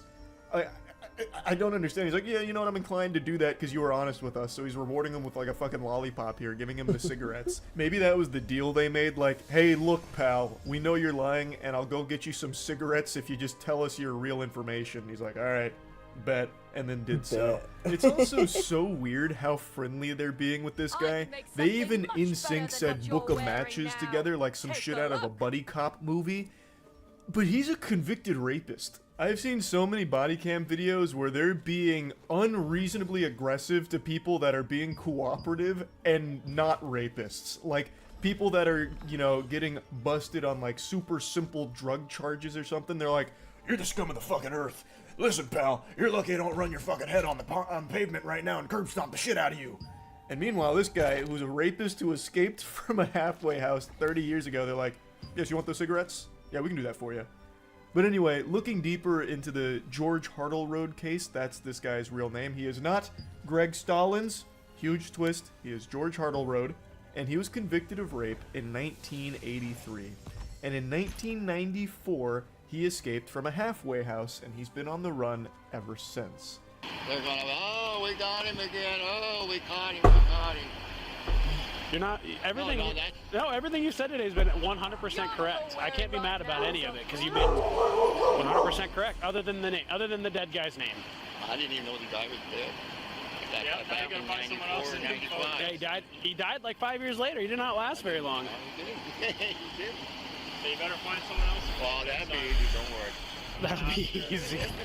There was a brief moment during this where they weren't sure if they were supposed to arrest him, like if the state would still want him after all of this time. And eventually they concluded that, yeah, the state does still want him. And then they explained that he's going to need to take someone else's identity because the one he was using's been dead for so long. I think they were just joking about that. I don't think they're actually giving him, like, pro tips or anything on how to take someone else's identity. But he says it's easy to do that. So Greg Stallings was a real person. And apparently, George Hartleroad is pretty familiar with how to get that kind of information. Apparently, you can just get that at some homeless shelters. The other officer mentions that he was surprised he didn't just take it from someone's mailbox and piece it together that way.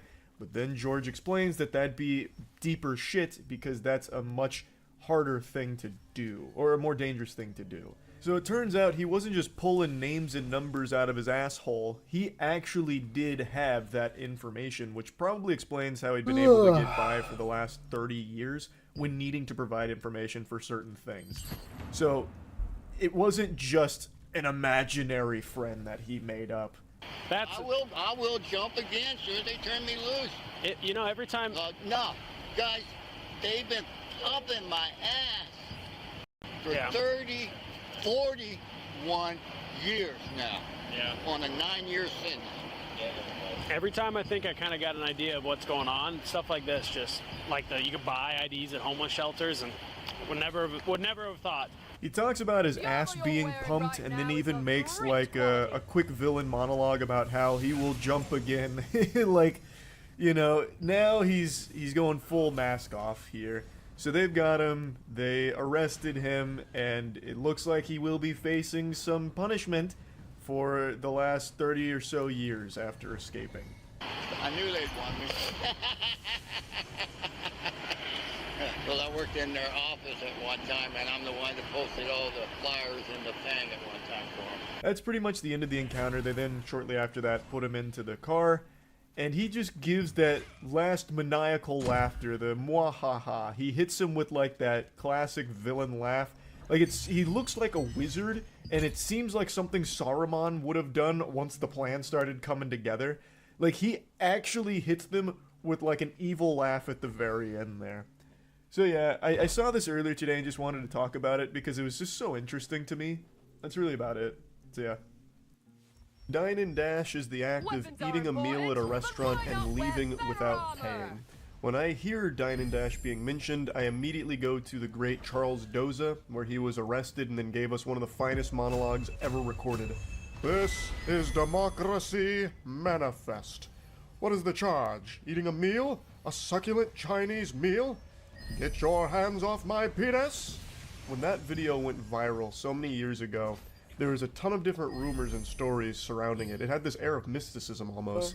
It ranged from hyping him up as some kind of Gotham supervillain to him being an infamous dine and dashing culprit that they were finally apprehending. And for some reason, that always stuck with me.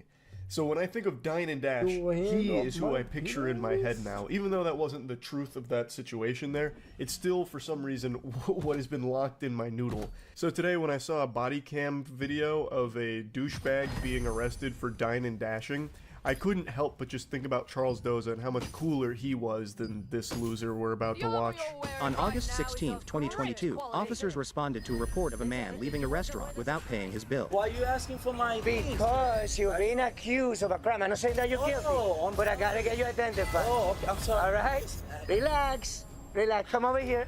So that's the gist of it. He's being accused of not paying his bill at a restaurant, so now he's got 1 star and the cops are just casually coming up to him asking for his ID. This video is blown up over the last 12 hours and every post about it says that this is a Wall Street Bets mod. I'm sure all of you have heard of that subreddit Wall Street Bets. It's a very popular one. And I don't know if that's a true statement or not, but if this really is a mod on Wall Street Bets, that makes this situation even goofier because this goober is the quintessential Reddit mod in real life caricature, and good heavens, it couldn't be more fitting. It's exactly what you envision when you picture a mod interacting with other human beings in the real world. I went over there to have happy hour. I had some food. Now looks decent. And I was a day trade. I do option trading. I got a business major and I got an accounting, so I do day trading. He randomly decides to mention that he's a day trader, does options like yeehaw, woo, that's fucking awesome, this guy's amazing. It has nothing to do with anything. That is totally irrelevant to everything. It wouldn't matter if you're Michael Jordan. It doesn't change anything. It doesn't matter. You didn't pay your bill. You can't do that. Were you by yourself? Yes, by myself. All right. How much did you eat? What did you buy? No, it was only $70, bro. $70 worth? All right. So... God, his attitude is so insufferable. So he's laughing at, it was only $70, bro. I make that in a millisecond with my day trading and options because I am a Hustlers University graduate and I learned all about this kind of stuff, brother. Like, I was on Reddit the other day getting my financial advice as I usually do, and I'm making a killing right now. $70, that's nothing. This is a non-issue. He just doesn't understand, like, liquidity versus supply and demand. He doesn't understand the bell curve, the angle of azimuth. I tried to pay with Apple Pay. Okay. And he said, like, I'm sorry, sir, we don't take Apple Pay. I was like, cool, I give him my credit card. My credit card didn't go through. His face was really upset already. And I'm like, I tried to educate him. I'm like, listen, I don't have any liquidity with me because most of my capital is my investments. In banks, I don't have banks neither. He sounds like me when I was back in high school thinking of excuses for why I didn't finish an assignment. Like just a bunch of nonsense mumbo jumbo. He goes through this long speech about why he can't pay for it because he doesn't believe in liquidity. You know, liquidity is a belief held by simpletons and he doesn't have anything in the bank. He'd be a damn fool to have anything in the bank, obviously. So he just can't pay for the food at all. He talks about how all of his money's in investments, which is turbo dope. I have No doubt in my mind, this guy is investing epic swag style into the coolest Web3 projects. He's got tons of awesome coins. Like, I know he's crushing it. Big thanks to World of Warships for sponsoring this video. I've been working with the World of Warships team for quite some time to design some custom in-game content, so I'm a commander in the game now. I go by Chuck Blast on the seas out there, and I'm an absolute menace. And means to enjoy the peak screaming on Paramount Plus. To pay that 70. No. I want to sue them. I'm sorry. But do you... No. I'm sorry. You're asking the wrong question, sir. All right, okay. by purchasing my bundle or through the new internet's containers. So you can click the link in the description to get started. Thanks again, World of Warships. All right, okay. Do you have any means to pay that 70? No. I want to sue them. I'm sorry. But do you... No. I'm sorry. You're asking the wrong question, sir. I'm so sorry. You consume food, right? Huh? You consume food? Yeah. It's just something was off with this guy. He pitched this crazy fit, went nuts in here, threatening people. I'm talking about, like, went nuts at the bar. I love that he's playing the victim here like this. Oh, actually, I want to sue them for thinking I couldn't pay $70 measly. 70 clams? Oh, that's nothing. Of course I can pay that. I have no ways of paying that because all of my money is in these investments, but I obviously have $70, and, you know, I want to sue them now. Like, the delusion on this guy is incredible. I have no doubt that he was probably trying to barter with them at some point too, like, oh, actually, do you accept the bonds here? I'd like to pay in some of these bonds. As you see, I'm an investor, so I don't really believe in liquidity. Okay, maybe not bonds. Do you accept Safe Moon here? No Safe Moon? Oh my god, you guys are so behind on the times. This is archaic. No Web3 capabilities here? Okay, how about, can I pay you in Cum Rocket coin? Okay, I'm out of here. You won't accept Cum Rocket coin? I was even going to leave a 200% tip. That's your fault now. $70 is nothing. That's literally no money at all. I fart and $70 comes out of my ass. It's not that I can't pay, it's that I'm not going to pay because you're not accepting real currency like my shit coins here. And apparently he was throwing a tantrum too, threatening people. What an unhinged lunatic. Do you have a way to pay that bill now? Correct. No, I don't have it now. You can? All right. No, I can't pay it. All right, I want to report the business. All right, but listen. Because it was a statement. Can I say this? Walking away from my tab is No, he kicked me out. Yeah, I know, but because... No. All right. No. Hold on, Victor. No, you can't, Victor. You can't, because then you're going to go to jail. No, I know. Relax. Put your hand over here. Put yourself over here. No, hands? No. Put yourself over here. Don't come with that, sir.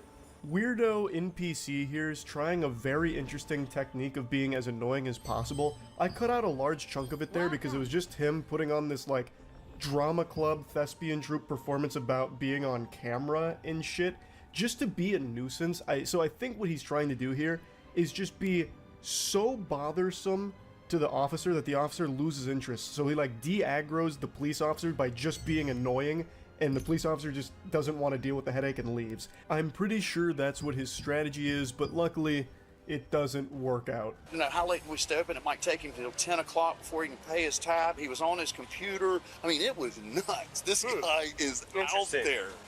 Oíste, si le falté respeto, excúsame, because I go through this racist stuff all the time, stereotyping. But today I was like, you know what? I'm tired of it. I think this guy is just a real con man, and I think he's going to go from place to place. Call Officer Leo. Yeah. He then tries to claim that it was racism here that led to this situation. So he's really going for every possible approach he can to weasel his way out of this. The business owner here is saying how he thinks he's a con man who just goes business to business pulling this stunt. And I think he's probably right. It feels like this isn't his first rodeo with dine and dashing. It feels like this is probably something he does pretty often. I got the money to pay, and I was trying to pay. All right, can you pay now? No, I'm not. I'm trying to pay, so I want to sit down, have a water while I get my payment. This guy must have the orb of confusion in his pockets right now, because he is spitting some stupid shit. He is on that moron potion right now. It's so confusing listening to him. He's lost in his own sauce. He's like, oh, I just wanted to have a water. I was going to pay. I can pay. I was planning on paying. I wanted to pay. I was going to pay. The officer says, well, can you pay now? And he goes, no. It's like, what the fuck? Can I do that? All right, the signal 20. I need to know if they want to press charges. Yeah, because, yeah. No, I want to press charges, not them, me. Officer. Andrade, can you answer me that question? Charges, not them. I want to press charges to the restaurant, not to me. I'm sorry? We good. Buddy starts spamming emotes now, and he's like, I actually want to sue them, not the other way around, trying the Uno reverse card here, and I'd love to know how that lawsuit would go. I'm suing this restaurant because they're mad at me for not paying my bill. I fully planned on paying my bill, I just refused to. I even offered to give them an IOU. He didn't accept it. That's their fault, and they're mad at me? What the fuck? I did nothing wrong. I'm so sorry. Estoy bien nervioso, man, because... All right, so if you have what do you have there that you can pay with, that you can pay the bill? What do you have here that you can pay the bill? Right here, sir. My Robinhood account where I do day trading. No, but you can't pay with that. Yeah, so that's my only one to pay. That's my problem. I'm trying to pay. All right, hold on. Yeah, 7162. He flashes his Robinhood account, which makes me believe he probably is a Wall Street Bets mod, because that's the starter pack. He's like, no, look, I can absolutely afford to pay. Look at my Robinhood account. And the officer's like, brother, you can't pay with that then. He's like, I know, but look, it's right here. I can't pay, but look at this money here. This is where it all is. It's not my fault. What am I supposed to do about that? Too. I'm sorry, no, déjame callarme porque me siento tan mal because I'm questioning your This is so funny. I can't wait to see what's gonna happen. It's amazing. His mannerisms, he's like going full Joker mode here. I'm the Joker, baby. This guy's just acting like he's some kind of weird, quirky goofball. He's like, you're not going to want to miss what happens next. It's going to be amazing what happens next. Gotham deserves a new class of day trader, and I'm going to give it to him. Póneselo, siéntate. Sit! Dando? 71 taser pointed. I'm sitting down, guys. Look at this. All right, put your hands behind your back. B, put your hands behind your back. I'm trying to pay my cost. Get up. Things have escalated here, and he continues to try and say that he's attempting to pay his tab. He's also lobbying to the civilians around him like, look at what's happening. I don't understand what's going on. I was just telling the officer I was trying to pay my tab. I even showed him my Robinhood account. I was going to pay my tab with my imaginary money that I don't have. What do you mean? I don't know what's gone wrong. This injustice. I can't believe it. I'm Republican too, and he's Spanish. It's a system. It sucks, mama. Why are you searching me? Stop. You're under arrest. Why? He's telling me I'm under arrest, but he's not telling me why. Office. You're under arrest for theft. For theft. Mia, theft. I was stealing. Thank you for your quickness and your kindness. Can I get a bottle of water here? Oh. Stay hydrated. Thanks so much. Appreciate that. The juxtaposition between these two officers' experiences is comical. One of them's having the worst day of their life, having to interact with this insufferable loser, and then the other one's just hanging out with the restaurant owner who's being extremely sweet and then just gives him water, and he's like, oh, thank you so much for this, I appreciate it. Yeah, don't delete the video, please. Thank you, Officer Hernandez. Thank you, man. I appreciate your service. Just don't delete the video. How dare you trespass here? Yeah. I cut out a lot there. Things get very messy. It reaches this weird climax where this guy just starts going a little ballistic and wiggling around, which eventually ends with him getting taken to the ground and charged with resisting on top of already this. And now they've got him in the back of the patrol car and he's asking him not to delete the video, which I think he really should have asked him to delete the video. I don't know why he thought he'd come out of this looking like the good guy here. Everything you could do wrong, he did wrong many, many times. I'm honestly convinced that he must have been the diversion to a bigger scheme, like something out of Ocean's 11, where this guy was supposed to just occupy all of the police's time by just being as loud and over the top as possible to direct their attention all on him, while his associates do crime elsewhere. So that way it'd keep the heat off of him and focus entirely on him. Because that's what it feels like. Out of nowhere, he just starts like yelling and screaming and trying to like get everyone's attention from the public around him too. And he just makes this huge hoopla, this massive song and dance out of this situation. So it really feels like he was the diversion in a movie for a bigger crime plot. It was weird. I can pay the tab right now if you want. Like, it's no problem. And I can take on $100. No? And I know it was a miscommunication, and I know you're gonna have to apologize to me, you know? And the owner is gonna have to apologize to me too. You can't pay the tab by just flashing your Robinhood account at someone. It doesn't just beam the money quantumly into their cash register. You can't pay it. That's the whole root of the issue here. You were provided a service under the expectation that you would pay for the service you were provided, and you can't. Also, you apparently freaking out and throwing a massive tantrum in the restaurant probably didn't help things at all. I imagine if you were a bit more respectful about it, like, oh man, Apple Pay's not going through, my credit card's not swiping, something must really be wrong. I can afford to pay this, but maybe we'll need to think of another way of doing it, this and that. Like, if you were more respectful about it, I imagine this may have played out a little bit differently. But anyway, I just wanted to talk about this a little bit. That's about it. See ya. Do you remember Ko, the face stealer from Avatar: The Last Airbender? That creature that had a ton of different faces that it stole from its victims? Well, what if that thing was a Redditor? Do I have you piddling in your britches yet from this scary campfire story? I should, because it's real. I know Reddit and creeps go together like macaroni and cheese, but this particular specimen is special. He's like an SCP of pure delusion, cringe, and obsession. A dangerous mix, a recipe for disaster. And over the course of like 2 or so years, he's made a bunch of different accounts in order to message one lady in particular. And I'm sure this isn't the only person he's been messaging through all of these accounts. I imagine all of the other people are probably just too afraid to show anything or talk about anything in regards to this guy, because they're probably fearing for their lives. They're probably worried that he's going to show up at their doorstep and turn them into furniture like Ed Gein, because this guy is a fucking freak. I haven't gone over weirdo messages in a while, so I thought it was time to dust off the swamp ass throne here to take a peek. The messages we're about to look at are the newest. They're only a couple of days old, and they come years after she thought she had already defeated this menace. But I guess there was a post-credit scene with like a hand reaching from the grave, and now he's back. And he's found her on Instagram, and he's starting to harass her there. Now, Buddy starts by activating his Sharingan of Riz. He's ulting. He says, "Hey, can I slide her? We spoke on Reddit for a while." What an incredible opening line. This is no doubt a pickup artist. This guy fucks. Naturally, she asks, "Who is this?" Because there's no profile picture here. I imagine the account name is some kind of like throwaway nonsense that looks like an Xbox Live Arcade code.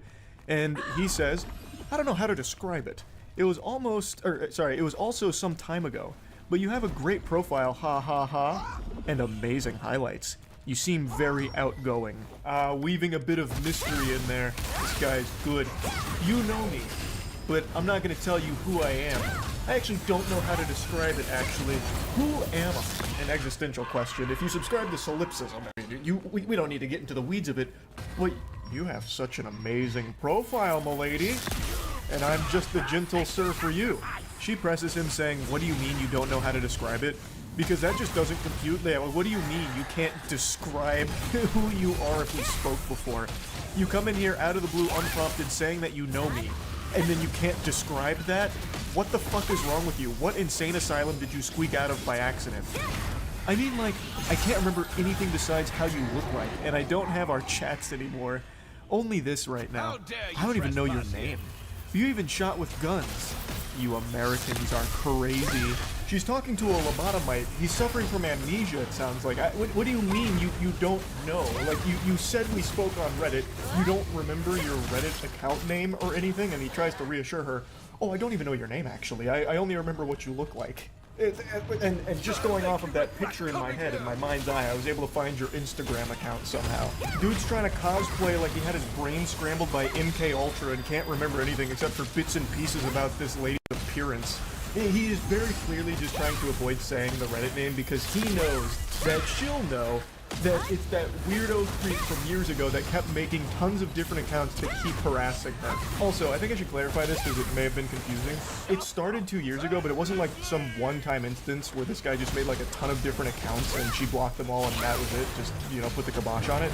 He continued to do this for a long period of time. Like, there's a post from her from 2 years ago with him doing it, a post from a year ago with him doing it, so he's kept doing this behavior for a long time, and now this is just his most recent rodeo here again.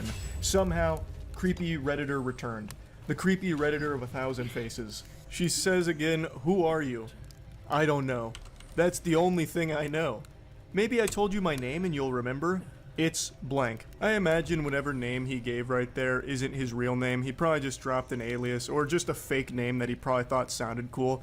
I just, you know, I bet my sweet Bippy that he just chose a name that he lifted from anime. Oh yeah, it's me, Thorfinn. You don't remember anything, do you? And what's your name? Sorry, but I forgot. What do you mean you don't remember anything? You've given her no information. What the fuck are you talking about? What is she supposed to be trying to remember here? You are a complete stranger who hasn't even left like a single fucking breadcrumb to piece this puzzle together. She says, what's your name on Reddit? Point blank. That should be super easy to answer. And he goes, wait, let me think.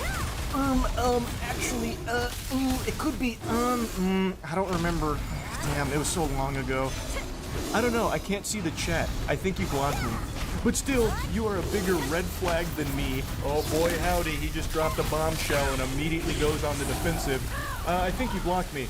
But it's because you're a huge red flag and you were intimidated by my overwhelming masculinity and the very strong jawline that I have. I've been mewing a lot.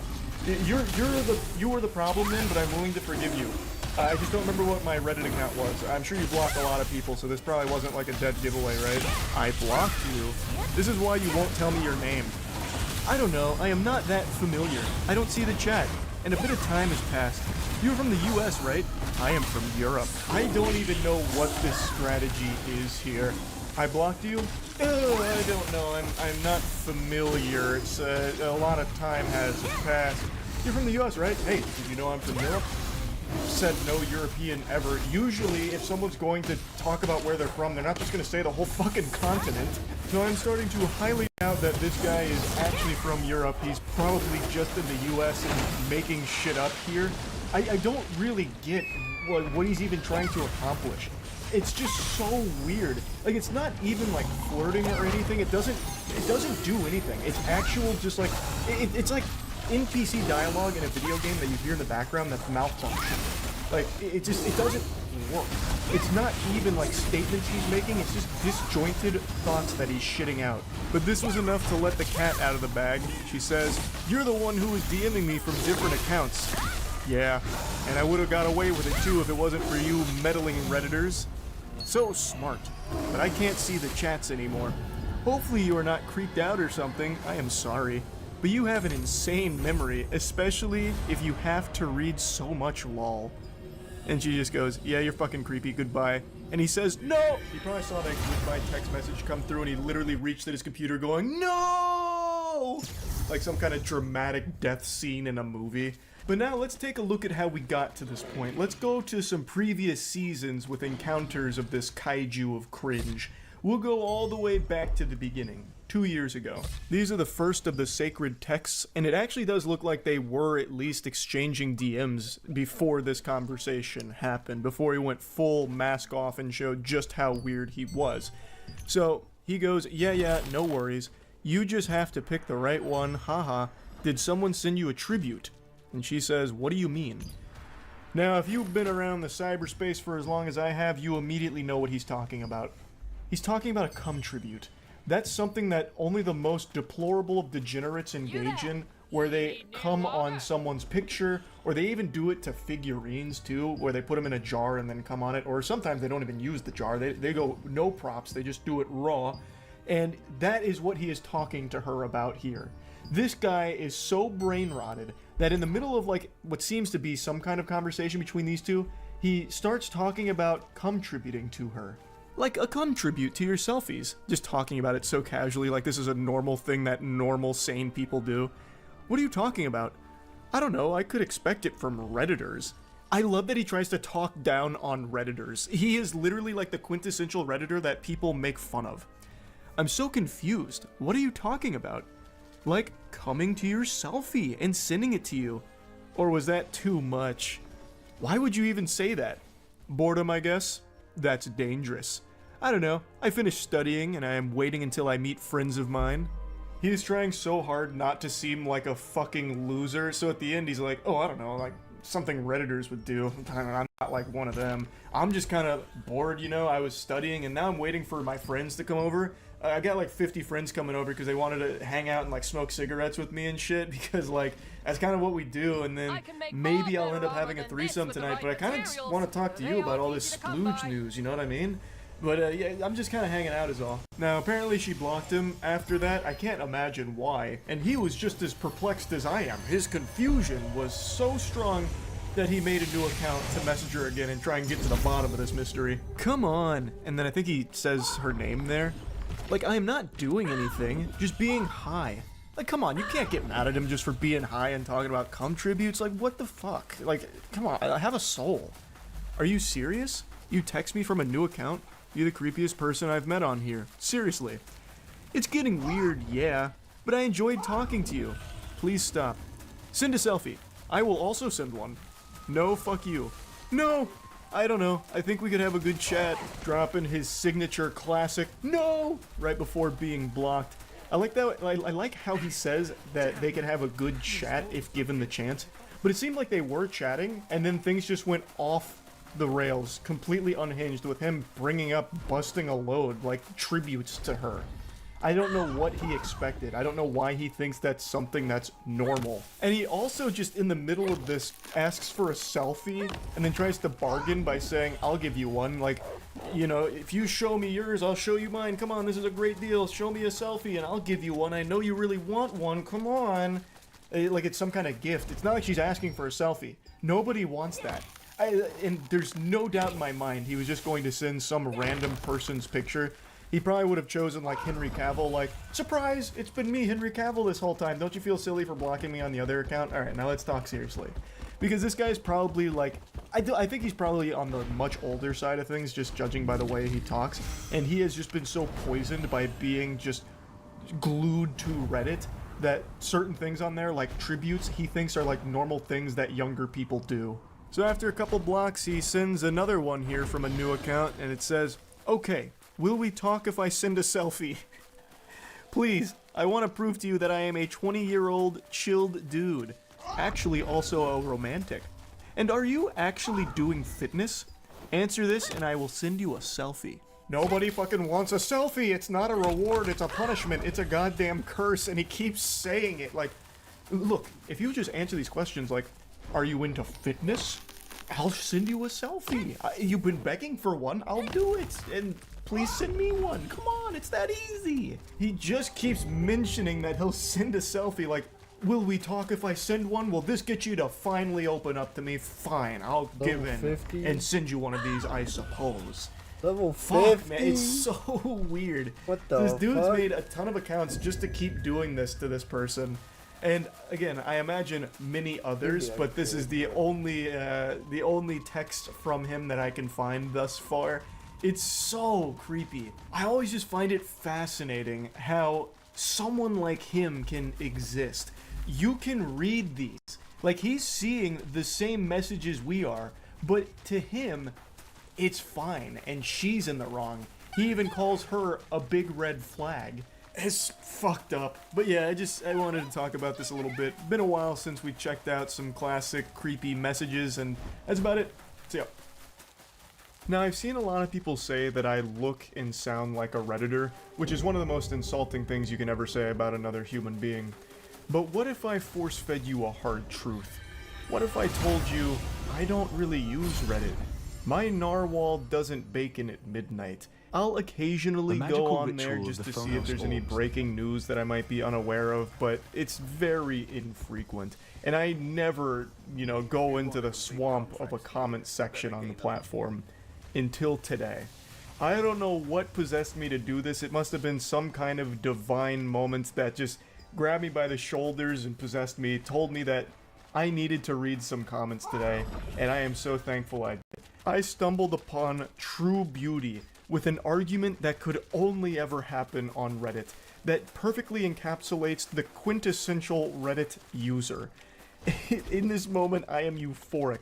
Thanks to finding this fucking angry Redditor and everyone who engaged with him on this day. It started in the most unsuspecting location, but then again, that's where all good fairy tales begin, in the place you least expect them. So, it was a clip posted from this podcast. Now, the clip doesn't matter, I'm not going to play the clip. I'm sure you probably already recognize the person here. Her name is Bobby. She runs a podcast where she interviews famous celebrities. And her whole shtick is she makes things awkward. which is a very hit or miss format, so it's led to a lot of debate on why is she so popular. Also, is she an industry plant because she seemingly blew up overnight? She landed an interview with Drake while she was still relatively new and not massive, so it just started raising a lot of red flags, and a lot of people started saying it must be an industry plant. And then she started getting even more superstar celebrities, like this clip is from an interview she did with Lil Yachty, and it's just been a lot of hoopla around her and her content. The only reason I'm even giving you this lore dump is because it is necessary to put into context what started this argument. And it's the entire reason I went into the comment section, really, of this video. You see, Bobby's content is very polarizing. On TikTok, people love Bobby. They're cheering her on, pumping their fist. Go Bobby! Let's get it! Fuck yeah! And then on Twitter, it's boo! Oh brother, she stinks! Get out of town, scram, this is garbage. So two very different responses to her content on two different platforms, but I've never really seen Reddit's opinion on it. I've never seen them weigh in, and curiosity got the best of me. I marched into Mordor, went to the comments in order to get an answer to the question, and most of the comments were pretty negative towards the interview, but there was one comment that spawned a whole series of dominoes to fall. So let's begin our journey. I'm going to blank out their name here. I don't want anyone to go harass anyone involved in this situation. So this individual comes forth and says, "What grown man sits down and watches this bullshit, then have the nerves to repost this garbage to Reddit?" Now this comment received a lot of love, over 400 upvotes, which is nothing to scoff at. That's a lot of high quality karma. Unfortunately, no Reddit Gold, Reddit Platinum, or Reddit Silver was gifted to it, so we weren't blessed with the edit "thanks for the gold, stranger," or anything like that. But still, the community responded very positively to this comment, and most of the comment section here echoed the same sentiment that they didn't really understand the appeal of the clip. Now, all of this doesn't matter. You can wipe your ass with all of this now, because going forward, this comment spiraled into something that had nothing to do with the original post anymore, and it went fucking insano style. Now we're introduced to our primary antagonist of Season 1. So, from out of nowhere, our main character gets challenged. Someone steps in and says, "Lol, you're on the Hot Wheels sub, dude. Weird to take shots at what grown men should be into when your interests include Hot Wheels. Different people like different things. Leave it be." So he goes into the post history of this individual and notices that they are a frequent poster on the Hot Wheels subreddit. And he's using it to take some shots at him to try and showcase, like, hey man, you say grown men shouldn't be into that, but I could also say grown men shouldn't be into Hot Wheels. You see how that works? And he's not wrong. He's coming for the throat here. You could absolutely say the same thing. What grown men would be so into Hot Wheels that they'd go on to Reddit and talk about it all the time? I personally have no problem with that at all, and I don't think this poster does either. He's just using it to make a point. I think whatever hobby you're into, whatever you collect, I think it's great. I think that shit slaps. Having something that you're passionate about that you would collect it, I think is a cool thing. I mean, I have fucking cards framed on my wall from Yu-Gi-Oh! And Pokemon, right? Like, I get it. But this really struck a nerve with this guy. He responded by saying, "Grown man liking cars? Who would have thought? I see you ignored all the other subs. Maybe I should waste my time on rap and movie subs like all the other low IQ Redditors across the pond." And if you're an astute observer, you'll notice that he's no longer enjoying the luxury of some updoots. The subreddit has turned against him, thrown him to the wolves. He is now being flooded with downvotes. And a downvote is a fate worse than death to a Redditor. It's kryptonite to Superman. The downvotes start...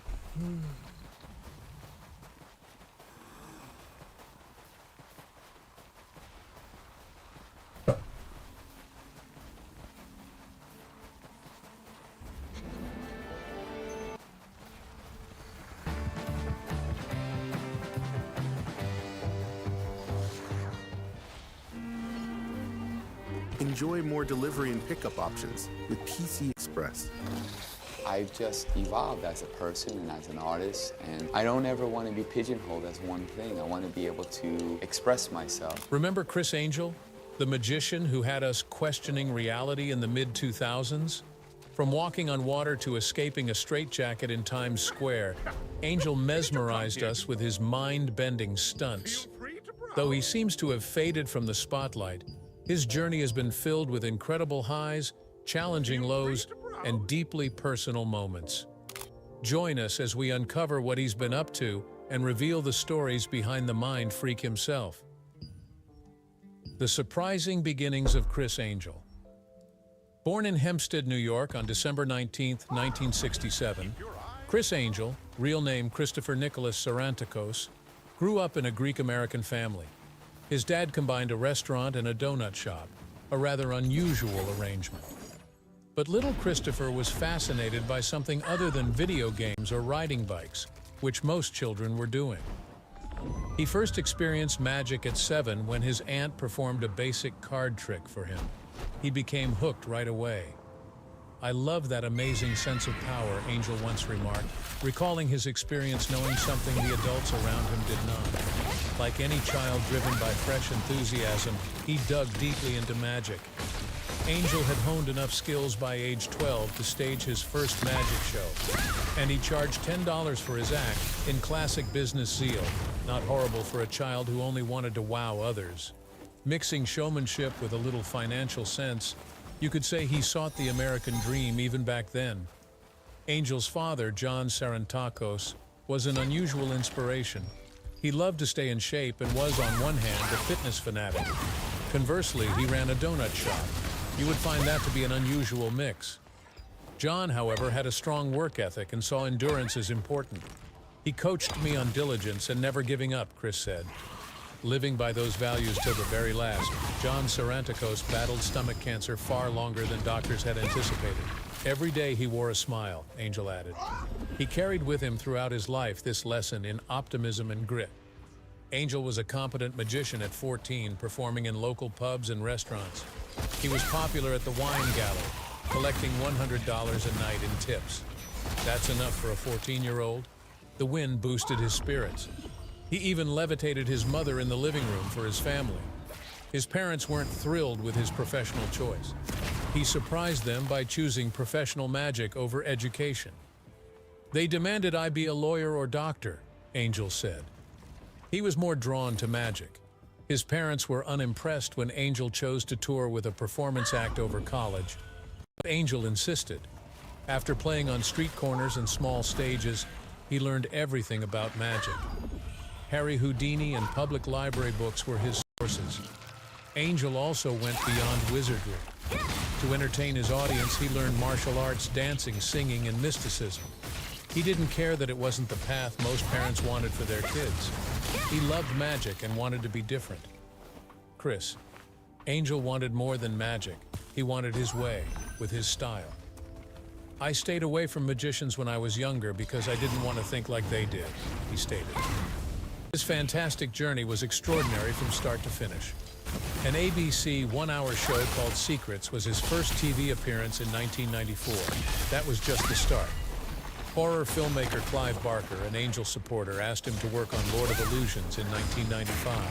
According to Barker, Angel was extraordinary, a spectacular mix of visionary magic. Even the World of Illusion system introduction was his, one Angel CD. Angel and Clayton staged Angel Dust, a magic music concert at the same time. Their 1,998 CD musical conjurings from the World of Illusions was their debut. At the World of Illusion conference in Madison Square Garden, Angel performed 60 acts every day. Pretty awesome, huh? By 2000, Angel's website had removed Clayton's name, indicating change. Angel kept making waves with his new ideas and powerful performances. His 1997 TV film, The Science of Magic, was followed by a 2003 sequel. His off-Broadway show, Criss Angel Mind Freak, launched at Times Square's World Underground Theater in 2001. The show had over 600 performances until 2003, and Angel marketed it on New York streets. He set a world record by spending over 24 hours underwater in a tank, which was featured in his debut TV special. Criss Angel did more than magic. He also had strong beliefs about other supernatural aspects. He bluntly criticized mediums who claimed to communicate with the dead, saying, "Entertainment is one thing. If they claim to be communicating with the dead, I will reveal them." His public image was shaped by his desire to expose dishonesty. Angel performed a Times Square water torture cell escape in 2002 to commemorate his idol, Harry Houdini. A phone booth-sized tank held him underwater for 24 hours. Angel worked hard to achieve this, inspired by Houdini. A neighbor's pool was his first practice, and he could only swim for 12 hours. The task was difficult. Dehydration, crinkled skin, and bloodshot eyes required treatment. However, many in the magic community revered him after he accomplished it. Other TV programs boosted his career. On ABC Family's 2002 show Chris Angel Mind Freak, Postmodern Illusionist, Angel performed illusions like hanging himself by hooks in his back and turning coffee cups into cockroaches. His exploits became more daring with each show. In 2003, he appeared in Supernatural on the Sci-Fi Channel, climbing up buildings, passing a quarter through his skin, and combusting naturally. Angel once said, "I like being involved in everything." Executive produced, directed, and oversaw. Angel was clearly a skilled artist, not just a performer. Chris Angel explored magic and illusion in many aspects of his productions. Over time, his performances became more complicated. A 2-hour TBS special on Made in Japan and a 10-story straitjacket escape in Milwaukee were career highlights. Chris Angel Mind Freak on A&D helped Angel rule Vegas by 2005.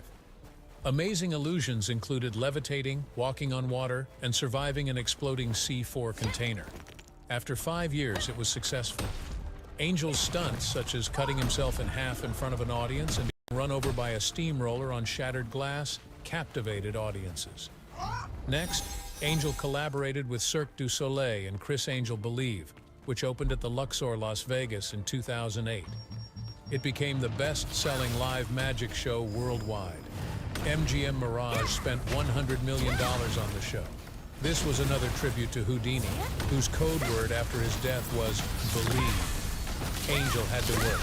He created and performed in Chris Angel's Magic with the Stars on the CW, produced and starred in Believe on Spike TV, and assisted stars on Magic with the Stars to improve their magic skills on NBC.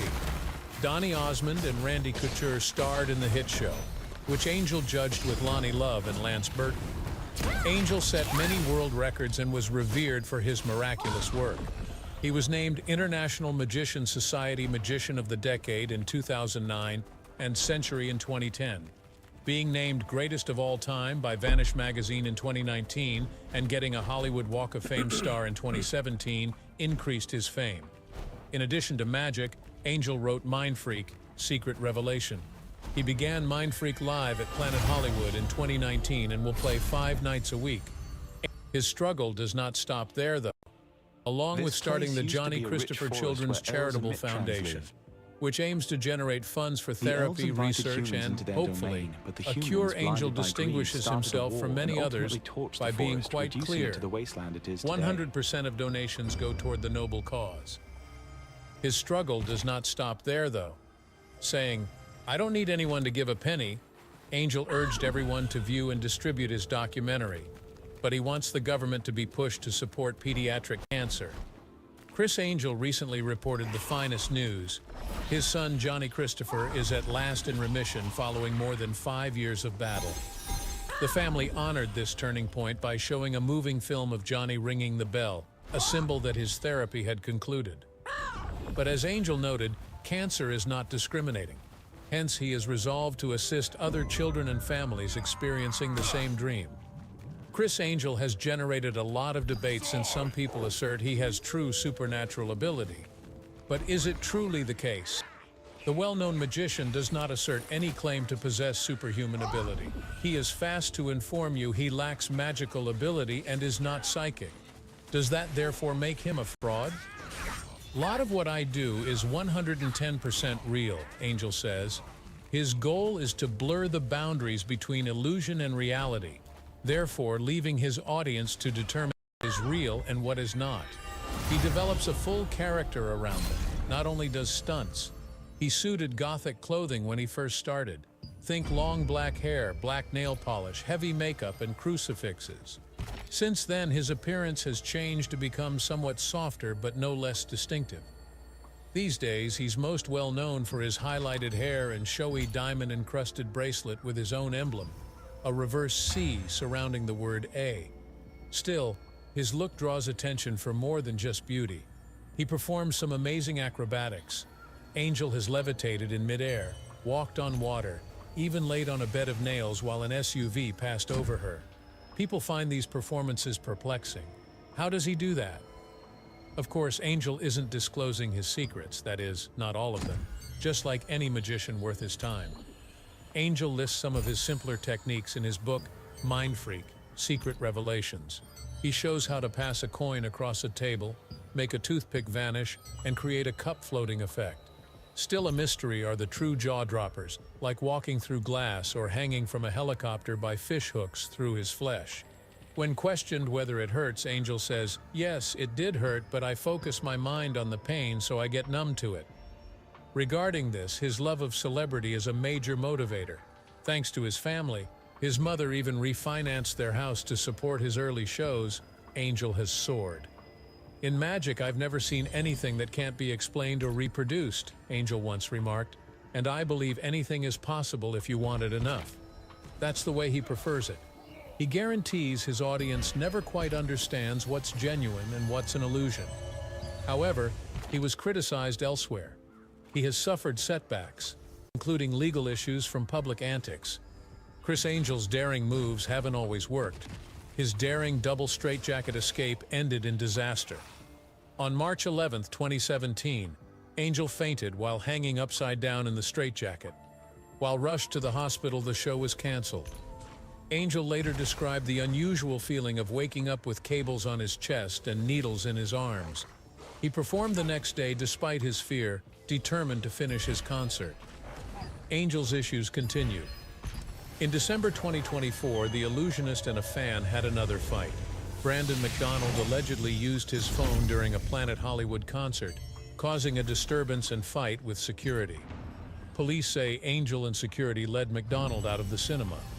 However, McDonald's counsel claims Angel suffocated the fan from behind. This account contradicts the police report and CCTV footage, causing legal issues. What has he been doing lately? Where is Criss Angel now? He still amazes audiences at Planet Hollywood, Las Vegas, and the Criss Angel Theater. If you think his dramatic style and flashy wardrobe are for show, think again. Considering ticket prices ranging from $69 to $246, Angel guarantees a show worth the hype. Over 50 tricks in 90 minutes make Criss Angel Mind Freak an explosive spectacle. Unlike many magic shows with a few tricks, Angel's presentation is a sensory assault with fire dancers and loud music. His show attempts to shock. It's not like simpler magic shows with 6 tricks. Angel's energetic and exciting magic suits fast-paced theater-goers. Wednesday through Sunday, Angel performs once a night. Through December 2024, this schedule is intended. Angel, 56, is strong and dedicated to his work. His residency at the Criss Angel Theater shows his talent and appeal. Angel's career has many awards. 5 times he was International Magician Society Magician of the Year in the 2000, Magician of the Decade in 2009, Magician of the Century in 2010. Although these honors may seem extravagant, they demonstrate his tremendous impact on magic. Angel received the 22nd Lewis Award for Magical Excellence. Thanks for joining us to explore the reasons behind Criss Angel's absence from the spotlight. If you enjoyed this deep dive, give us a thumbs up and subscribe for more intriguing stories and updates on your favorite stars. College Park, Georgia, only 20 minutes from downtown.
seems I'm still being tailed.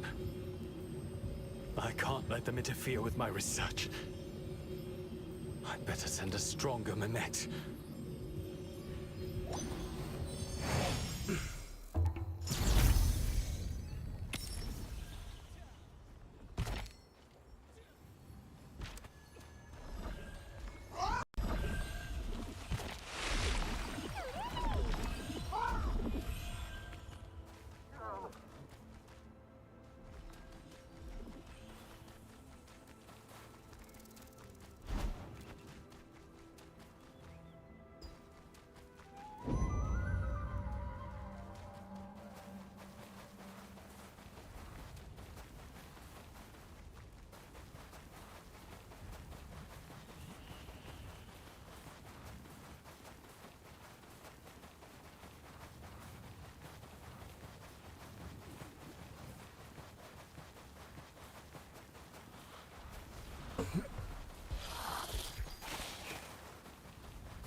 The Cremoses thrive in the raging wilds, but opening them requires the poison from the tentacle desert flower.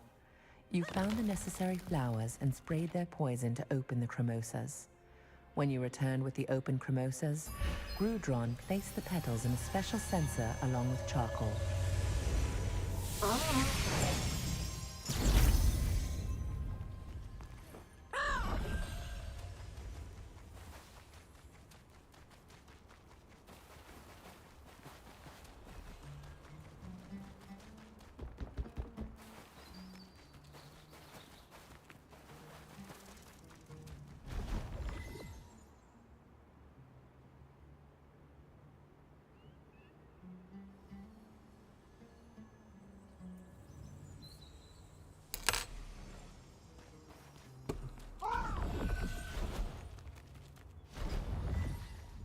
Back already?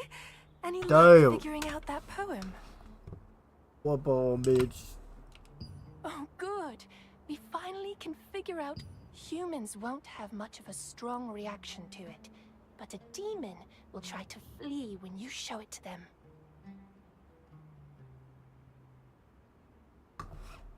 Don't If these demons are treacherous and cunning creatures, never listen to them and just kill them on sight.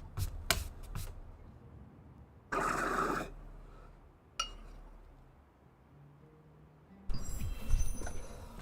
don't want to listen to a demon.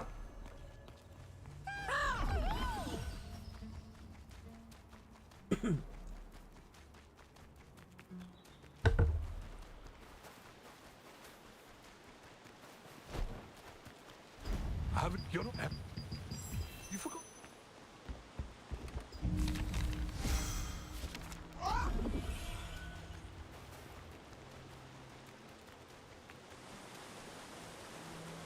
Huh.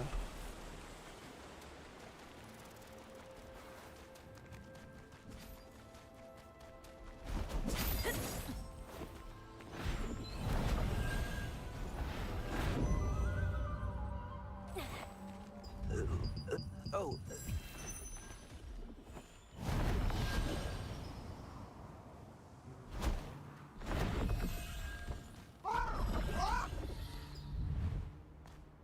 Oh, hello. I was preparing a report. Yuck! Oh, please, put that sensor away. What on earth are you burning? It smells awful.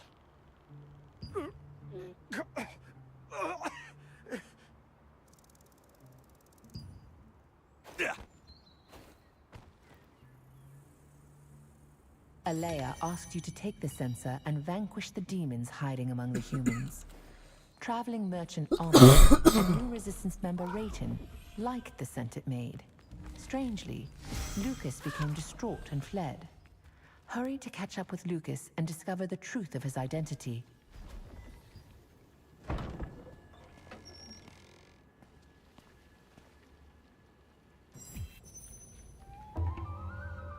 House? With your own house, Lucas? What the fuck? Hey, you're scaring me. Why are you following me? I don't know where this is. You chased me, so I ran away and found a door in front of me. It's my true self? I'm only a new recruit. I can't even kill an imp on my own. Kaina can vouch for me. Please, calm down.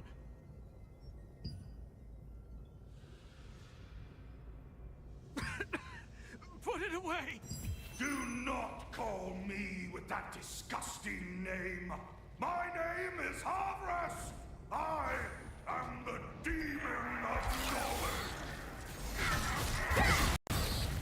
I was almost ready to go back to Diabolica, but you ruined everything.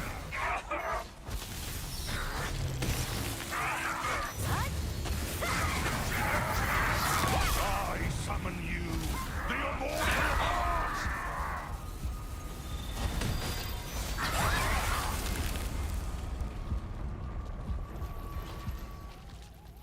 Hard. Big fella. You smell like shit too. You gotta get something thick. I summon you, the immortal heart.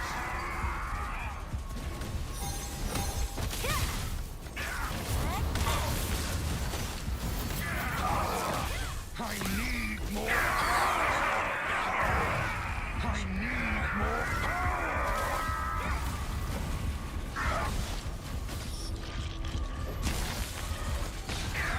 I summon you. I'm filled with power. After much interrogation, the demon hiding within Lucas finally revealed itself. You managed to defeat it, but it was Havres, the demon of knowledge, not Resieth, the demon of...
This you I can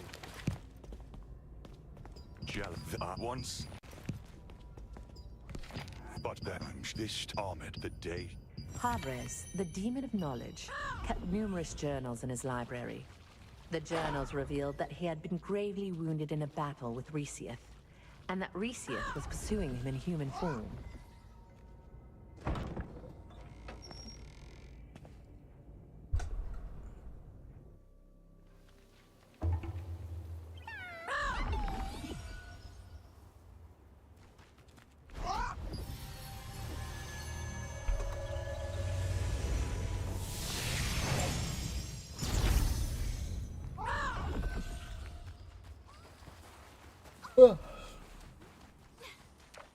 Take a look around before you set off. Where is she? Oh, at a time like Play this. something competitive. Take a look inside Really her quarter. want to. I at the same believe time. she left a letter for you there.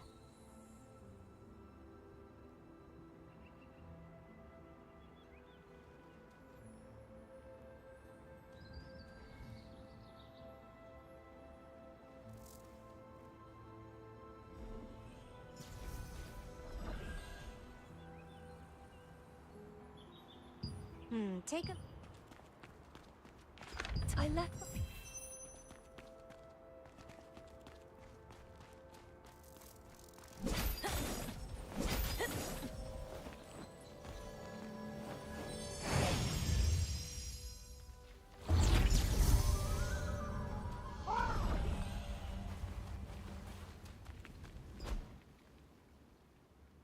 Oh, you're here. You've kept me waiting quite a while. Did you kill the demon?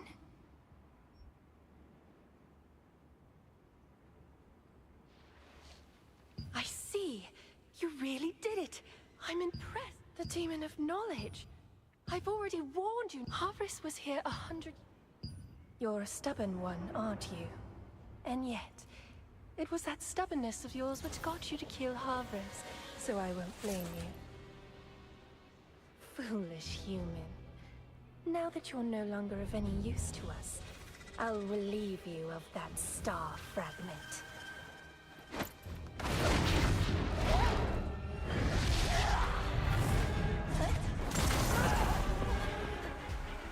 Damn. The star fragment is mine!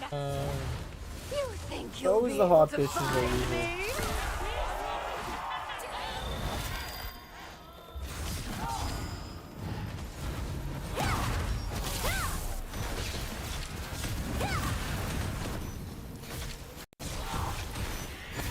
You know you can. You think you'll be able to find me?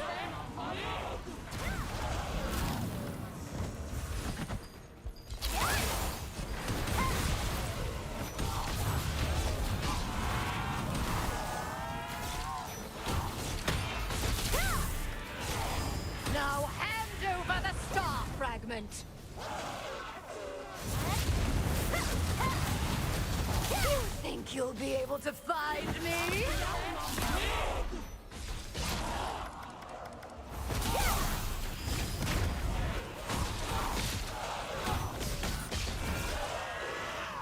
Alia left the barracks and waited for you in the hidden hall. While trying to avert suspicion, she made the mistake.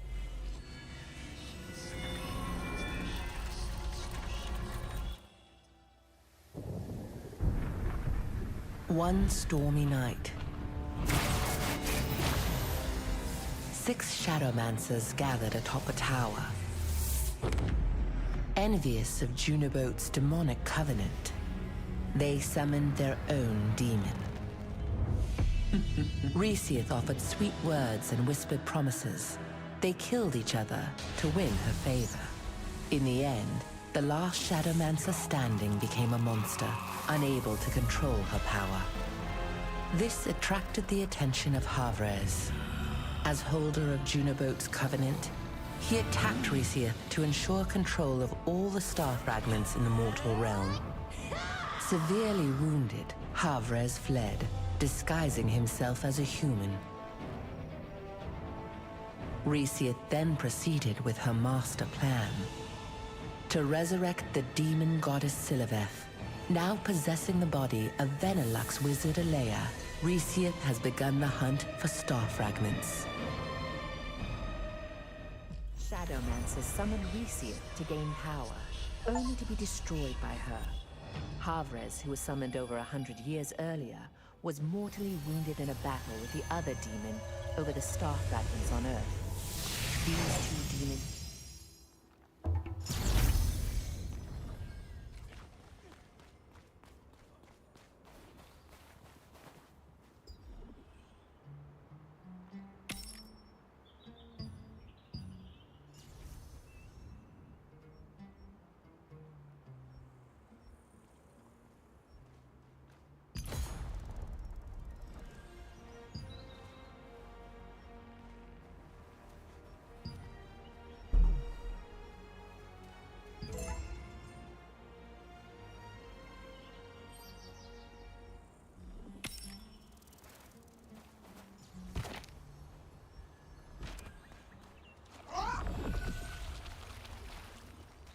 Take a look around before you set off.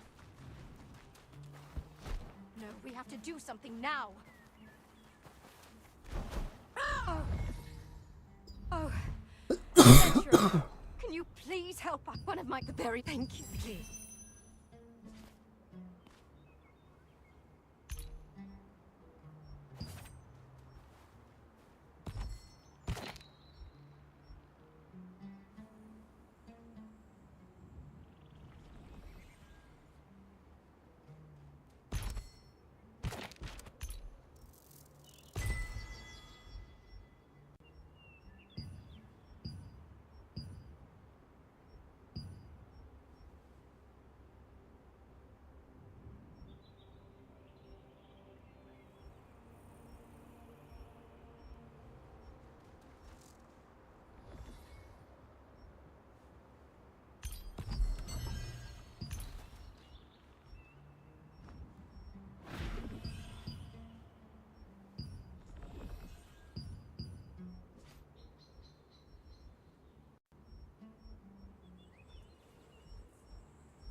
Fuck! Best shit forever.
It's rain. Oh, wow!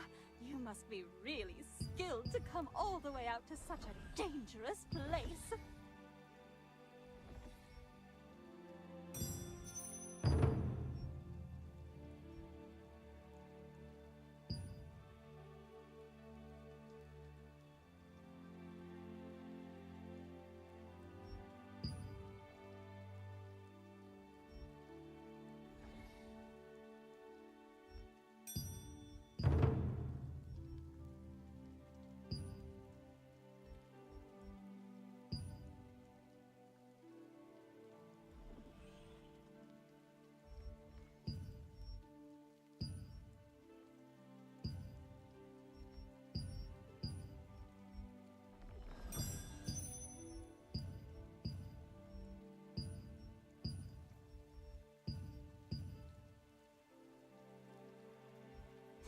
Wait, where did I put the contract scrolls for the valley?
Wait, where did I put the contracts?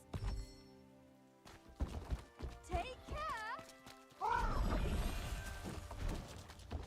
Why Why is it raining again suddenly?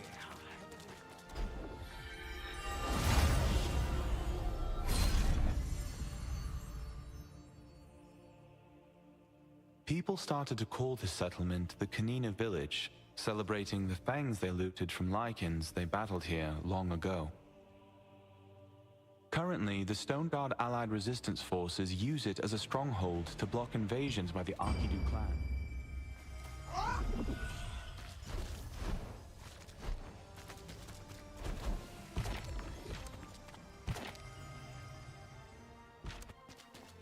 I knew the Talon Guild was different. Finally, someone who knows my worth.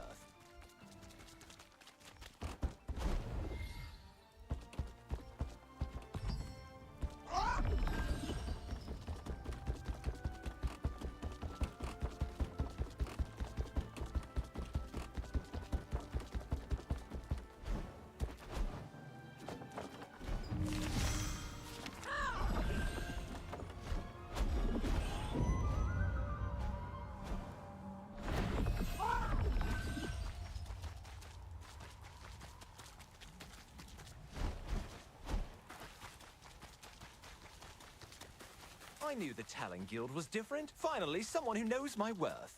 Hey, how long? I just follow your the Talon.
Son of a bitch.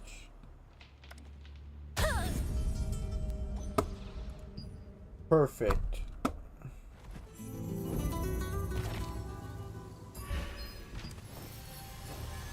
Even in darkness, Aina will protect us. Huh?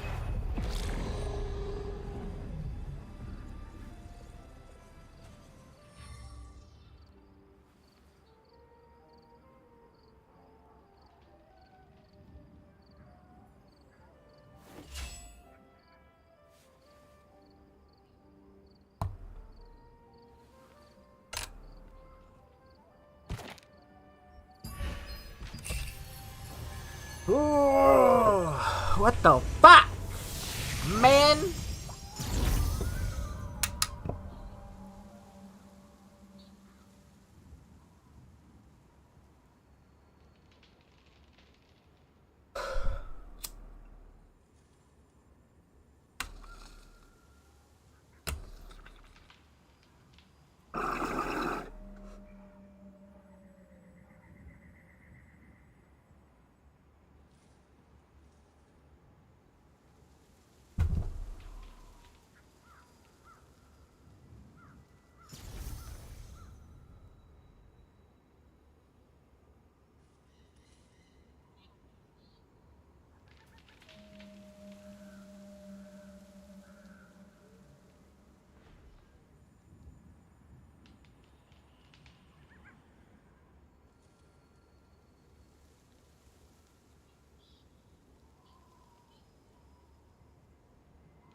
scared me.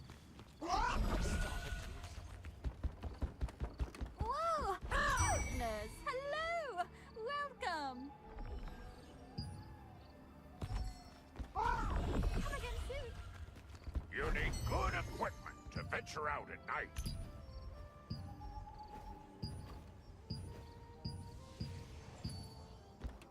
It's already cheap. That's so the there's most no need to useless haggle. fucking seller in the whole fucking business. I see you're back. Hmm? Is there any equipment you need, my friend?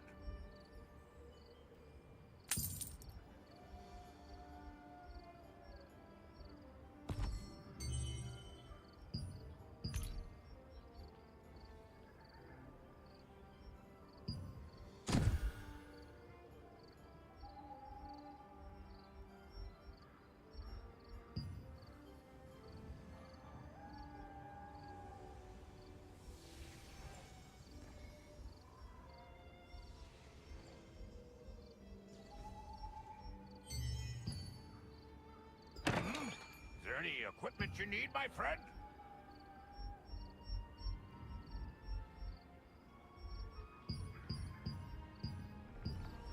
Curious how much it would be.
Welcome.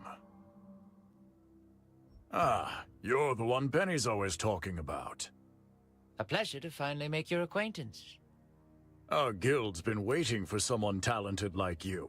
There's plenty of work, if you're willing to help. You won't find a better deal anywhere else.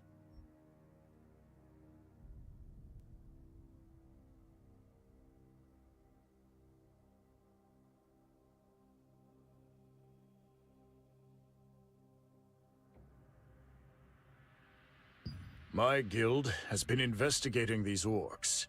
We've been asked to look into them due to the trouble caused by the Phonos orcs. I believe they're all related to the Festival of Fire.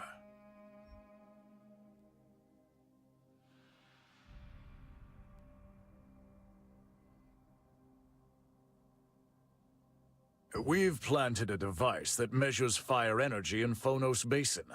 Could you recover it from that cave? Zarek was planning to go too, so you can rendezvous with him there.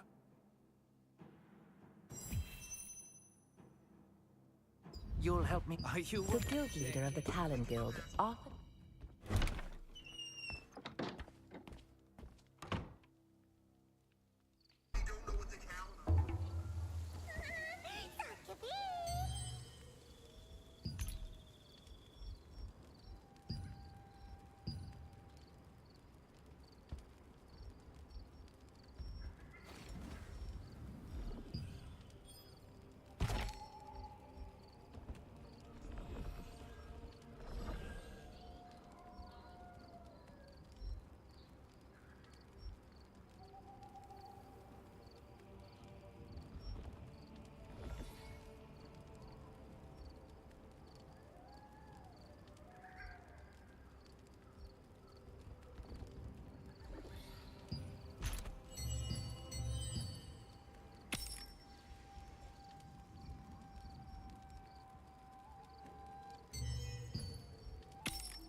I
The door, the wall opened up.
Hey!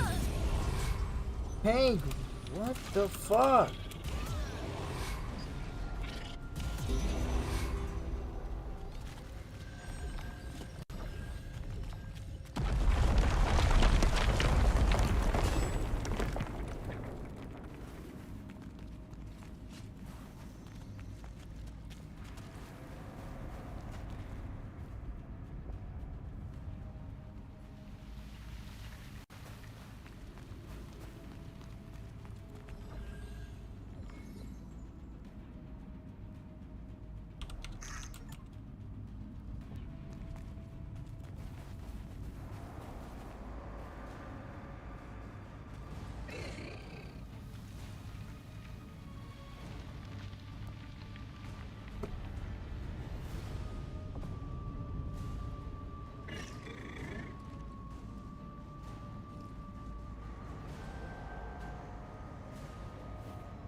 Gloves, man. What the fuck?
That's stupid. It took 5 common.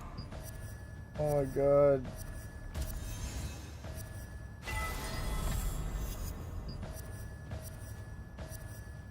That's so stupid. What a fucking cheese, dude.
off into the woods.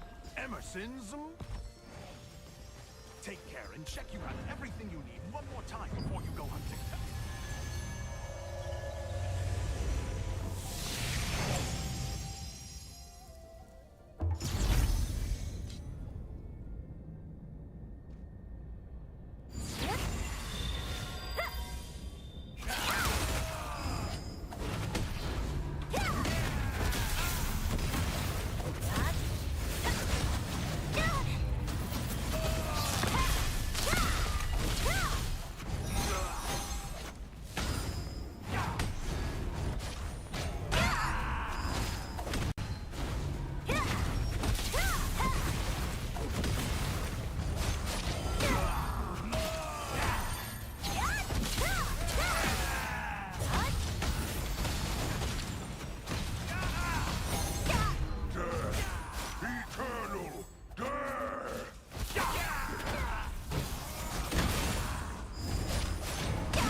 Oh my god, I was hitting the wrong one. Hitting 1 instead of Q.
Don't shit at me.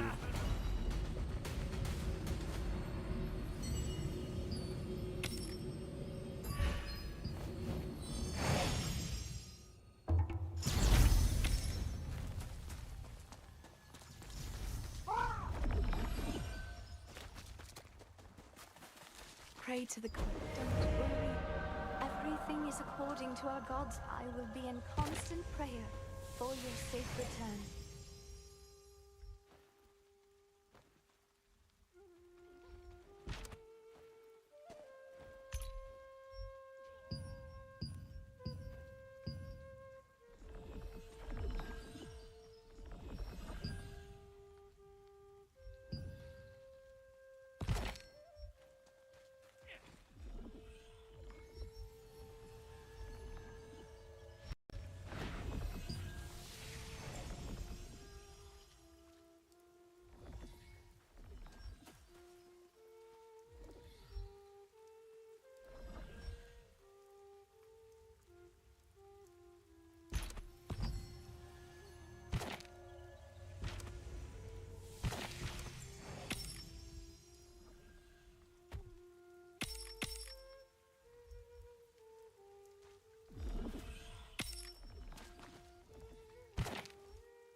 adventurer! Are you Have a interested in greetings. exchanging your contract Here are today's coins for contracts. some valuable items?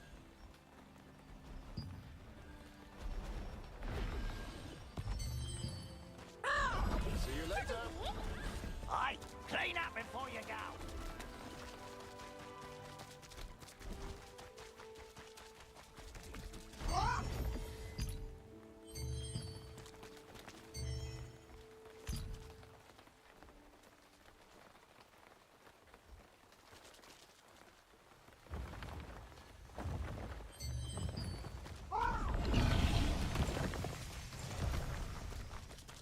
It's raining! You there! All resistance members are welcome anytime!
Weapons are important, but why not wear better armor?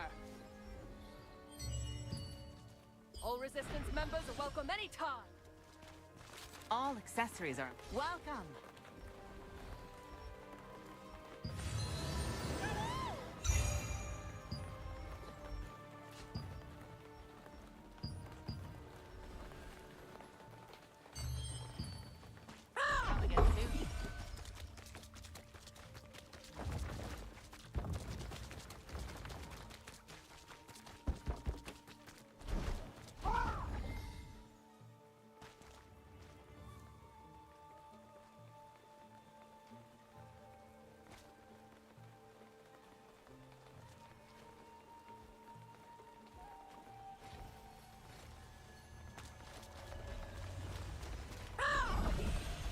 The guild still...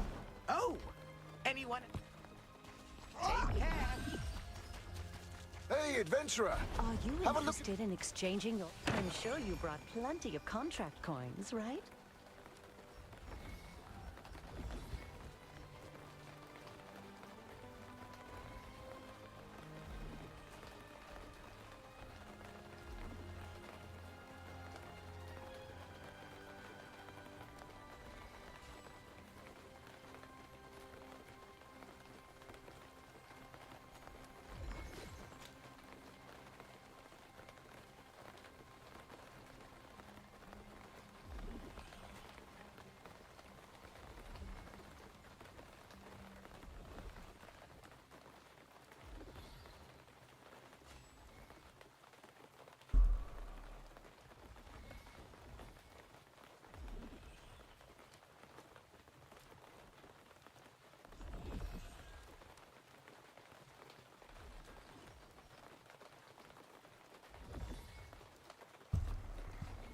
There's nothing wrong with just browsing.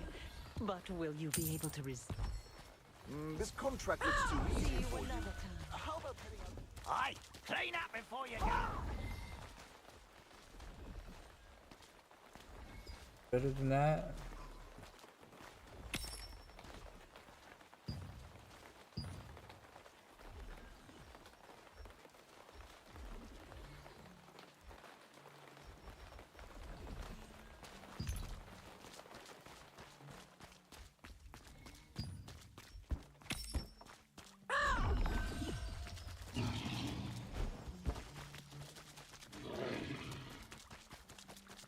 You there with All that accessories are You'll be important, soaked and wet in this rain. regardless Why of don't the you time. go make a cloak? Welcome.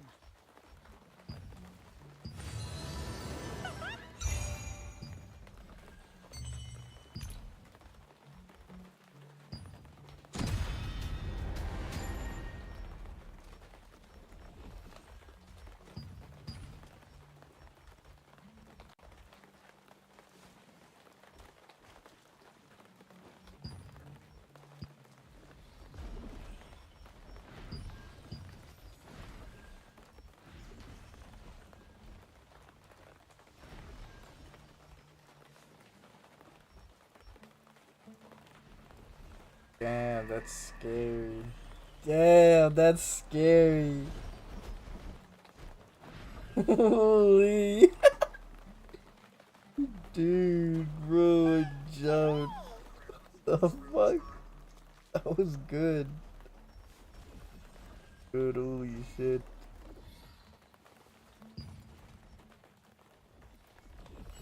I can make you better, more beautiful accessories, but they require many more materials.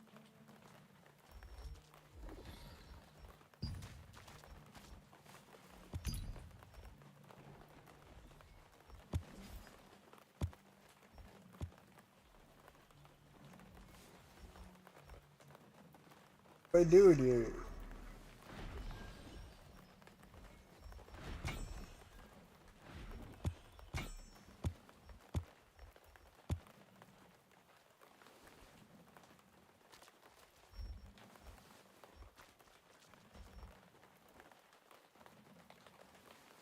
What's meaning?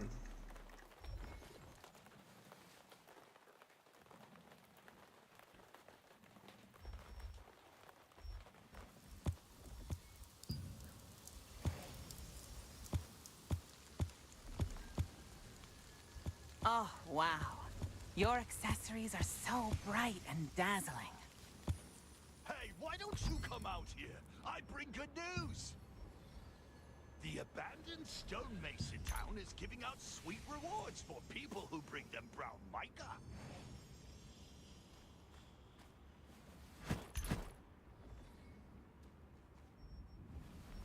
It looks like the Stonemason Association is finally going to spend some money.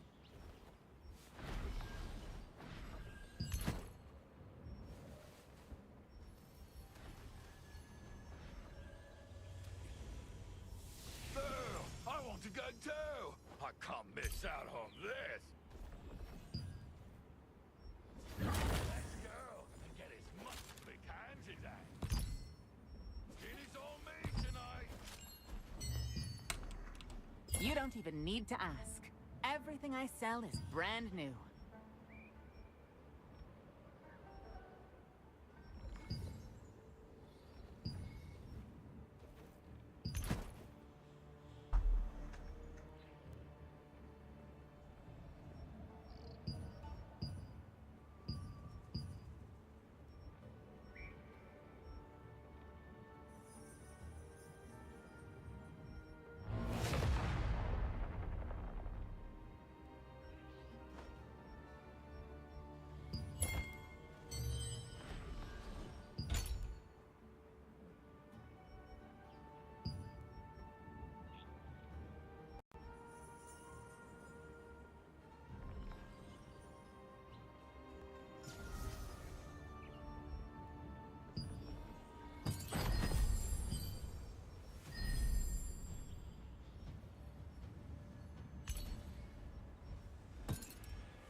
My, what a stunning customer.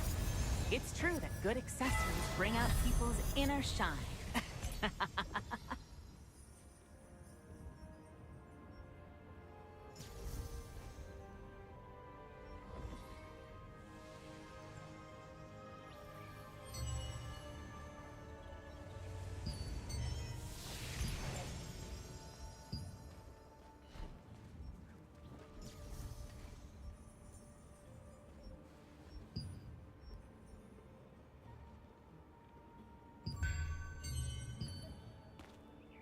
Goodbye.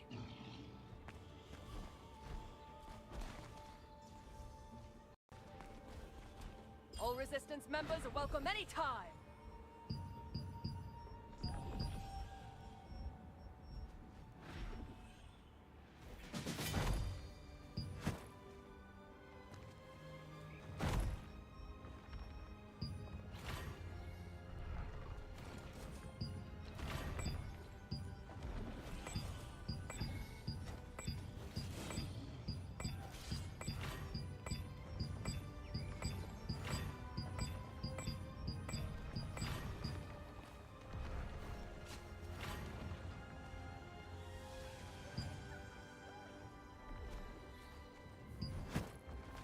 drawn in by this. You don't even need to ask. Everything I sell is brand new.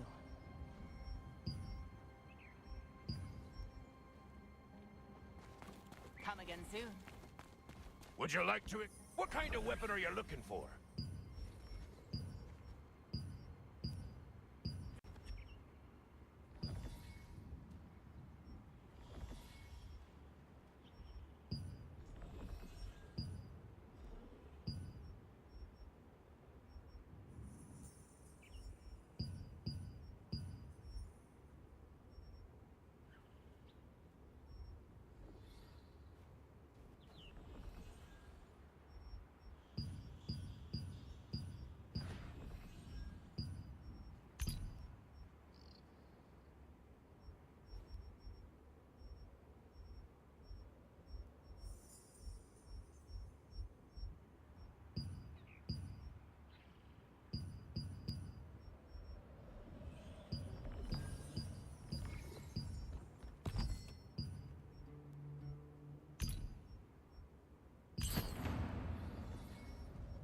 Your confidence needs to be backed by a good weapon.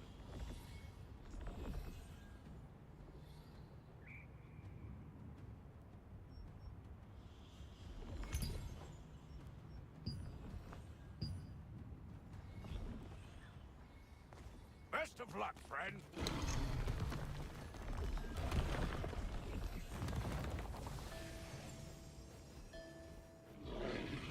Restoration complete. Now you can smash the Archeans to bits as you wish.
260.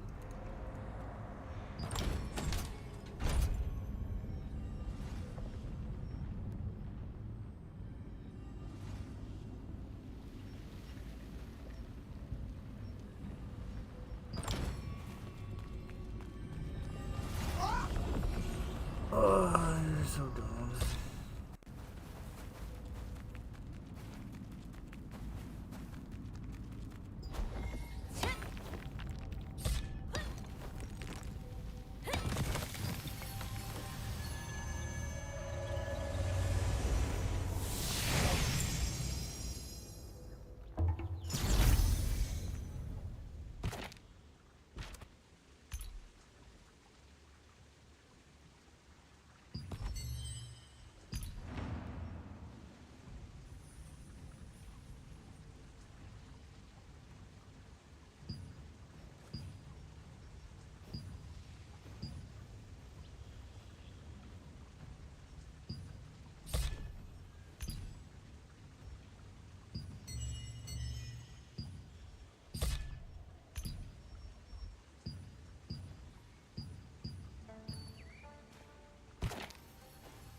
We do. Fucking mana frenzy.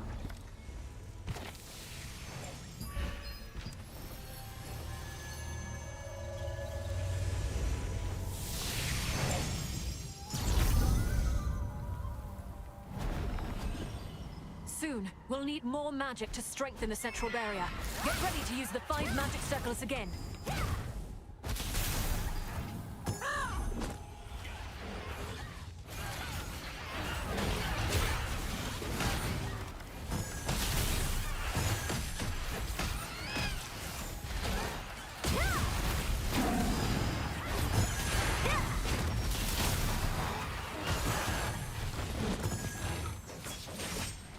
Barrier magic circle has ceased to operate. Our work is still not done. Gather demonic monostones again. Once again, I will give additional tokens to the one who completes the magic circles.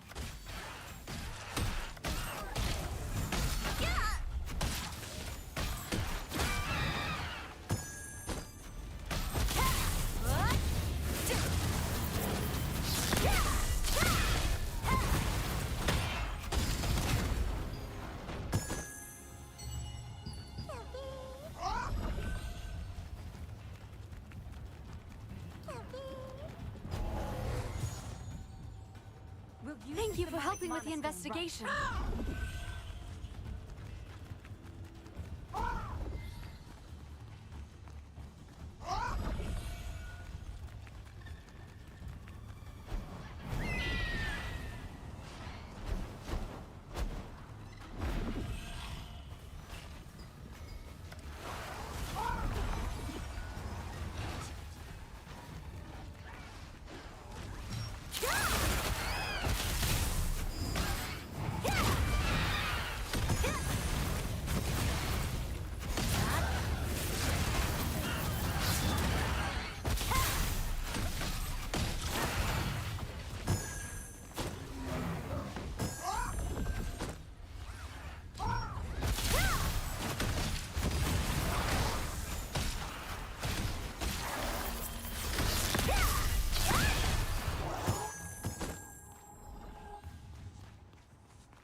gathered enough demonic monostones. Activating the dark magic circle. I will give 50 extra tokens to the one who completes the last magic circle.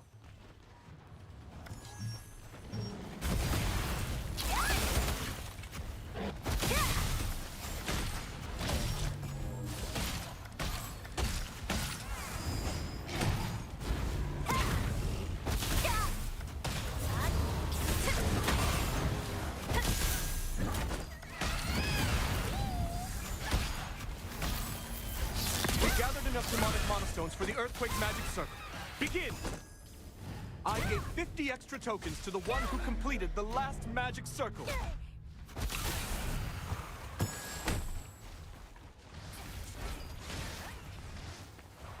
A great deal of time has passed. These are the adventurers who collected the most tokens so far. Those in the highest rankings will be eligible to receive special rewards.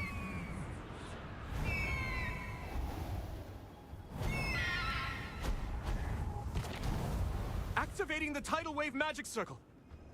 I gave 50 extra tokens to the one who completed the last magic circle.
We'll activate the flame magic circle. I will give 50 extra tokens to the one who completes the last magic circle.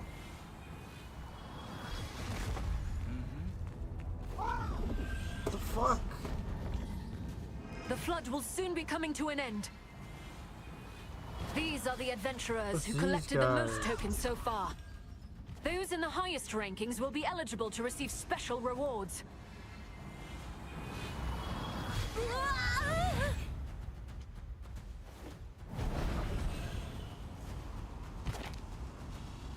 We've collected enough demonic monostones. Activating the storm magic circle. I gave 50 extra tokens to the one who completed the last magic circle.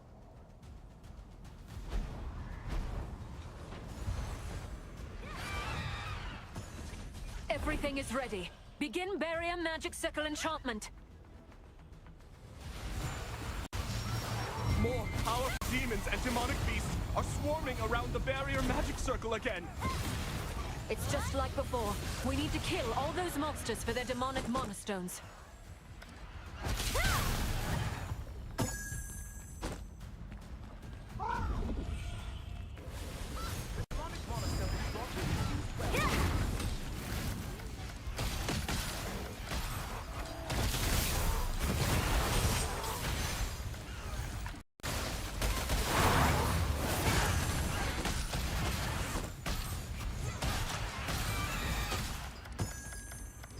monostone you brought will be used well.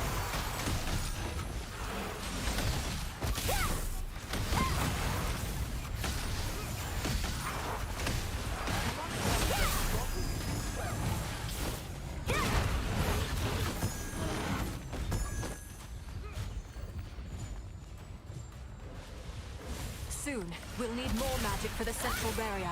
Prepare to reactivate the 5 magic circles.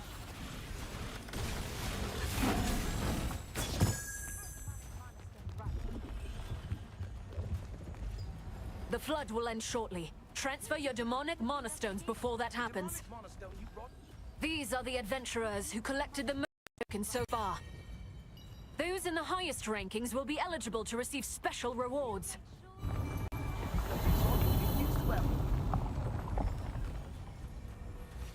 We need more magic to strengthen the barrier. Get ready to operate the 5 magic circles again. Once again, I will give additional tokens to the one who completes the magic circles. We'll use this demonic monostone, right? Thank you for helping with the investigation. Activating the tidal wave magic circle. I will give 50 extra tokens to the one who completes the last magic circle. Let's hurry and complete the rest of the magic circles.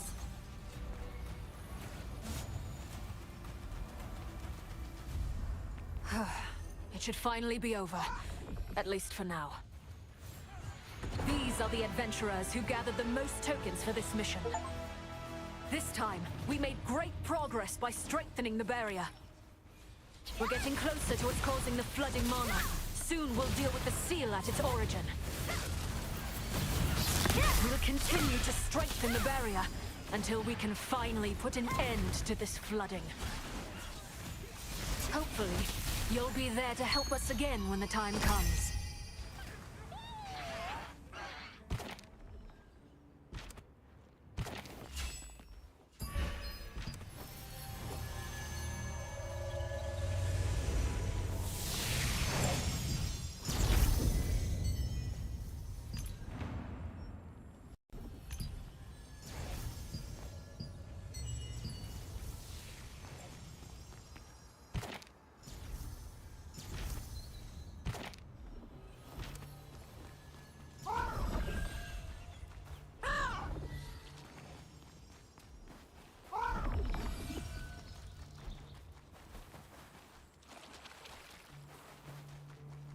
Take a look around before you set off.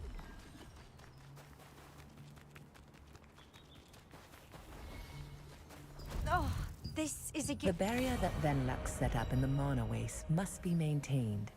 If it were weakened,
I looked, I had enough.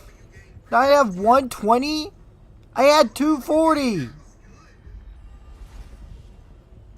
Oh, you're such a bitch ass game.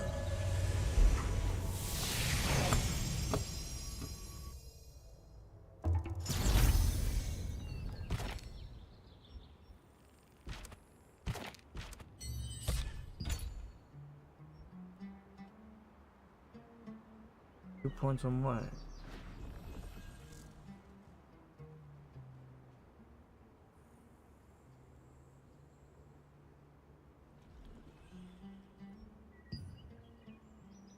$30 max?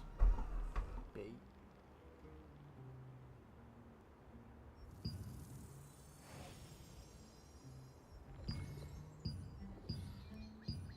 Used.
If you want a complete contract here, you better gain a little more experience.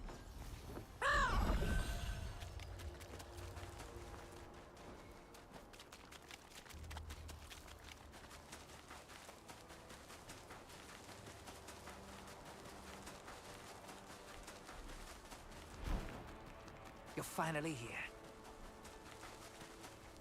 Now.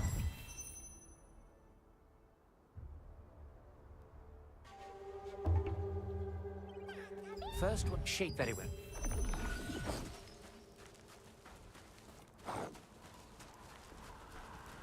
Yes, Flamaka! What's this smell? You smell funny! Long live the Phonos!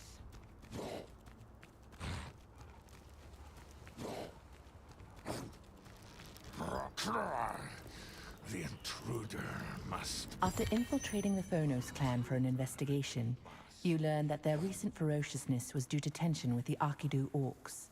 The Phonos orcs were trying to gain more strength to fight the Arkidu orcs by staging a festival of fire.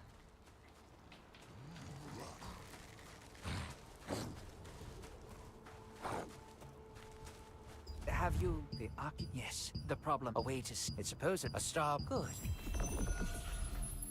If you activate it, you'll be able to see success. I always believed it would respond to astral forces. The power of the eclipse will hide us. Let's get moving.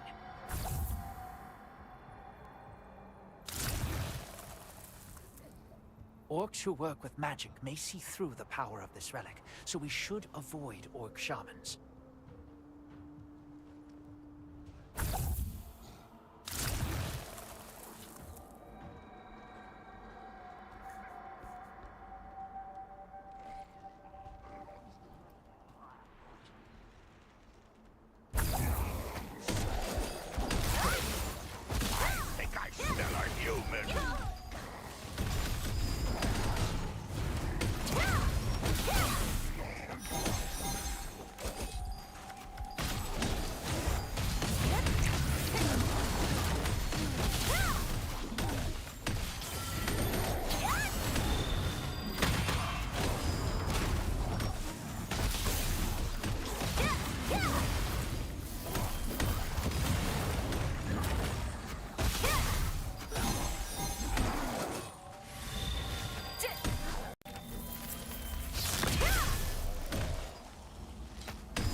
Did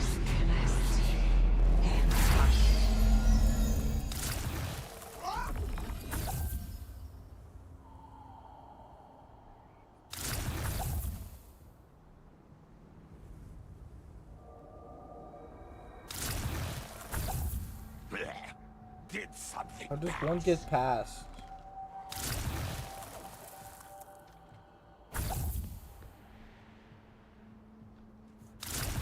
Why is he...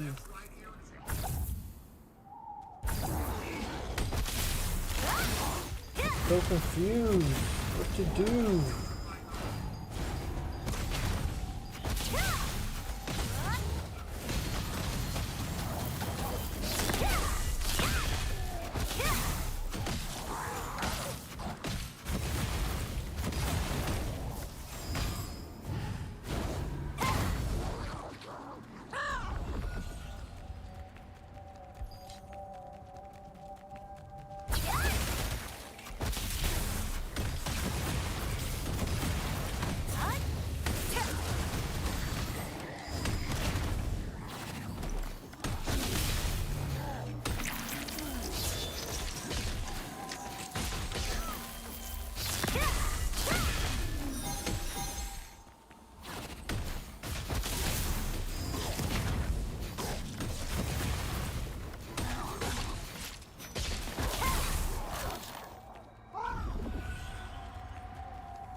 The orc. I will try.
It's too late.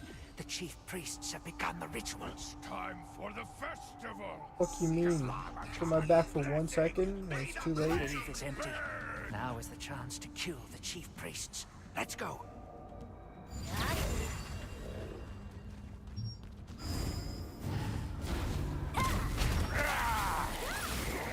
You dare interrupt the festival of fire? Feel the fury of Flamacon! I will finish it. Thanks to you. Oh, something... To prevent the Phonos orcs from gaining too much strength, you defeated the chief priest.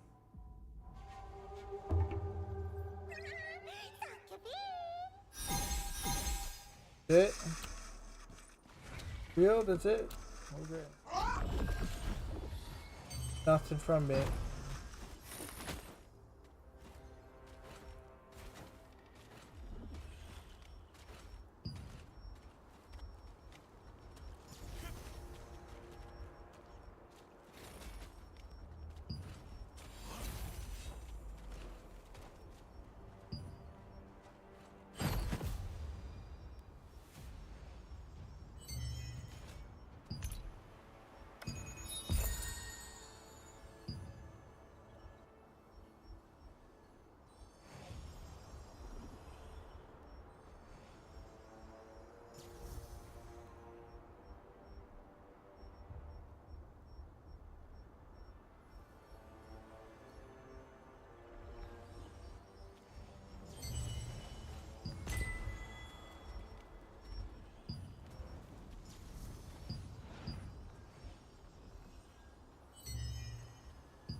Yes, indeed. This is the sundry store. You can expect reliability from the storage.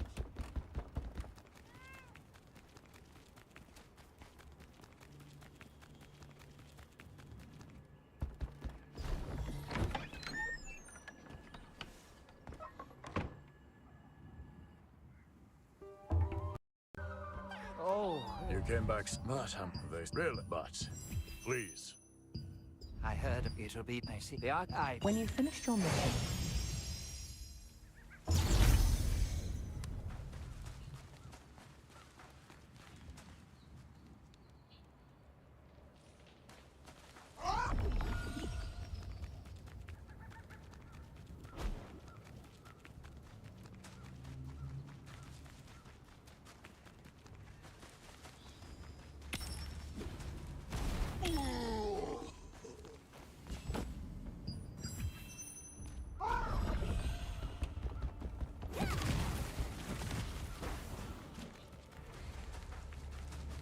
Wow, this bull is so good. Wow, this bull is so good. My whole world is spinning.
you obtained some information on Benny's whereabouts from a drunk orc.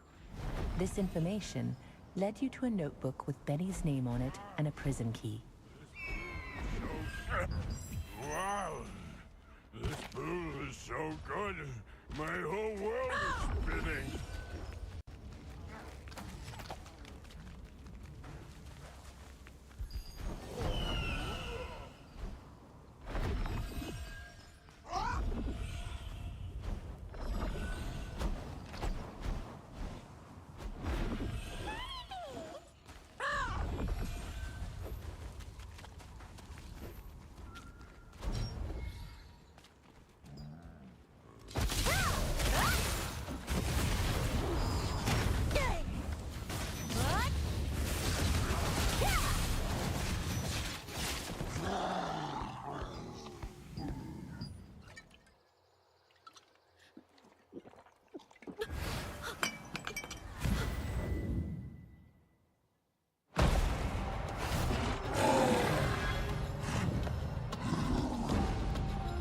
Orcs!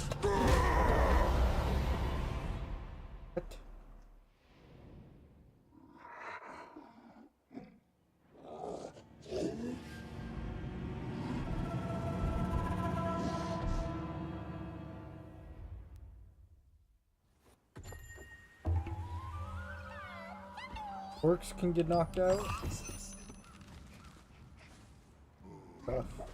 This fellow scum will be used for the dark ritual. Keep an eye on him. Don't you even think of pulling another trick on me. What did you do this time? I fed a prisoner stinky mugwort, and it suddenly turned human. I really got it that time.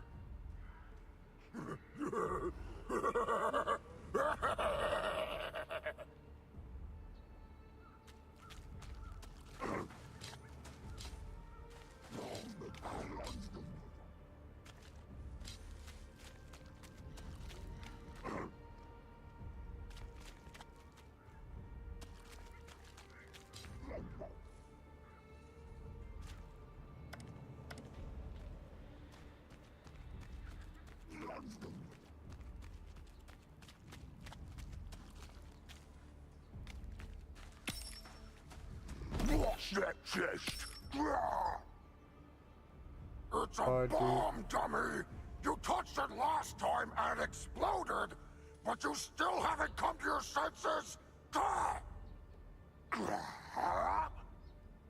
If you blow it again, it will be the death for all of us! Don't touch it!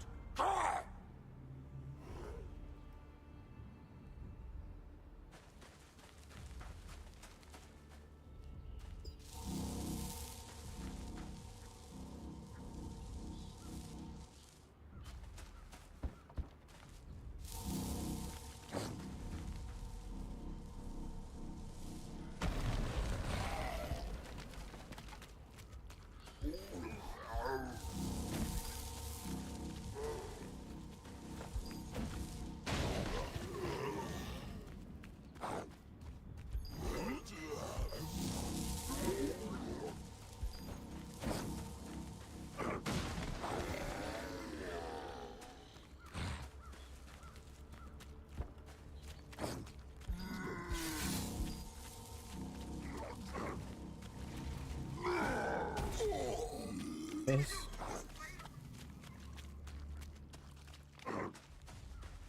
Help me!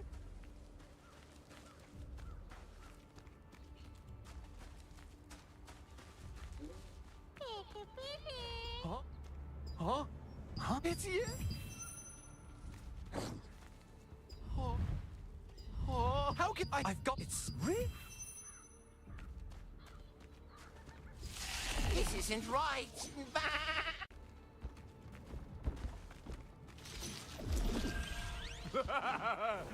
You actually turned. What? Oh, so bitter.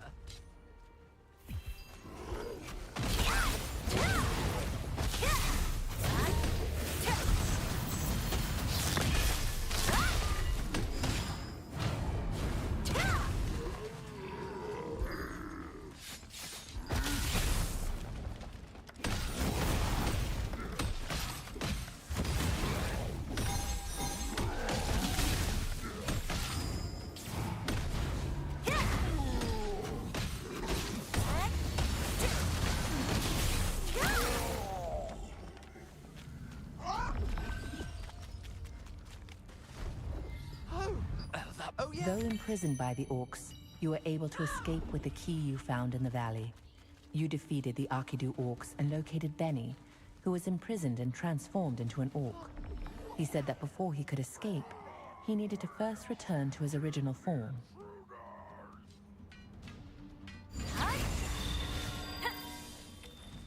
These strange monsters! They must be shadows! Is this what I almost turned into?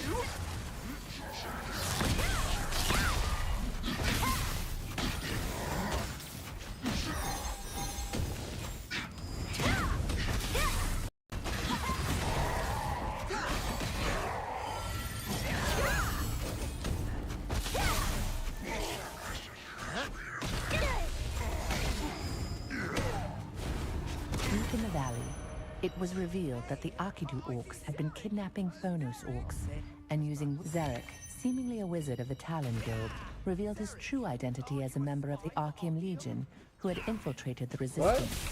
This unfortunate revelation made it clear that Arkidu orcs' dark rituals were tied closely to the Legion. What would you do? Makes no sense. What's going on? Got held up bringing the rebels. Arthur, be careful! Zarek is an Arthur spy! Glory to Lord So, you know the truth. I'll have to kill you then. What? Ah, here goes nothing! Take this! A dramatic final strike!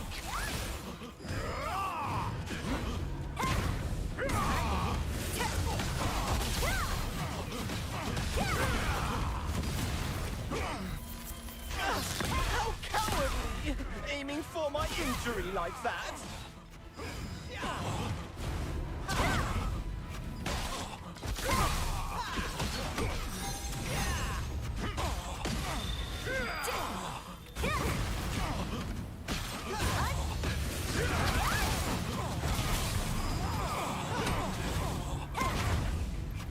Why is there so much health? So, to fight to the 1,000 health.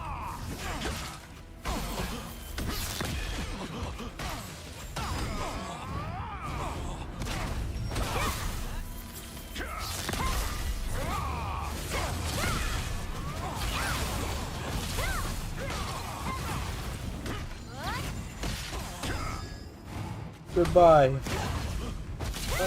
Another betrayal came when it was revealed that Arthur Talon, leader of the Talon Guild, was working for Archeum after being bribed by Zarek. You joined forces with Benny to defeat the pair, but the enemy forces were fast approaching.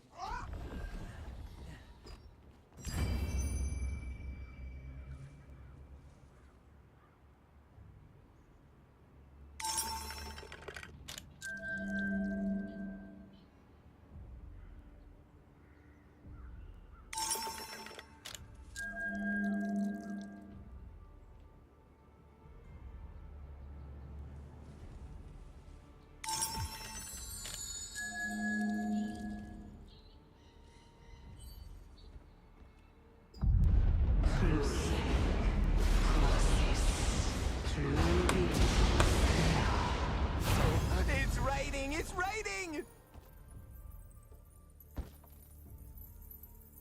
I think there's something on the other side. You're a good swimmer. Go ahead and take a look.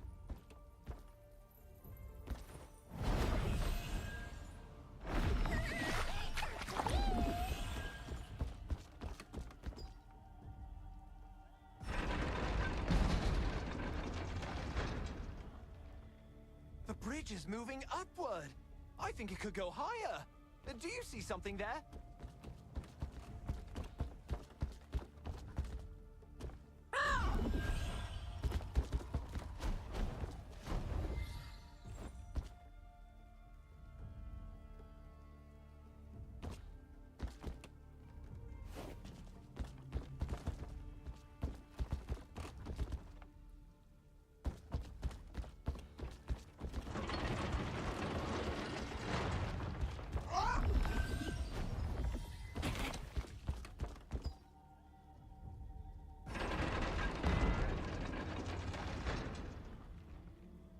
The bridge is moving upward. I think it could go higher. Do you see something there?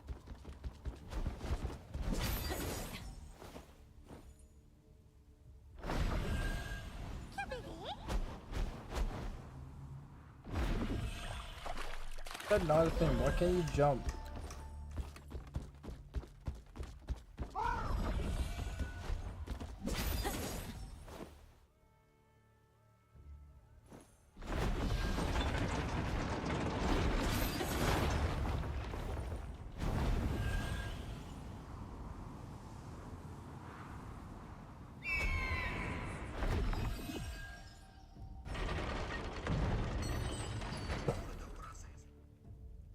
The bridge is moving upward. I think it could go higher. Do you see something there?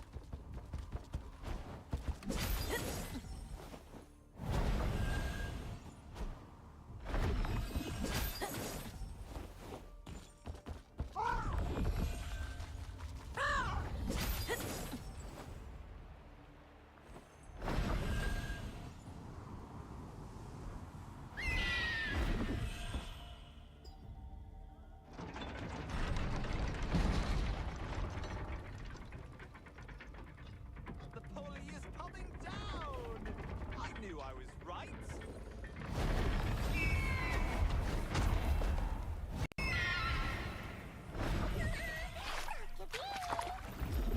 Oh.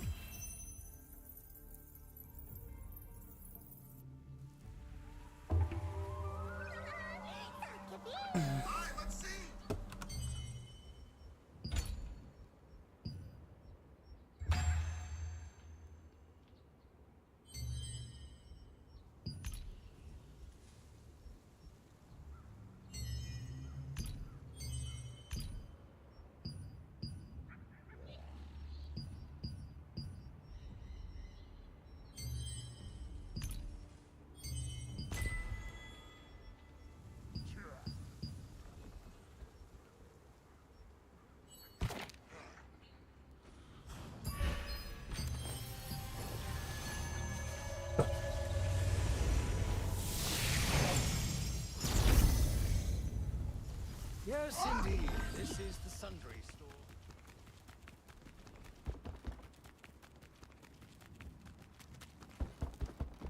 What bring we this? I need. I'll look into it.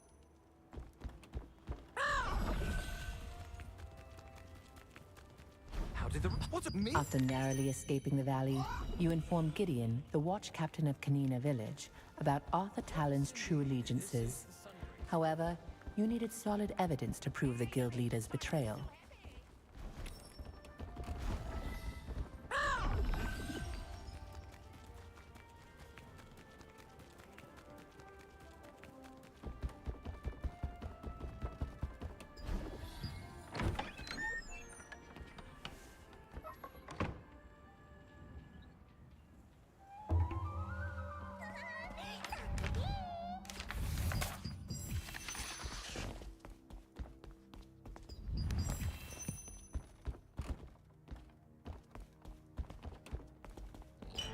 Following Benny's advice, you searched through the Talon Guild's home and found decisive proof of a conspiracy between Archeum and the Archidu Orcs. Keep up. Use what anyway? With the evidence in hand, Gideon decided to report the Talon Guild's corruption to the Resistance. After everything was settled, Benny bade you farewell, promising to see you under better circumstances.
Work. Fucking work tomorrow. Good one. 11 and a half hours. Fucking crazy.